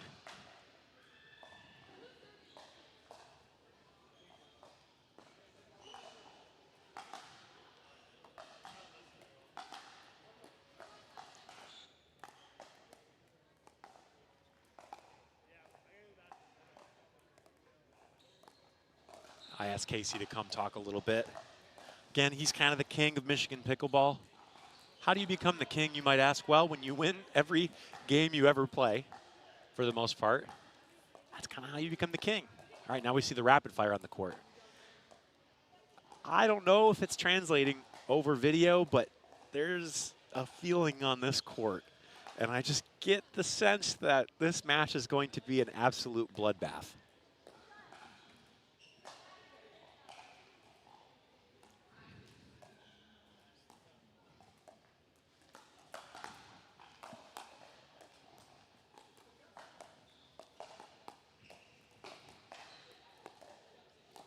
Another thing that you see in the MPL that sometimes is just a little rarer is pride. There's a lot of pride in the pro circuits.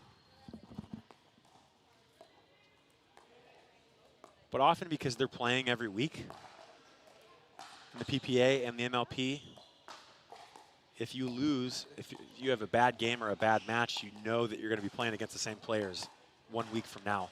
For these players, this is the one time outside of the playoffs that they're going to face the team they're playing. So you only play a team once. So for the rapid fire, this will be their first and last match against the Vipers. We don't have our win probability. I would say this is probably about 50-50 based on my gut instinct here. Monica, one of the most decorated women in the state. Kim Tran, up-and-coming player. Again, kind of thrust into MPL with not a ton of pro experience. She's played 5-0 and done well, but not pro experience. A lot of these women have played APPs and PPAs, so Monica invested in her. Monica Wynn, only a 5-1-4. That's kind of surprising because she plays like a 5-5, and she's playing the best players week in and week out in challengers, PPA tours, and APPs. Jess Samari, the Viper Queen, as Chris pointed out, 5'3". Jess is such a unique person. She's so competitive, but she's also very kind and sweet off the court. But she has this killer instinct that is palpable. That's the best way to describe it. If you hang out with her, you'll understand what I mean. Just a competitor through and through. And it makes it a treat to watch. Courtney Clark from Henderson, Nevada, near Las Vegas, I believe. I've seen her play a little bit. Killer lefty, got a great flick. And they're starting right up, so I'm going to call this match.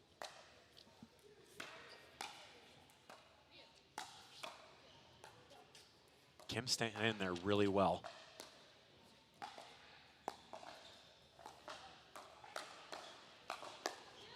Oh my goodness. That aggression from Kim, if she can carry that through, guys, I just can't tell you how important that's going to be for going into the playoffs and feeling confident.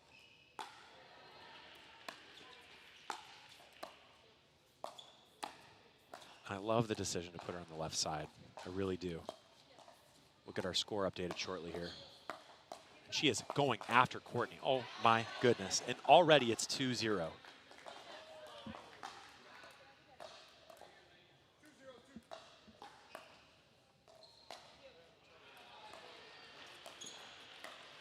Pulls the trigger.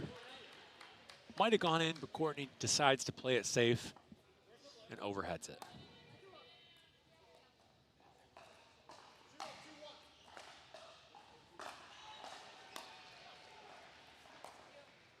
Good two-way drop there. I just love what I've been seeing from the rapid fire. Wow.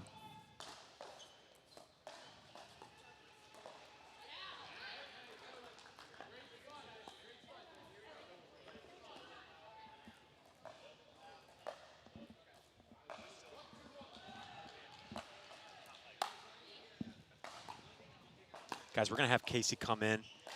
I'll keep you apprised of the score. Big flick. Kim gets up. Guys, we have Casey Cullen in the booth. Uh-oh. Here we go. He's about to play. He got the victory. You're going to see the game through his eyes. 2-2-1 here? Yes. Okay, here we go.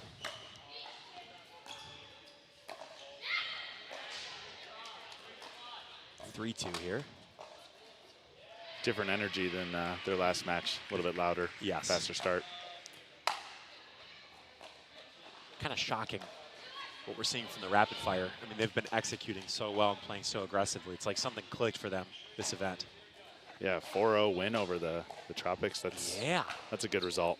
That's a top 3 team, and they kind of wiped them. Yes. Can't miss that. You got a good momentum run from 0-2 to 4-2. You got to make a third. I don't care if it's a little high. Yep. Such as that right there. Yeah. Nice and high, but it's in. Make him hit a ball. When you're nervous, the tendency is to try to drive it, right? But then even a bad drop can get you an advantage. Yep. You like that pull? From Kim? Yeah. Courtney was off on that in the first game, so if she saw that, then yes, but interesting. It was a little high.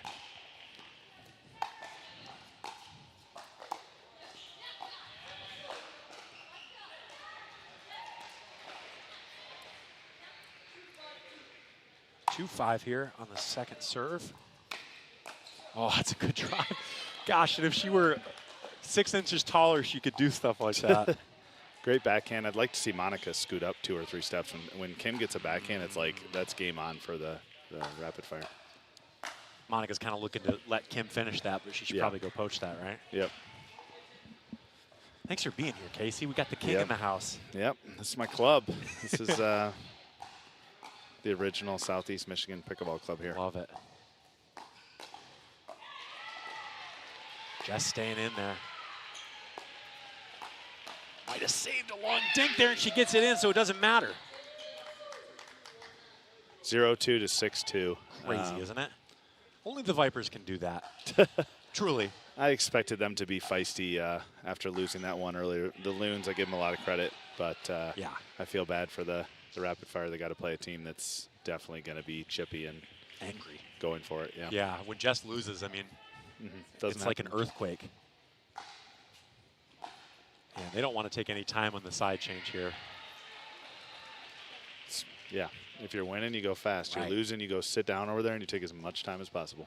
Were you nervous with the Loons at all, or were you just like, all right, let's just get it in gear? Was it because there were a couple shots that were surprising there? Yeah, I think I was. I mean, you know, slow early, slow start, kind of reacting. That's not usually me. I'm usually a fast starter, but credit to the Loons. They put us in a tough spot early. Good slice return there. Courtney handles it. There's the Jess we know. There's the Jess we know. Earlier, that would have gone like between them, and no one would have said anything, and it would have been super tentative. So interesting. Nice to see them jumping on the attacks.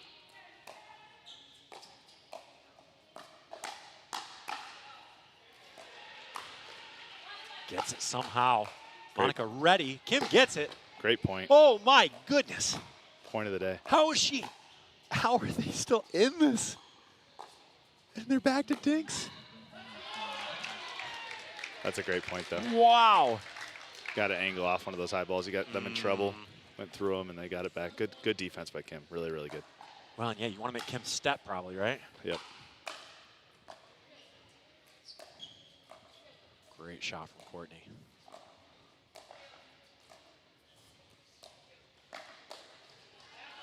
That worked. That's, yeah, we said earlier, she's just a little late on the speed up through the middle. Big return. It's out. Yeah. Cannot hit those. Ugh. I think that's the danger of playing with someone like Jess or like you, is that you just don't want to make mistakes, and that's the psychological pressure, you know? Yeah, for sure. It's like keep the ball in and don't miss. That's a great move by Monica. Yeah. Just a little excited, a little jumpy, but Kim set her up with a great drop.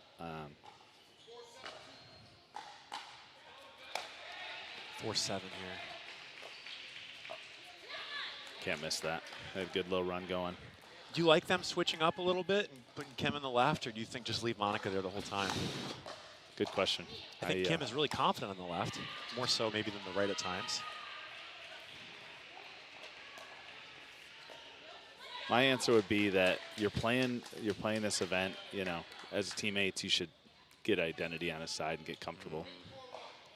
Anytime that I'm going back and forth between sides, I tend to be half as good. Makes sense. But when's the last time you played the right side in men's? Never. It's a bad speed up. Good job staying in there with a rapid fire. Come on, wait for it. You guys got to remember, he's the captain, so he's got to help the team out while he's doing this. 2 attacks from off the line. You can't expect to win those points. Oh, and Monica, too, is just so good at sitting there and volleying. Yeah. 4-8 here. Good return. That's great depth. Yeah.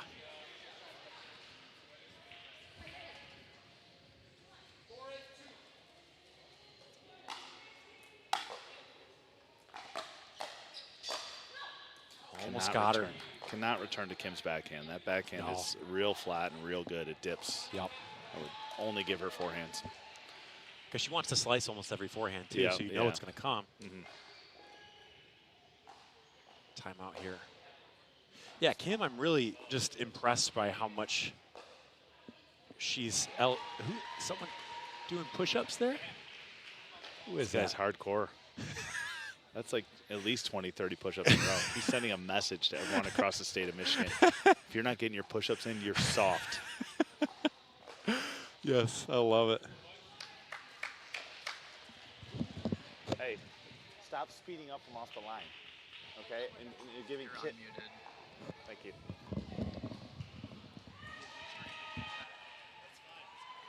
I hope we got a little hot mic of Casey talking to his team. That's something that I want to explore for next season, is just getting some more of the communication between captains and teammates.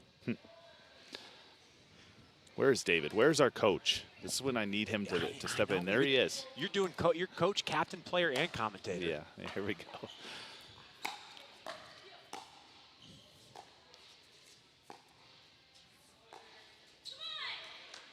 See, I love that so much better. Jessie hit her third to Kim's forehand, and she just hit that soft chip. Didn't hurt us much, and then it's easy to get up.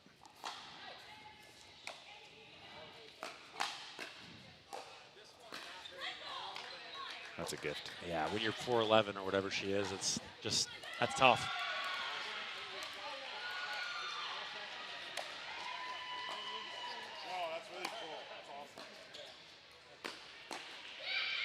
We gave him a lot there. Wow. All right, here we go. Here we go. Critique me. Be hard on me here. Let's go. I don't think I've ever said a negative thing about you. Don't be mean. I try to find, what can he improve on, but that's the thing, guys. When you commentate, you got to be fair.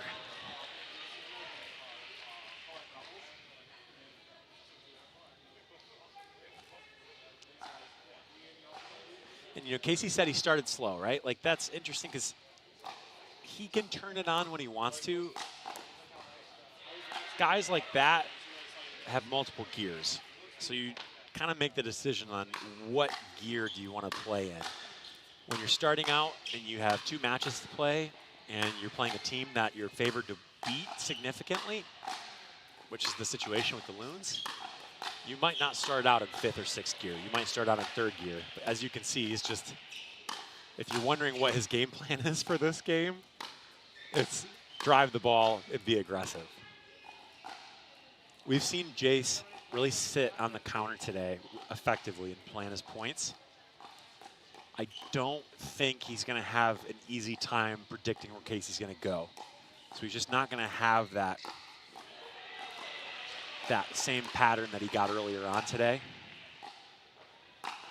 where he can sit and anticipate where the ball is going to go.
guess we lost power, so I don't know what you guys have seen. We were live the entire time. We were on battery backup. Okay, we did not lose power. Never mind. I was corrected by the booth. Wonderful. Okay, 84% to 16-ish percent.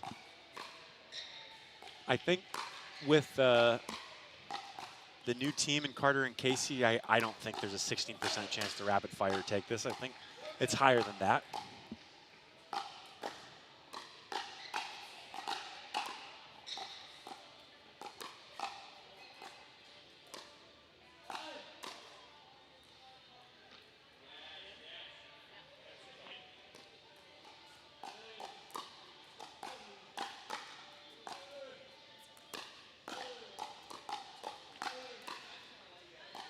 Carter Maris, Carmel, Indiana. That's where Jess lives, I believe, or at least close. I like his style. I think he does a really good job at playing the right side with Casey. Playing the right side with Casey is not easy. Casey Cullen, of course, the king. Just had him on the mic, too. Love the way he sees the game. We lost power, but we're on battery backup, so we're good.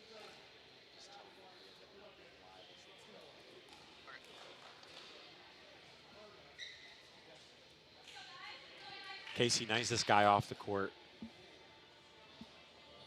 but meanest on the court.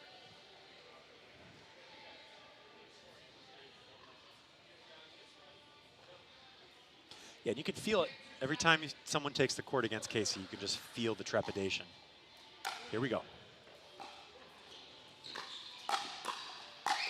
Oh my goodness.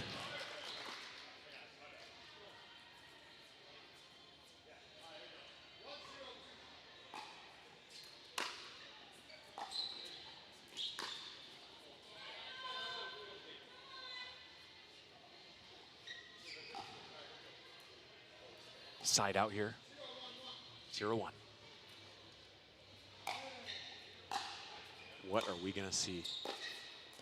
The no-look Tui. Guys, this is gonna be a game to remember. I can already feel it.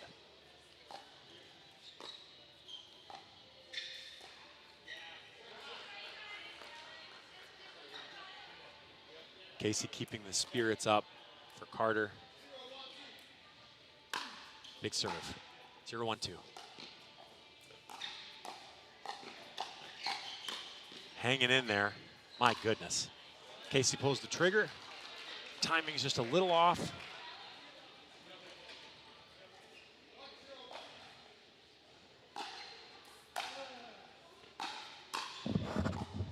Casey handling those shots. El Jefe, Chris Walker back. Jace not afraid of going after Casey. Oh my goodness, just a miss hit there. I'm back in the booth. Welcome. Was watching the minor league Tropics win in a Dream Breaker. Is that your brother on there? My brother closed it out for his team too. Good job. Huge return, but it goes out. Too big. Too big. 2-0 on the 2. Huge Tui. What's Casey gonna do? He's gonna keep going to that backhand. Casey somehow gets it, lobs it in. What's he gonna do? Goes back to Jace.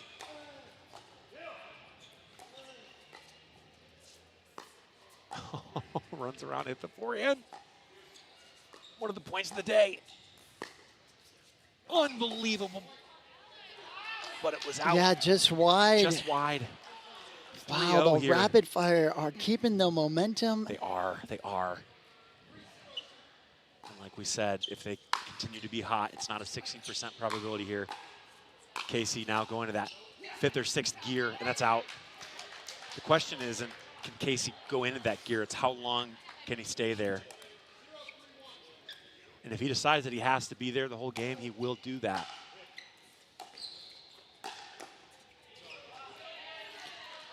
And I expect to see the intensity from Casey momentarily here. He knows he's got to play hard. Carter's a good player, but not the same as having Joe Stafford there. And he's got the banana serve, drives it. Jason the left. Speed up. Wow. Wow. finds impossible hole in the middle. He does, and that's again, it's just right through. How hard does he want to play?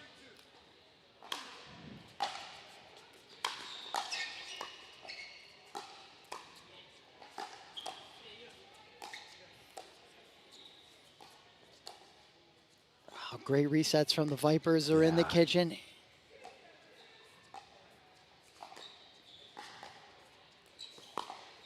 Almost gets it. Just had a lot of spin off Alex's backhand. Yeah, Alex's Tui is a weapon for sure. Yep.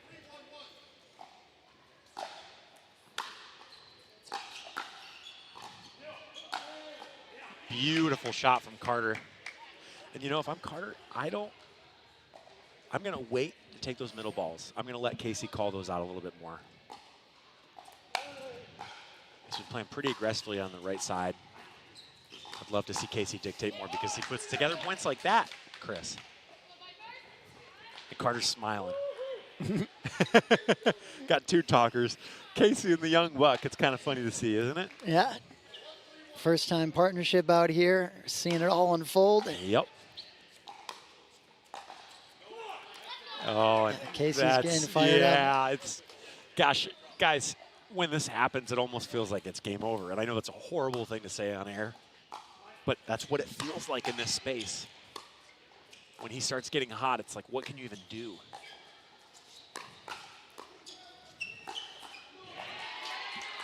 Well, Alex Wen says, I'm still here. Yeah. But the Vipers still have the ball. Yep.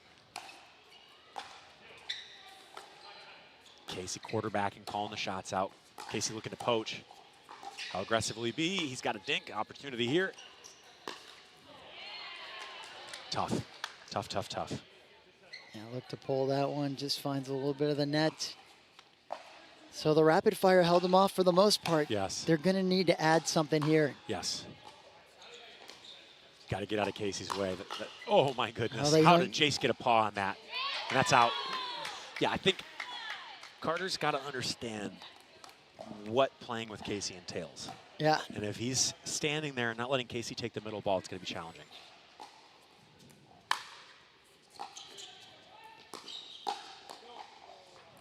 Oh. Tough, tough. Net for Casey the said that was rapid going to fire. hit Cody. But I don't know. I think that was going to be in.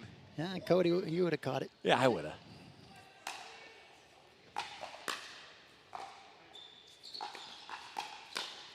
Oh. Oh. Oh, just catches. All right, and I want to see Carter play a great right side, but I want to see him give Casey space because it's Casey's time to dictate the point, just like that. Wow. He kicks the Yola sign. Like that was the problem. But he set it up, right? He had the Yeah, ATP I mean, it on was there for sure. Yeah, but Alex just hit so hard on the cross court. Look for Casey to ATP again. Yeah, no, he's usually lights out with his ATPs. Yep.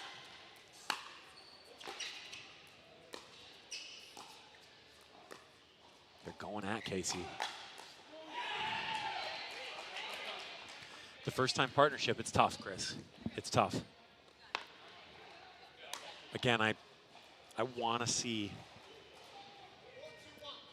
Carter just play a little more complimentary to Casey because Carter is an aggressor, but he doesn't necessarily have to be. But at the same time, if that's open, you take that. But that is different than looking for a big aggressive flick. You know what I mean? He's looking at the open space, and he's playing good right side there, and that makes a big difference. Casey calls it out. By out, I mean he's calling his partner shot there. Very interesting patterns we're seeing. Yeah. 2-4 back to the Vipers.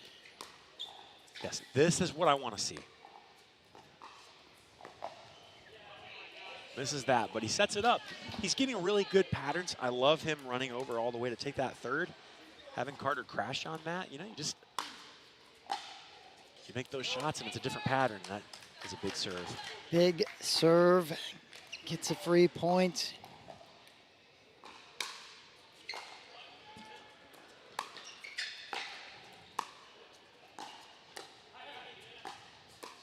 Great resets.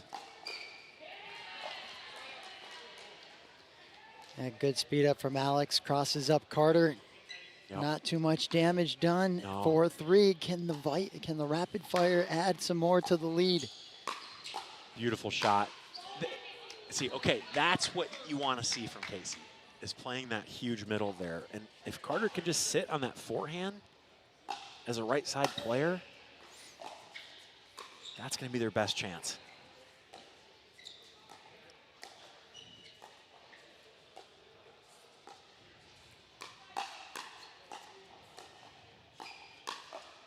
What amazing teamwork by the Vipers. Now, you don't often see Casey deferring on a middle shot there, but he's using Carter to set up a volley down later in the point.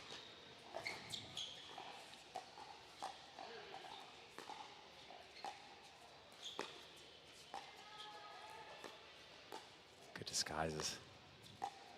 Changing the placement.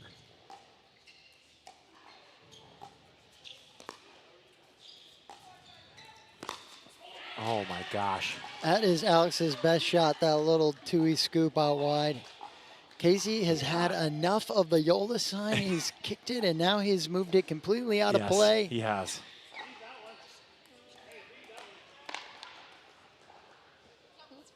The Yola sign. There it is, the barrier that has been removed from play. Okay, that's what he wants. He's getting yelling. vocal now. Yes, he is.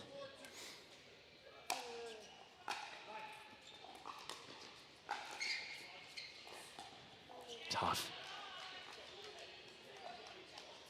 This is the tough thing about the sub situation for them too. It's just, it'd be so different if Joe were here, you know. They'd have all that time that they developed chemistry together. Oh my goodness. Impossible angle. Yeah. So for the rapid fire, you keep moving these guys around.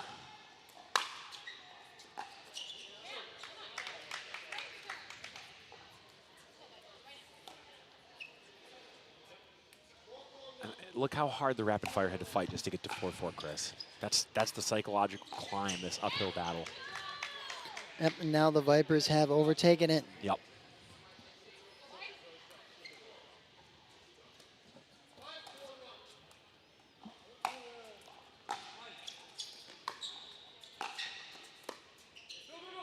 Oh, close. Tough, a lot of spin Yeah.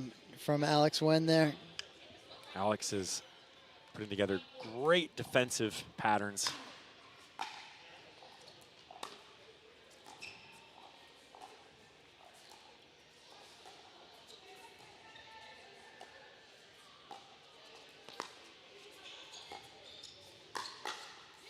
Jay's sitting on it, but Casey ready. Oh my goodness, and Carter says, hey, I'm not a sub, I'm a Detroit Viper. Great backhand counter Yeah. from the young gun from So Carmel, good. Indiana. Yeah, he really does look like a young El Jefe, doesn't he? You notice that? He's got some swagger out there. Well, I mean, I'll give him that. He's, you know, plays some of the same styles, same positions on the dinks. We got our boy doing push-ups again. He's training. We don't know what for. I don't think we really know who he is either, but he's stealing the show. Yeah, he's getting his fitness in. Mm-hmm.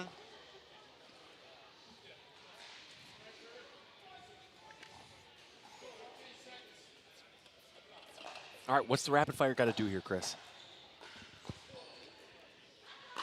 I think they got to continue to be aggressive, Yep. and that'll do. Yeah. That'll do, Pig. That'll do. That'll do. Shout out to Babe. Shout out The to movie. Shout out to Babe. It's also in Shrek Yeah. for Donkey. Thank you, Chris. Yeah, it's a fun movie trivia for you today.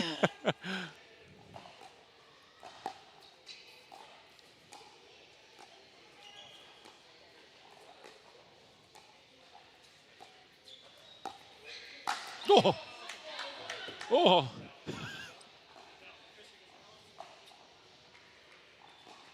Is that a foot fault call? Oh, yeah, it Push was off? for sure. Okay. He pushed off for sure. 5-6 now. And we got to give a shout out to Mike, the head referee. He is the director of referee pickleball for the APP Pickleball Tour. How'd you even get him? Would you pay him $3 million? Yeah, he's got a big retainer. But he's a local Michigan guy. Okay. So, no, we're lucky to have him in our backyard. He does, he's a really good presence in the community where, he'll even go out to the park sometimes and hop in and ref games. Wow. Just to That's stay a ref. just to stay sharp. That's a ref right there. And so yeah, I mean he's a guy who really gives back to the Michigan community. So yeah, we're lucky to have. I mean, not only a a professional referee, but the head referee of the APP Pickleball Tour. And shout out to the APP. Will be in Detroit August 20th. Love it. So yeah. Call on the court stands. I think there was a challenge. It is a foot fault. Yeah, Mike was all over that. So yeah, if you're around in August and you're in the Detroit area, sign up for the APP event coming to Detroit at pickleballden.com.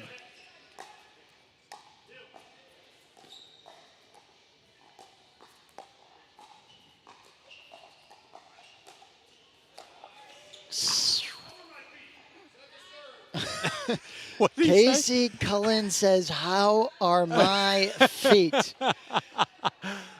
And I wouldn't even call that an Ernie there, my friend. You just kind of stepped over the sideline. Was that but an Ern? You're clean.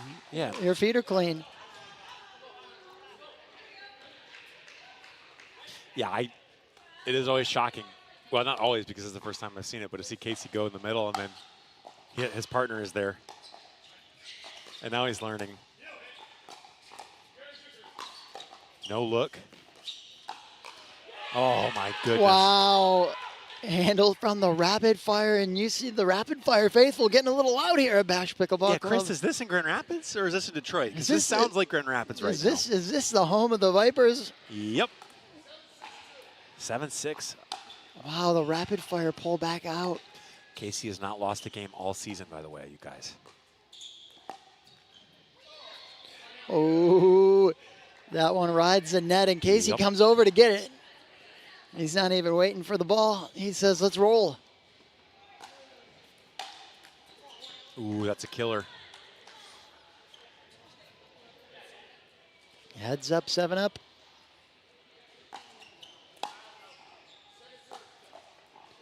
Oh, gives it right back. Gives the gift of the missed return, but gives it back with the missed serve.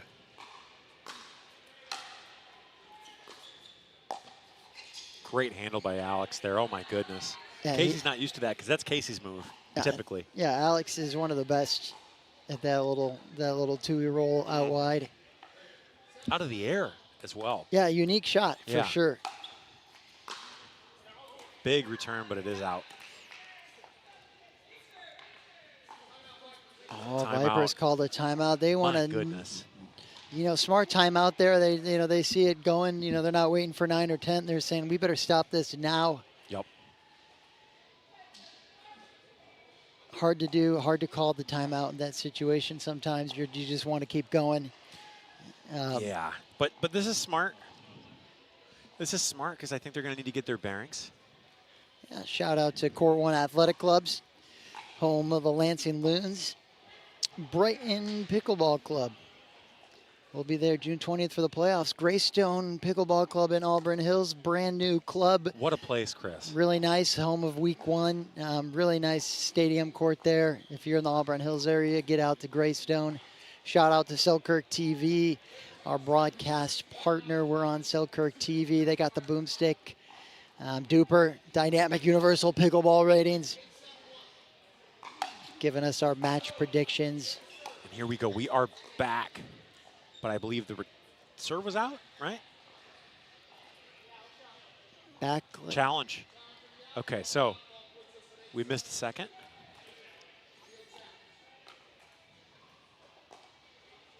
It was before that, Truck. I think the challenge is the serve.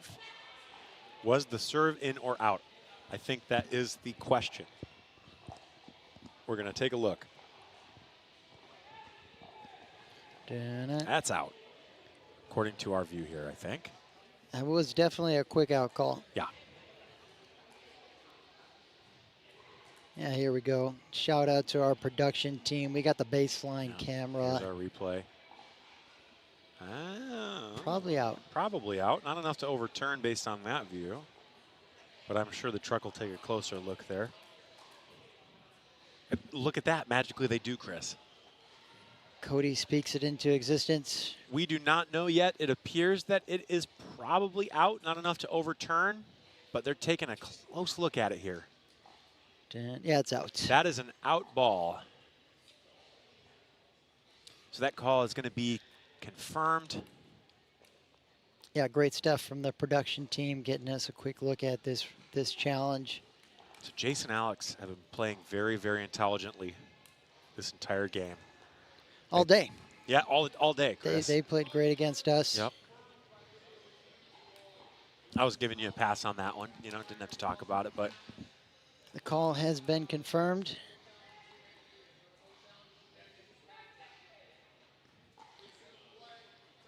resuming play, time in. The game is in the rapid fire's hands. Unreal take out of the air by Alex. I mean, he's taking so much time away from the Vipers by hitting a two-way roll dink out of the air. Yeah, I mean, he was low. I mean, he was full squat to the ground there to pick that one up. That's a shot I'm going to have to try to learn. I don't think I'll execute it, but as well as him, but okay. Jace ready. Jace knew where the ball was coming. His pattern recognition has been excellent all day. Just hit a little bit out. Yeah, he's been on those all day. Yep. That's a rare miss for him today.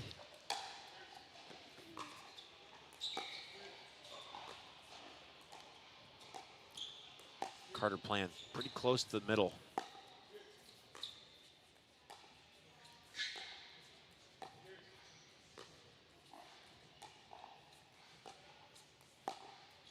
God, that's good. How does he do that, Chris? How does he do that? Alex really scoops around the side of the ball on his two-way. So it's not like tennis where you're coming up, up the back of the ball for the top spin. It's like a cupping motion around the side of the ball. In theory, you can hit that in every backhand dink, right? Even the 1-y. It's just not something we see a lot. And there's an uncharacteristic miss from Casey.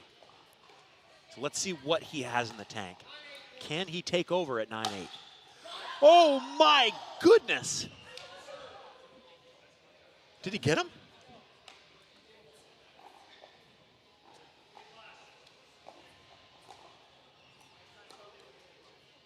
Oh, he dodged it through the crotch. I think he got it.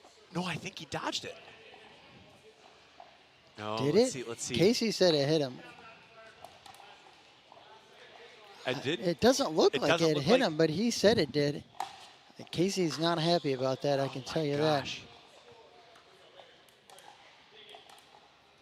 Probably should. 10-8.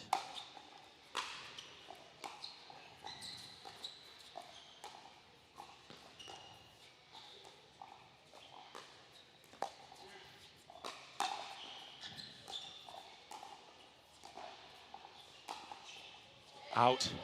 Out. Oh my God. Oh. Chris, I'm struggling right now because my heart is beating so quickly. They save one game point, and that just barely missed. Can they beat the King? What a leaf. Can they take the first game off of Casey the whole season?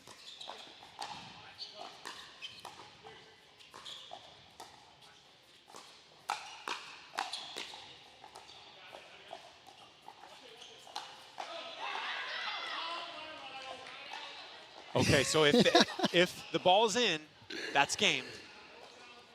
We're going to see this on a challenge. We can't tell from here. We don't have an angle on it. But they're not challenging it. So now the Vipers get a shot to tie it up. 8-10. Can the King stay undefeated? Going after Carter.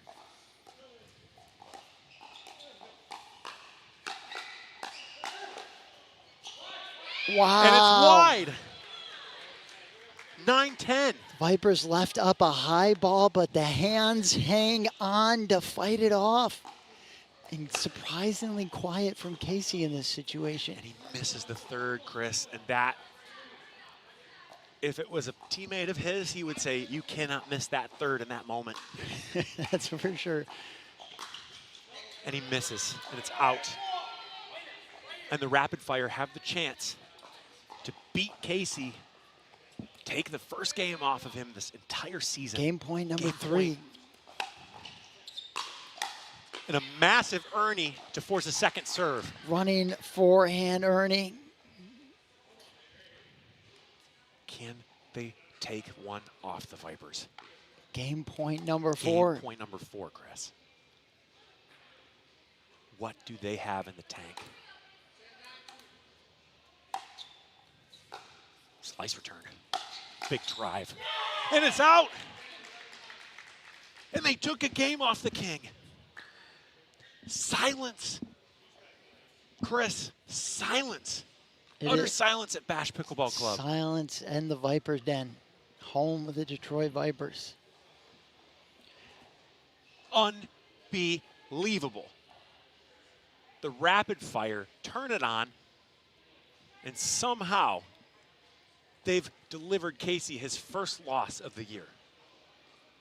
And I wasn't here for the women's match. What happened in the women's? I thought you called that one. No, you and Casey were on the call. Ah, yes. Vipers came back and won that one, I believe. So we're tied 1-1. We are. I need to confirm. I'm so in the moment right now. To be I'm honest, blown away. I don't know what happened. Yeah. To be honest, I forgot about all the other matches. Booth, can you remind us what happened in the first game?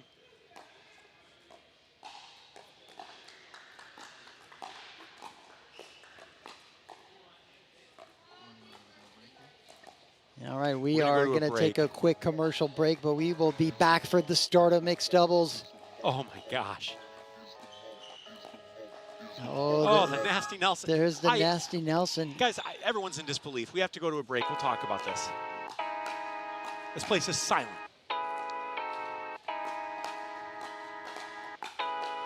We'll be back. The best league in the state, in my opinion. I mean, the country. look at these sequence of points to end this game. Unbelievable. And there's a big drive from Alex Wen. We'll be back, guys. We're going to go to a 30-second break. BRB. Stay tuned.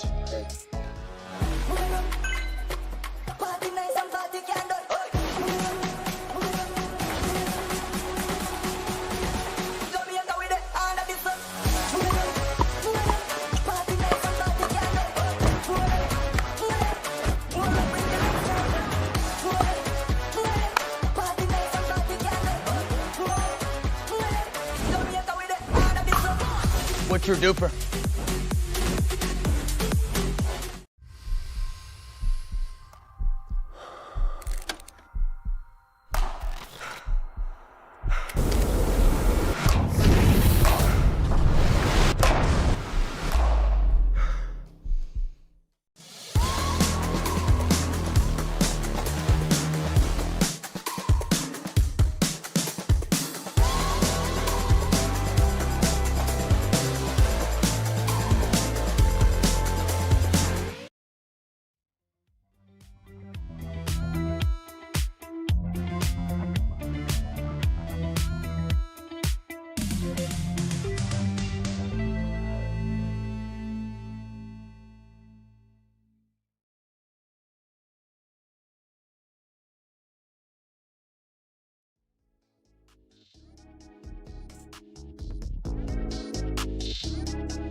Oh my goodness, we're 1-1, you guys, and I I don't really remember anything like this in the history of watching Casey play. I mean, we've seen him lose on Thursday premiere night very seldomly.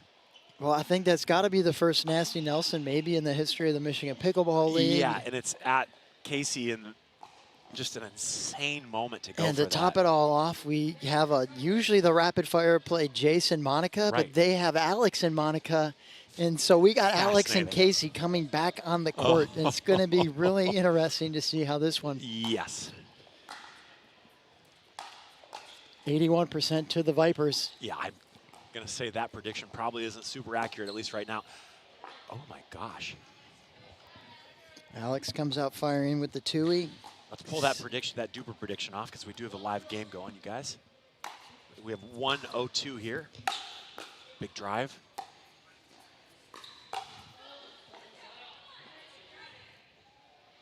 And, you know, it's hard to take Jace off the court. This was predetermined that Alex was going to play with Monica. Yeah, I think it's the first time they've done this all year. Correct. They did win a major tournament last year together, so they've played together. Alex going for a little too much. Dance with who brung you. Keep it consistent, right? Keep it in. Well, I mean, I believe they reacted to the Vipers. Gotcha. Or actually, I can't remember. Oh, no, I meant on that shot right there, Chris. Oh, I see. You don't want to give the Vipers a lead here. And that's a mistake. But in this case, you have the two primary starters for the Vipers, so no subs. So this is a true battle of the teams at their full strength here. Yeah, Captain Casey Collin Yes. versus Captain Monica Wynn. Yes. So no excuses on this one. Not to say they would make any, but banana serve. Monica does a great job on winding the stack, but he's saying sorry for what? I think that's just a joke. I think he's making fun of him, right? Or is he actually saying sorry? No, he's sorry. I'm not sure. It seemed like it was a clean exactly. shot there. Maybe it just clipped the net. This is the battle of the two. And he gets it. Well, Casey is being uncharacteristically quiet, I would say, but Jesse is making up for it right now. Casey is not used to losing, so I think we are seeing his angriest play style. And Monica on the left barely noticed it because the shots were so strong. Just had it there, just came over the ball rather than through the ball. Yeah, Monica plays a lot on the left. She's very comfortable over there. Great start for the Vipers. Yep. To the rapid fire have an answer. There's the firepower of Alex Wen. It's unbelievable. And like I said, he's probably 140 pounds, if that. Yeah, if.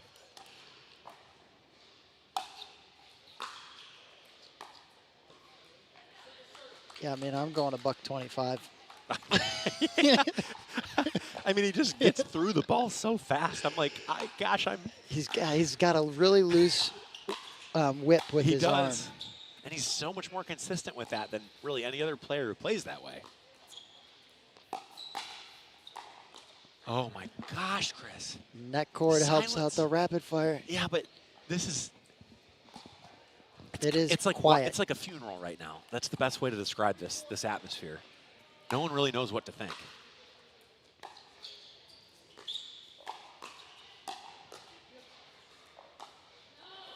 If the rapid fire pull this match off, I'll say even this game, Chris. If they win this game and somehow drop the next match, which is, you know, it's possible, but they'll be the favorite up there with the aces.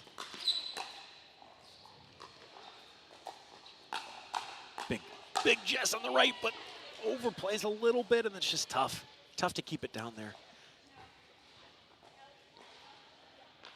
Yeah, would definitely be a statement day for the rapid fire, Huge. for sure. Huge.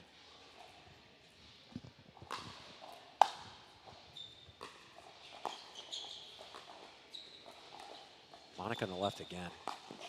Wonderful Ernie, but Casey defends and he starts to attack, and does he get it? He does. Wow. Oh my goodness. We're still going. And it's out.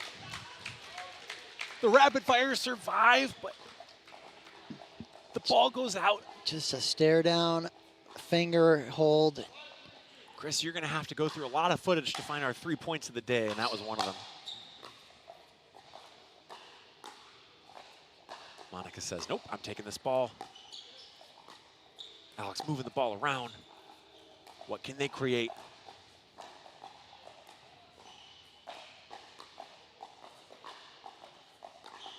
Monica hitting so quickly, but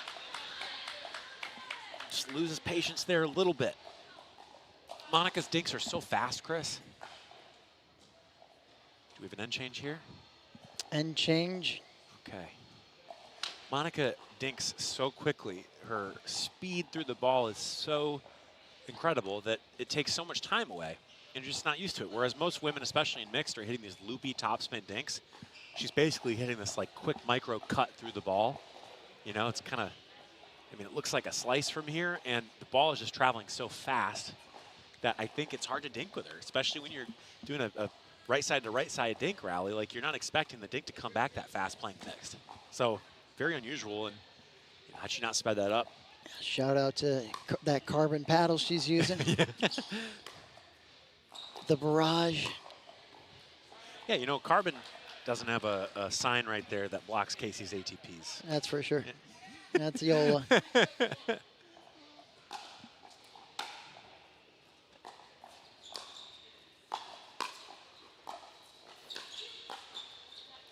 that saves Casey there. It gives him time.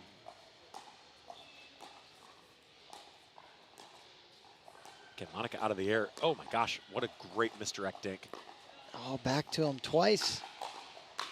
And that is the pattern that has won these two so many points and medals and checks, Chris. We are still seeing a silent Casey Cullen. We are.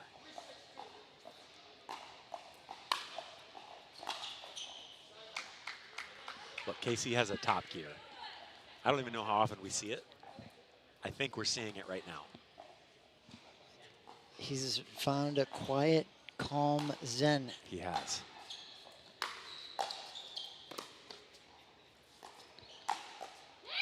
Big right side, big screen. Jesse's making up for it. Yes, absolutely. And Jess has held that in all day. Like a good partner, you come alongside your guy and you pump him up when you need to. You do. They want this so bad, Chris. The Rapid Fire have a lot more to gain in this match than the Vipers do, but the Vipers, with how competitive they are, want this so badly. It's a battle of wills. Somehow the Vipers are still on the point. Alex on the right side. And they get a foot fault call and it's a side out. Let's take a look at that booth if we can run that. Yeah, I couldn't quite see that. Our referee does not miss, so I'm sure it's in there. Uh-oh. That's a bounce. It's a bounce. That's a good challenge. Does he get out? Yeah, he's Is there out. another ball? That's a foot fault. He's in. That's a foot fault. He's and in. Mike is all over why, it. Why would we ever doubt Mike? He's not just a ref. He's not just a pro ref. No. He is the director of officiating for the APP Tour. A ref? No. The ref? Yes. He's the man. Yeah. So, yeah, we are lucky to have him for sure. And, again, you know, the APP is coming to Detroit August 20th. It's a great chance to sign up for an awesome event, pro tour coming through the state of Michigan. Go to pickleballden.com to check out the APP and sign up to get in on that action August 20th. Just in case I want to clear that site. I doubt it's an issue, but thank you. I can't tell because I can't see it. Call was confirmed. Mike has been confirmed. It was a foot fault. 3-7-1 to the Rapid Fire. Big drive from Monica, but that leaping two from Casey, and now he's starting to play his game. Oh, when he doesn't get it, then that's got to be so painful, Chris. And Jess is saying, look, you set the point up. You earned the point. You earned the put away. Yeah, that's where they want to be. Yep, they want to be there, and they still have a good margin here. They're keeping Alex on the right. On the right here. Fascinating. Just a different look, or you think there's an advantage there? I don't really see a huge advantage, but outside of mixing things up. Well, I've seen Nick Romano do it a couple times against him in the TPNs with his mixed partner when they're in trouble. So you're just changing his rhythm. And then making sure he can't leave that back. Ooh, that's so close. Yeah, you're right. I mean, if he's playing across from a girl, he's going to leave that line open, and he's going to dare them to go, but he's got to think twice about doing that against someone who can speed up like Alex. Big drive handled. Might have saved an out ball, but now they're running around. We're and he still keeps going. it going. And Wow. they miss it. Jesse marches back with a purpose. She does. Oh my Like, gosh, I what a mean- competitor.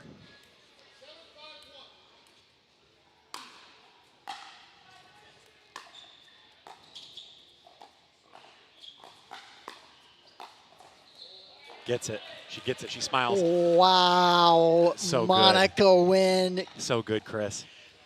with the 1-E flick and the smile to Yep. go with it.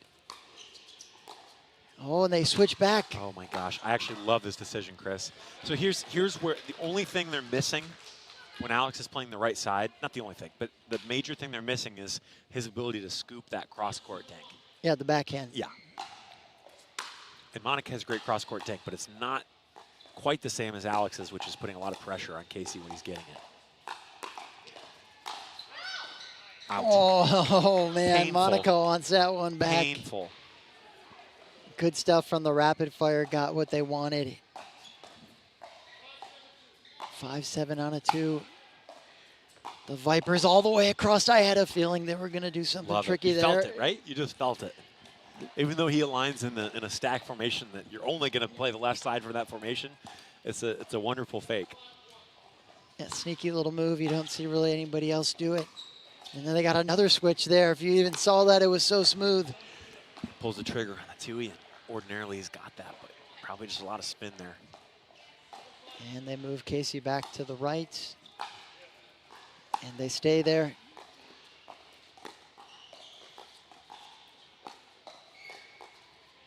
So now we have a rare matchup in mix. We have the women going left to left cross court here. Fascinating. Monica poking in with not one, but two, but three two-es out of the air. A 1-E out of the air. And we're back to neutral. Could she go down the line here? And she does. And she keeps it going, but Monica puts it away. Alex Wen was on it. She Yep. fought one off, but Monica came in and cleaned it up. Unbelievable. 5-7 here, you guys. What a match. Yes. As advertised. Good reset by Wen.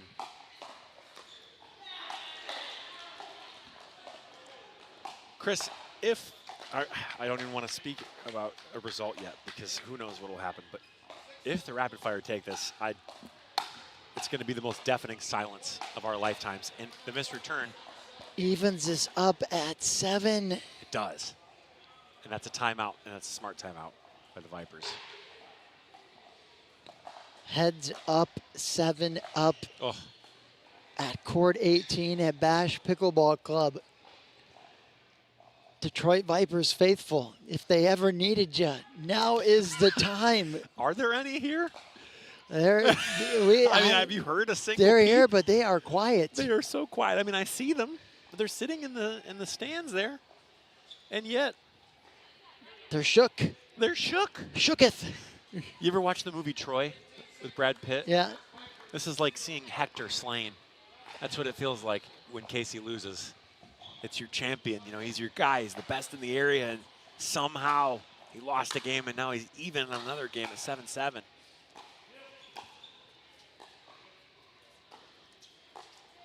Monica just not afraid of Casey right now. Wow. Unbelievable, Chris. The rapid fire pull ahead. They do, and there is frustration from the Vipers. Monica staying on the left.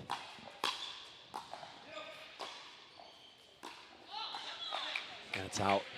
Can Monica stay patient enough? Look, she's assuming the left side in this game, so she's the point constructor right now. Alex is just serving as the finisher. Yeah, no, she's playing very aggressive. Right, but she's in her head. She missed the serve, so. And now she goes back to the, we'll see. We'll see what they do here. Will they keep her on the right? I think they will. I'd be surprised if they switch. They Oh, go they to the do. left, but it's They out, were going to Chris. switch.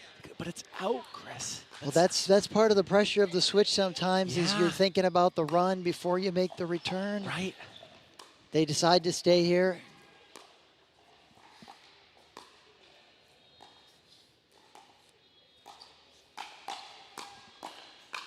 Unbelievable. Wow.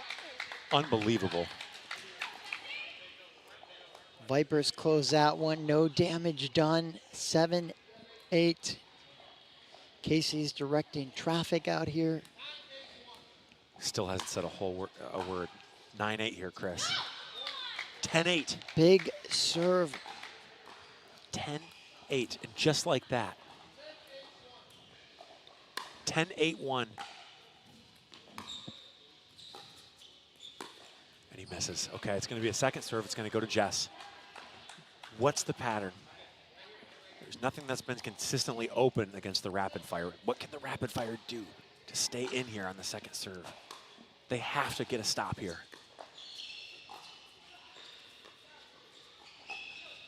Oh, that just catches the line. Just catches. What can Monica do?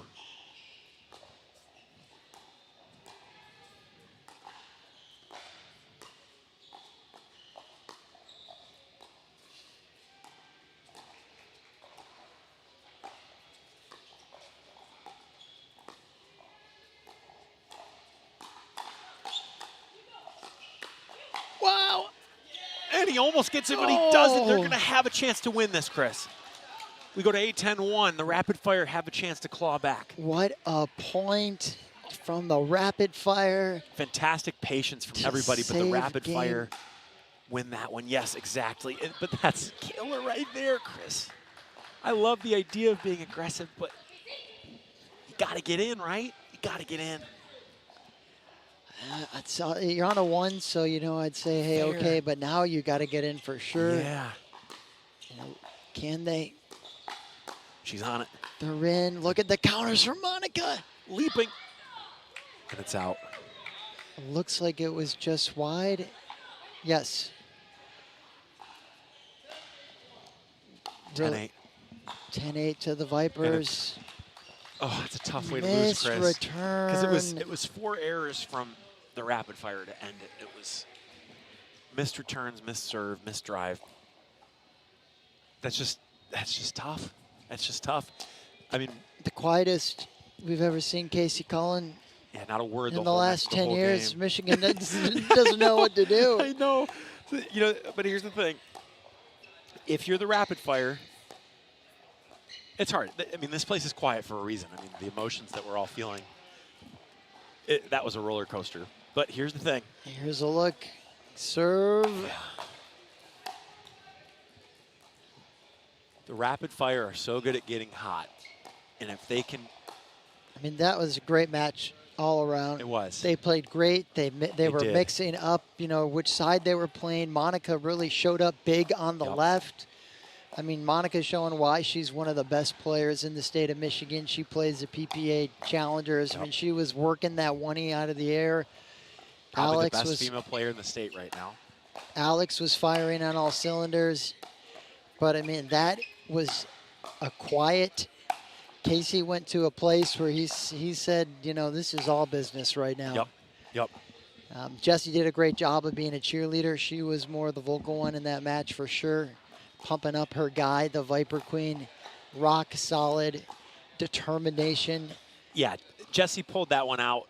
And, I mean, the psychology of this game is so fascinating to me because it's hard to even talk about what we just witnessed. And maybe it's hard to tell at home, you guys, but No, that men's match definitely carried over to that mixed match for sure. right, it's like there's like a solemnness almost, you know what I mean? Like, it feels like some ancient law of the universe was broken when Casey lost. And it was just like, and people are still so quiet. It's just so fascinating to me.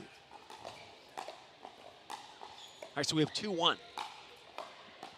2-1 Vipers. And interestingly, we have Jace and Kim, who I don't think have played together No. all season. It's No, been and this- Monica and Jace. Correct, and Kim told us during a winner's interview that this is an experiment. But here's the thing, Chris. If you're the rapid fire, you really would want Monica to close this out. Because I get the idea of Yeah, putting. she's a more experienced player for sure. Correct.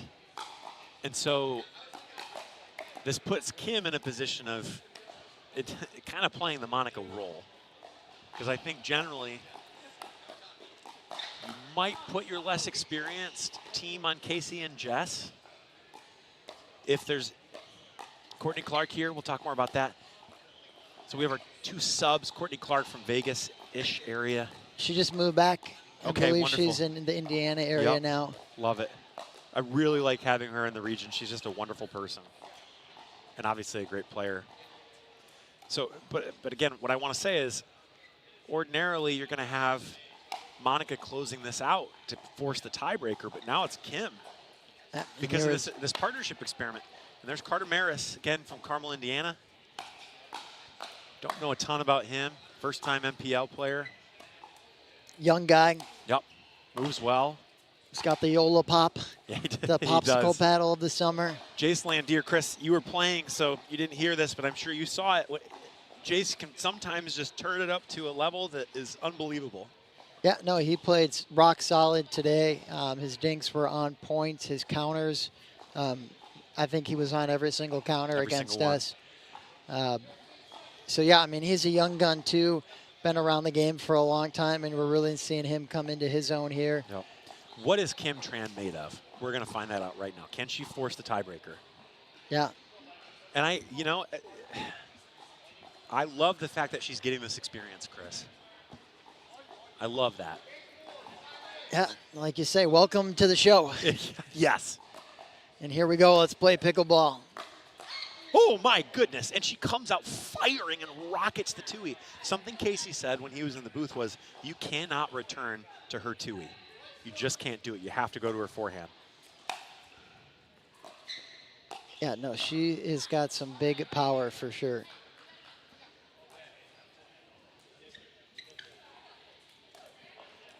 Well, the rapid fire put one on the board. Let's see what the Vipers can do. Oh, my goodness. I can't handle this.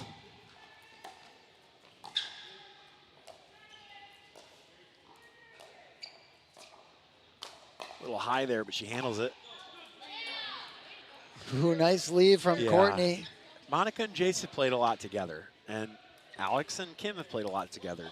Jace and Kim, I mean, I don't know how many rec matches they've played together. If any, hardly at all. But they move together really well. The shadowing is great. Yeah, you can't put it up there. See you later. See ya. Now, who knows? Maybe the rapid fire got some practice in this week. Maybe they saw a little something. Right? They didn't tip their hand as to what made them put this pairing together, but I love the feel that these players are demonstrating for each other. Big drive from Carter. Earns the Vipers a point. Kim loves to slice on the forehand, loves it. Yeah, she does. And sometimes the slice isn't the best shot for a situation.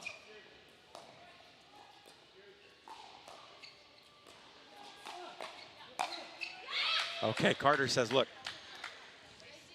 I'm not going to give this team another loss. That's his mentality right now. He said, I'm not going to sub and be the reason we lose this match. I'm the first guy to ever lose with Casey Gillen. I don't know if he knows Casey well enough to know how much of a he probably big doesn't deal even know that is. that. He probably has no clue because he's still firing, you know what I mean? Which is good for them. He doesn't need to know how big a deal that is. But if I was going to pull a Dumb and Dumber quote, he's going to come back here and do something like this to totally redeem himself. Exactly. Big slice return, and it works, and she moves him out wide, and Wow. that's a tough shot right there. Look at Kim. What an angle from Kim. Yeah. It doesn't feel like they should be down 1-4, but alas, they are. But that was a quick quick four from the Vipers. Yes. Big volley. Carter is playing so big on the left.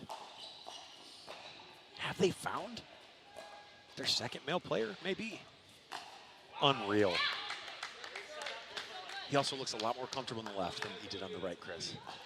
Maybe he could, be more of a left side guy. Yep. He is dictating play. Big two-way return. What's Kim going to do? Slice it. She's on the left, Chris. Is she going to stay patient? What's she going to do here? Get him moving. And it worked. I am just so impressed by what we've seen today from the rapid fire. So impressed.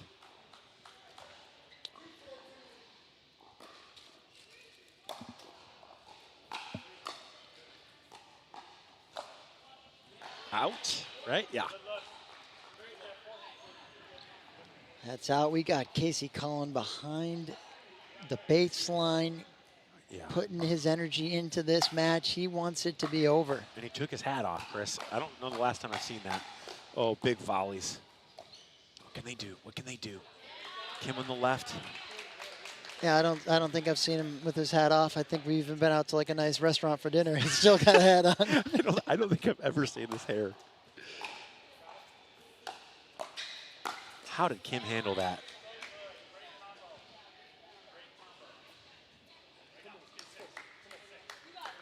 You can feel the Vipers. Their energy is contagious, so powerful. They are on a mission. They are.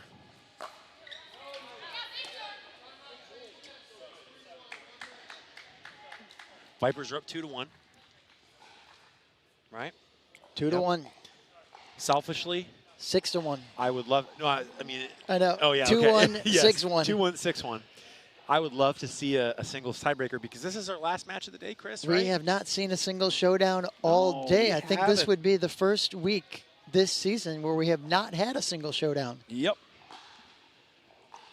I was looking at my watch to check the time, make sure this was the last match, and it's upside down. So I'm gonna move that right now. Okay, so what are we talking about over there? What's Coach Dan McConnell saying? We got to look at Dan there in the pink hat, the man in the pink hat, coach of the Lake Michigan Rapid Fire. He coaches a mean squad. He's got a lot of great insights into the game. Very intelligent player. And he's got his Rapid Fire playing the best all season long, the last week of the season, exactly when you want to be peaking. Yes.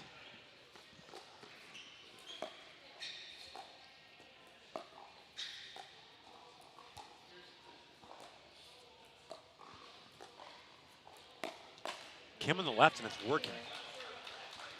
Again, I hate to be selfish, but I would just love to see a singles tiebreaker. I'm not ready for the MPL to end play today.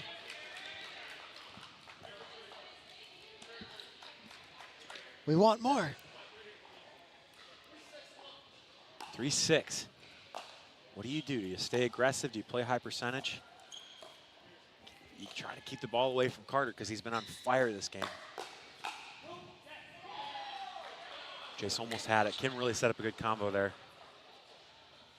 Yeah, just long from Jace.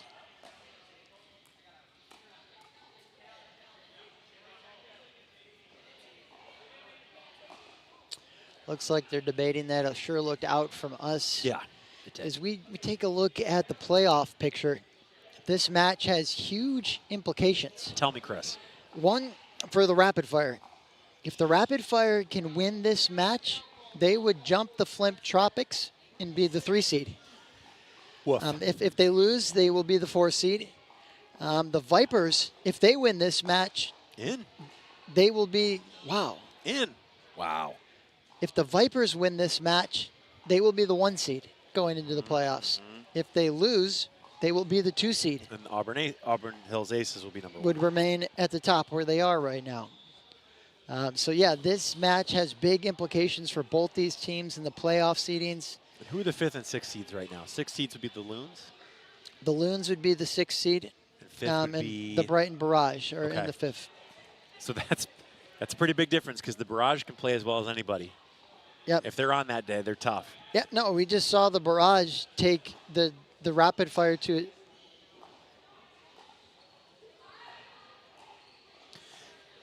So we had an out ball call, and then we have now an overruling of that call, and it was in, as we clearly saw. I believe that's a point for the rapid fire in that case.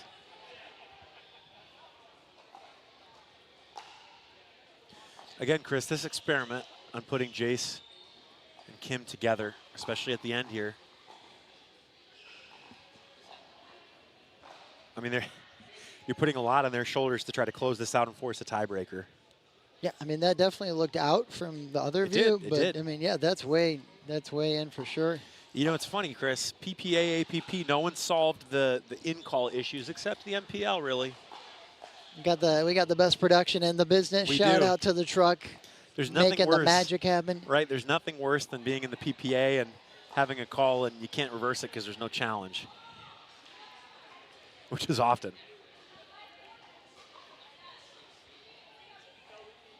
It's going to be in. It's going to be, I think, 4-6, but I can't remember who was serving. I'm not sure anybody remembers who was serving. Michael, no. Michael, get him rolling.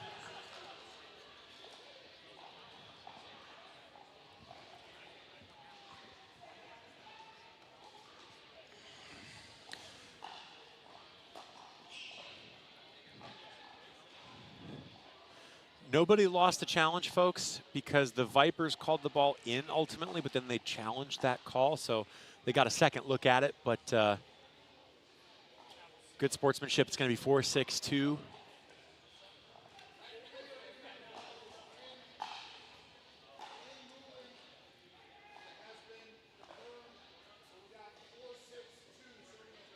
With good sportsmanship, a lot of these calls get complicated. Like you challenged your own call. Yep, we did the same thing earlier in a match. We didn't quite see the ball. We thought it was out, but we didn't make a call in time. Yep. So we called it, ultimately called it in and said we're going to challenge the in call.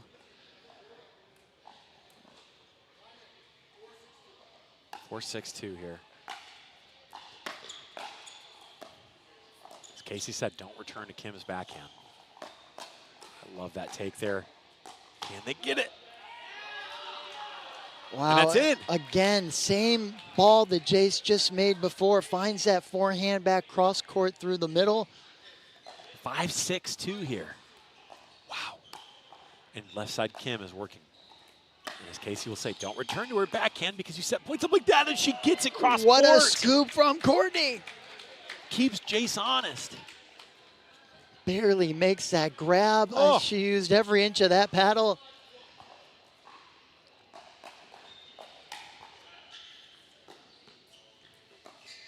I love left side Kim. It's so good. And earlier against the Flint Tropics, Chris, you might have noticed Jace didn't miss a counter. No. Now he's missed a couple, so he's got to sit there. Yeah, what the heck, Jace? Come on, man. Just needed a couple. Just a couple. Big two-way volley from left side Kim, and she does the same thing Courtney did to Jace. She goes behind the mail. Big step from Carter. Yes. Kim unflinching. See ya. Cool as a cucumber. Yeah. Oh my gosh. Clank of the paddle. Oh my gosh, Hand Chris. Chris. 6-6. Timeout. It's a smart. Is it a timeout? Are they taking one? I don't know. Dan is coming over. He's saying something. He's seeing something from the sidelines for his team. Dan's got a great pickleball mind. I think it's 7-6. 6-6. I think she started on the left side.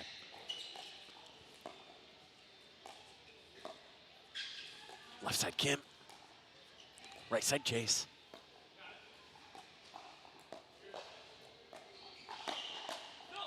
Wow. Wow.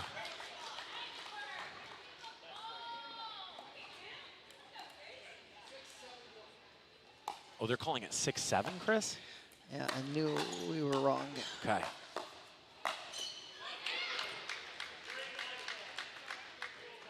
Okay, here we go. We got our scoreboard corrected here. We know Mike isn't ever wrong. He's not been wrong all season on anything. Great drop by Kim. What could she put together? Oh, Oh, Chris, the same Jace that was sitting on those counters, he's just not there right now. yeah, Nick Romano's firing at the guy. I know, and he's all over it. What the heck? You take Courtney with the lefty. I know. And we said this. Jace is as good as he wants to be. He can destroy everybody. He could beat Nick Romano in the hands battles, but sometimes, if he's just taking a little bit off the ball and not sitting on the counter, it can make a big difference. And he's frustrated, but he's young. He's what, 17? Something like that. Might be 18 now. Yeah, I don't 16, 17, I think. Yeah. Can he put the team on his back? He's going to have to start playing really, really big here.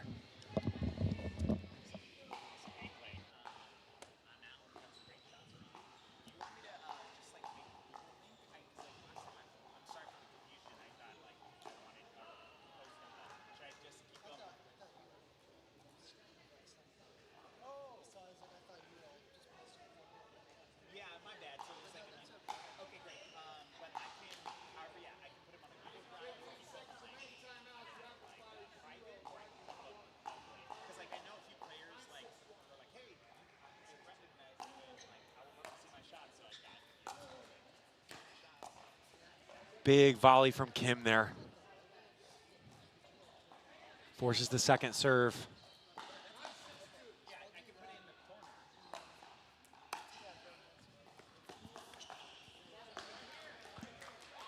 Okay, so I believe we have 6-9.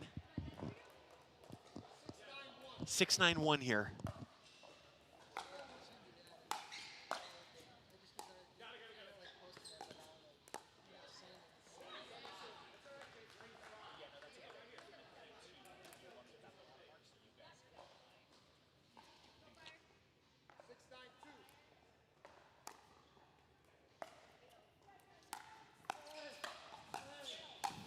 Oh, tough. It's going to be 9-6 on the side out here.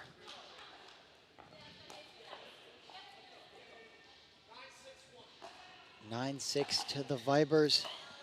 That serve was out, I believe. Oh, they do call it. Can Jace put the team on his back?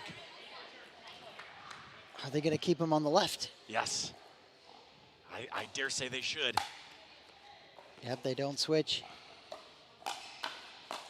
Oh my goodness, Chris. Wow. Kim was on the first one, but Yes. Courtney with the lefty forehand in the middle slides. It's going to be to 10-6 here. close. 10-6 match point to the Vipers.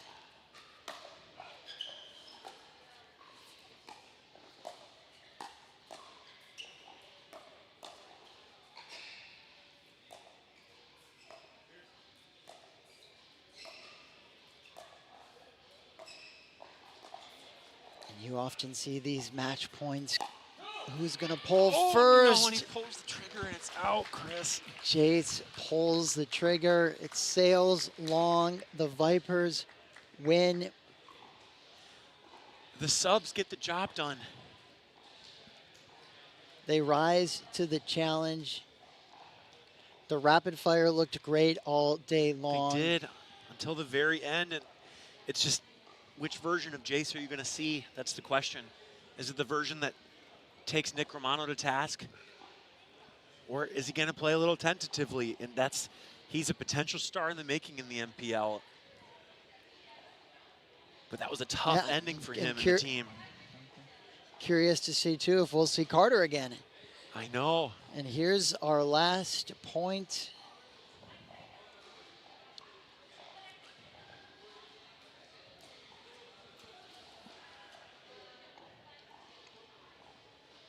And you see the long, grindy point. Yeah. And I think Jace feels like he's got to make something happen. He's not seeing the ball. No. And here he goes.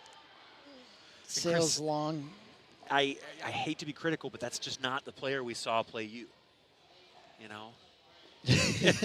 Just salt to the wound, Cody. I'm sorry, but I think it's just finding that fire at the end of the game sometimes, you know? His ceiling is so high and he played so well. And I really want to see him push in the playoffs. Yeah, and so here's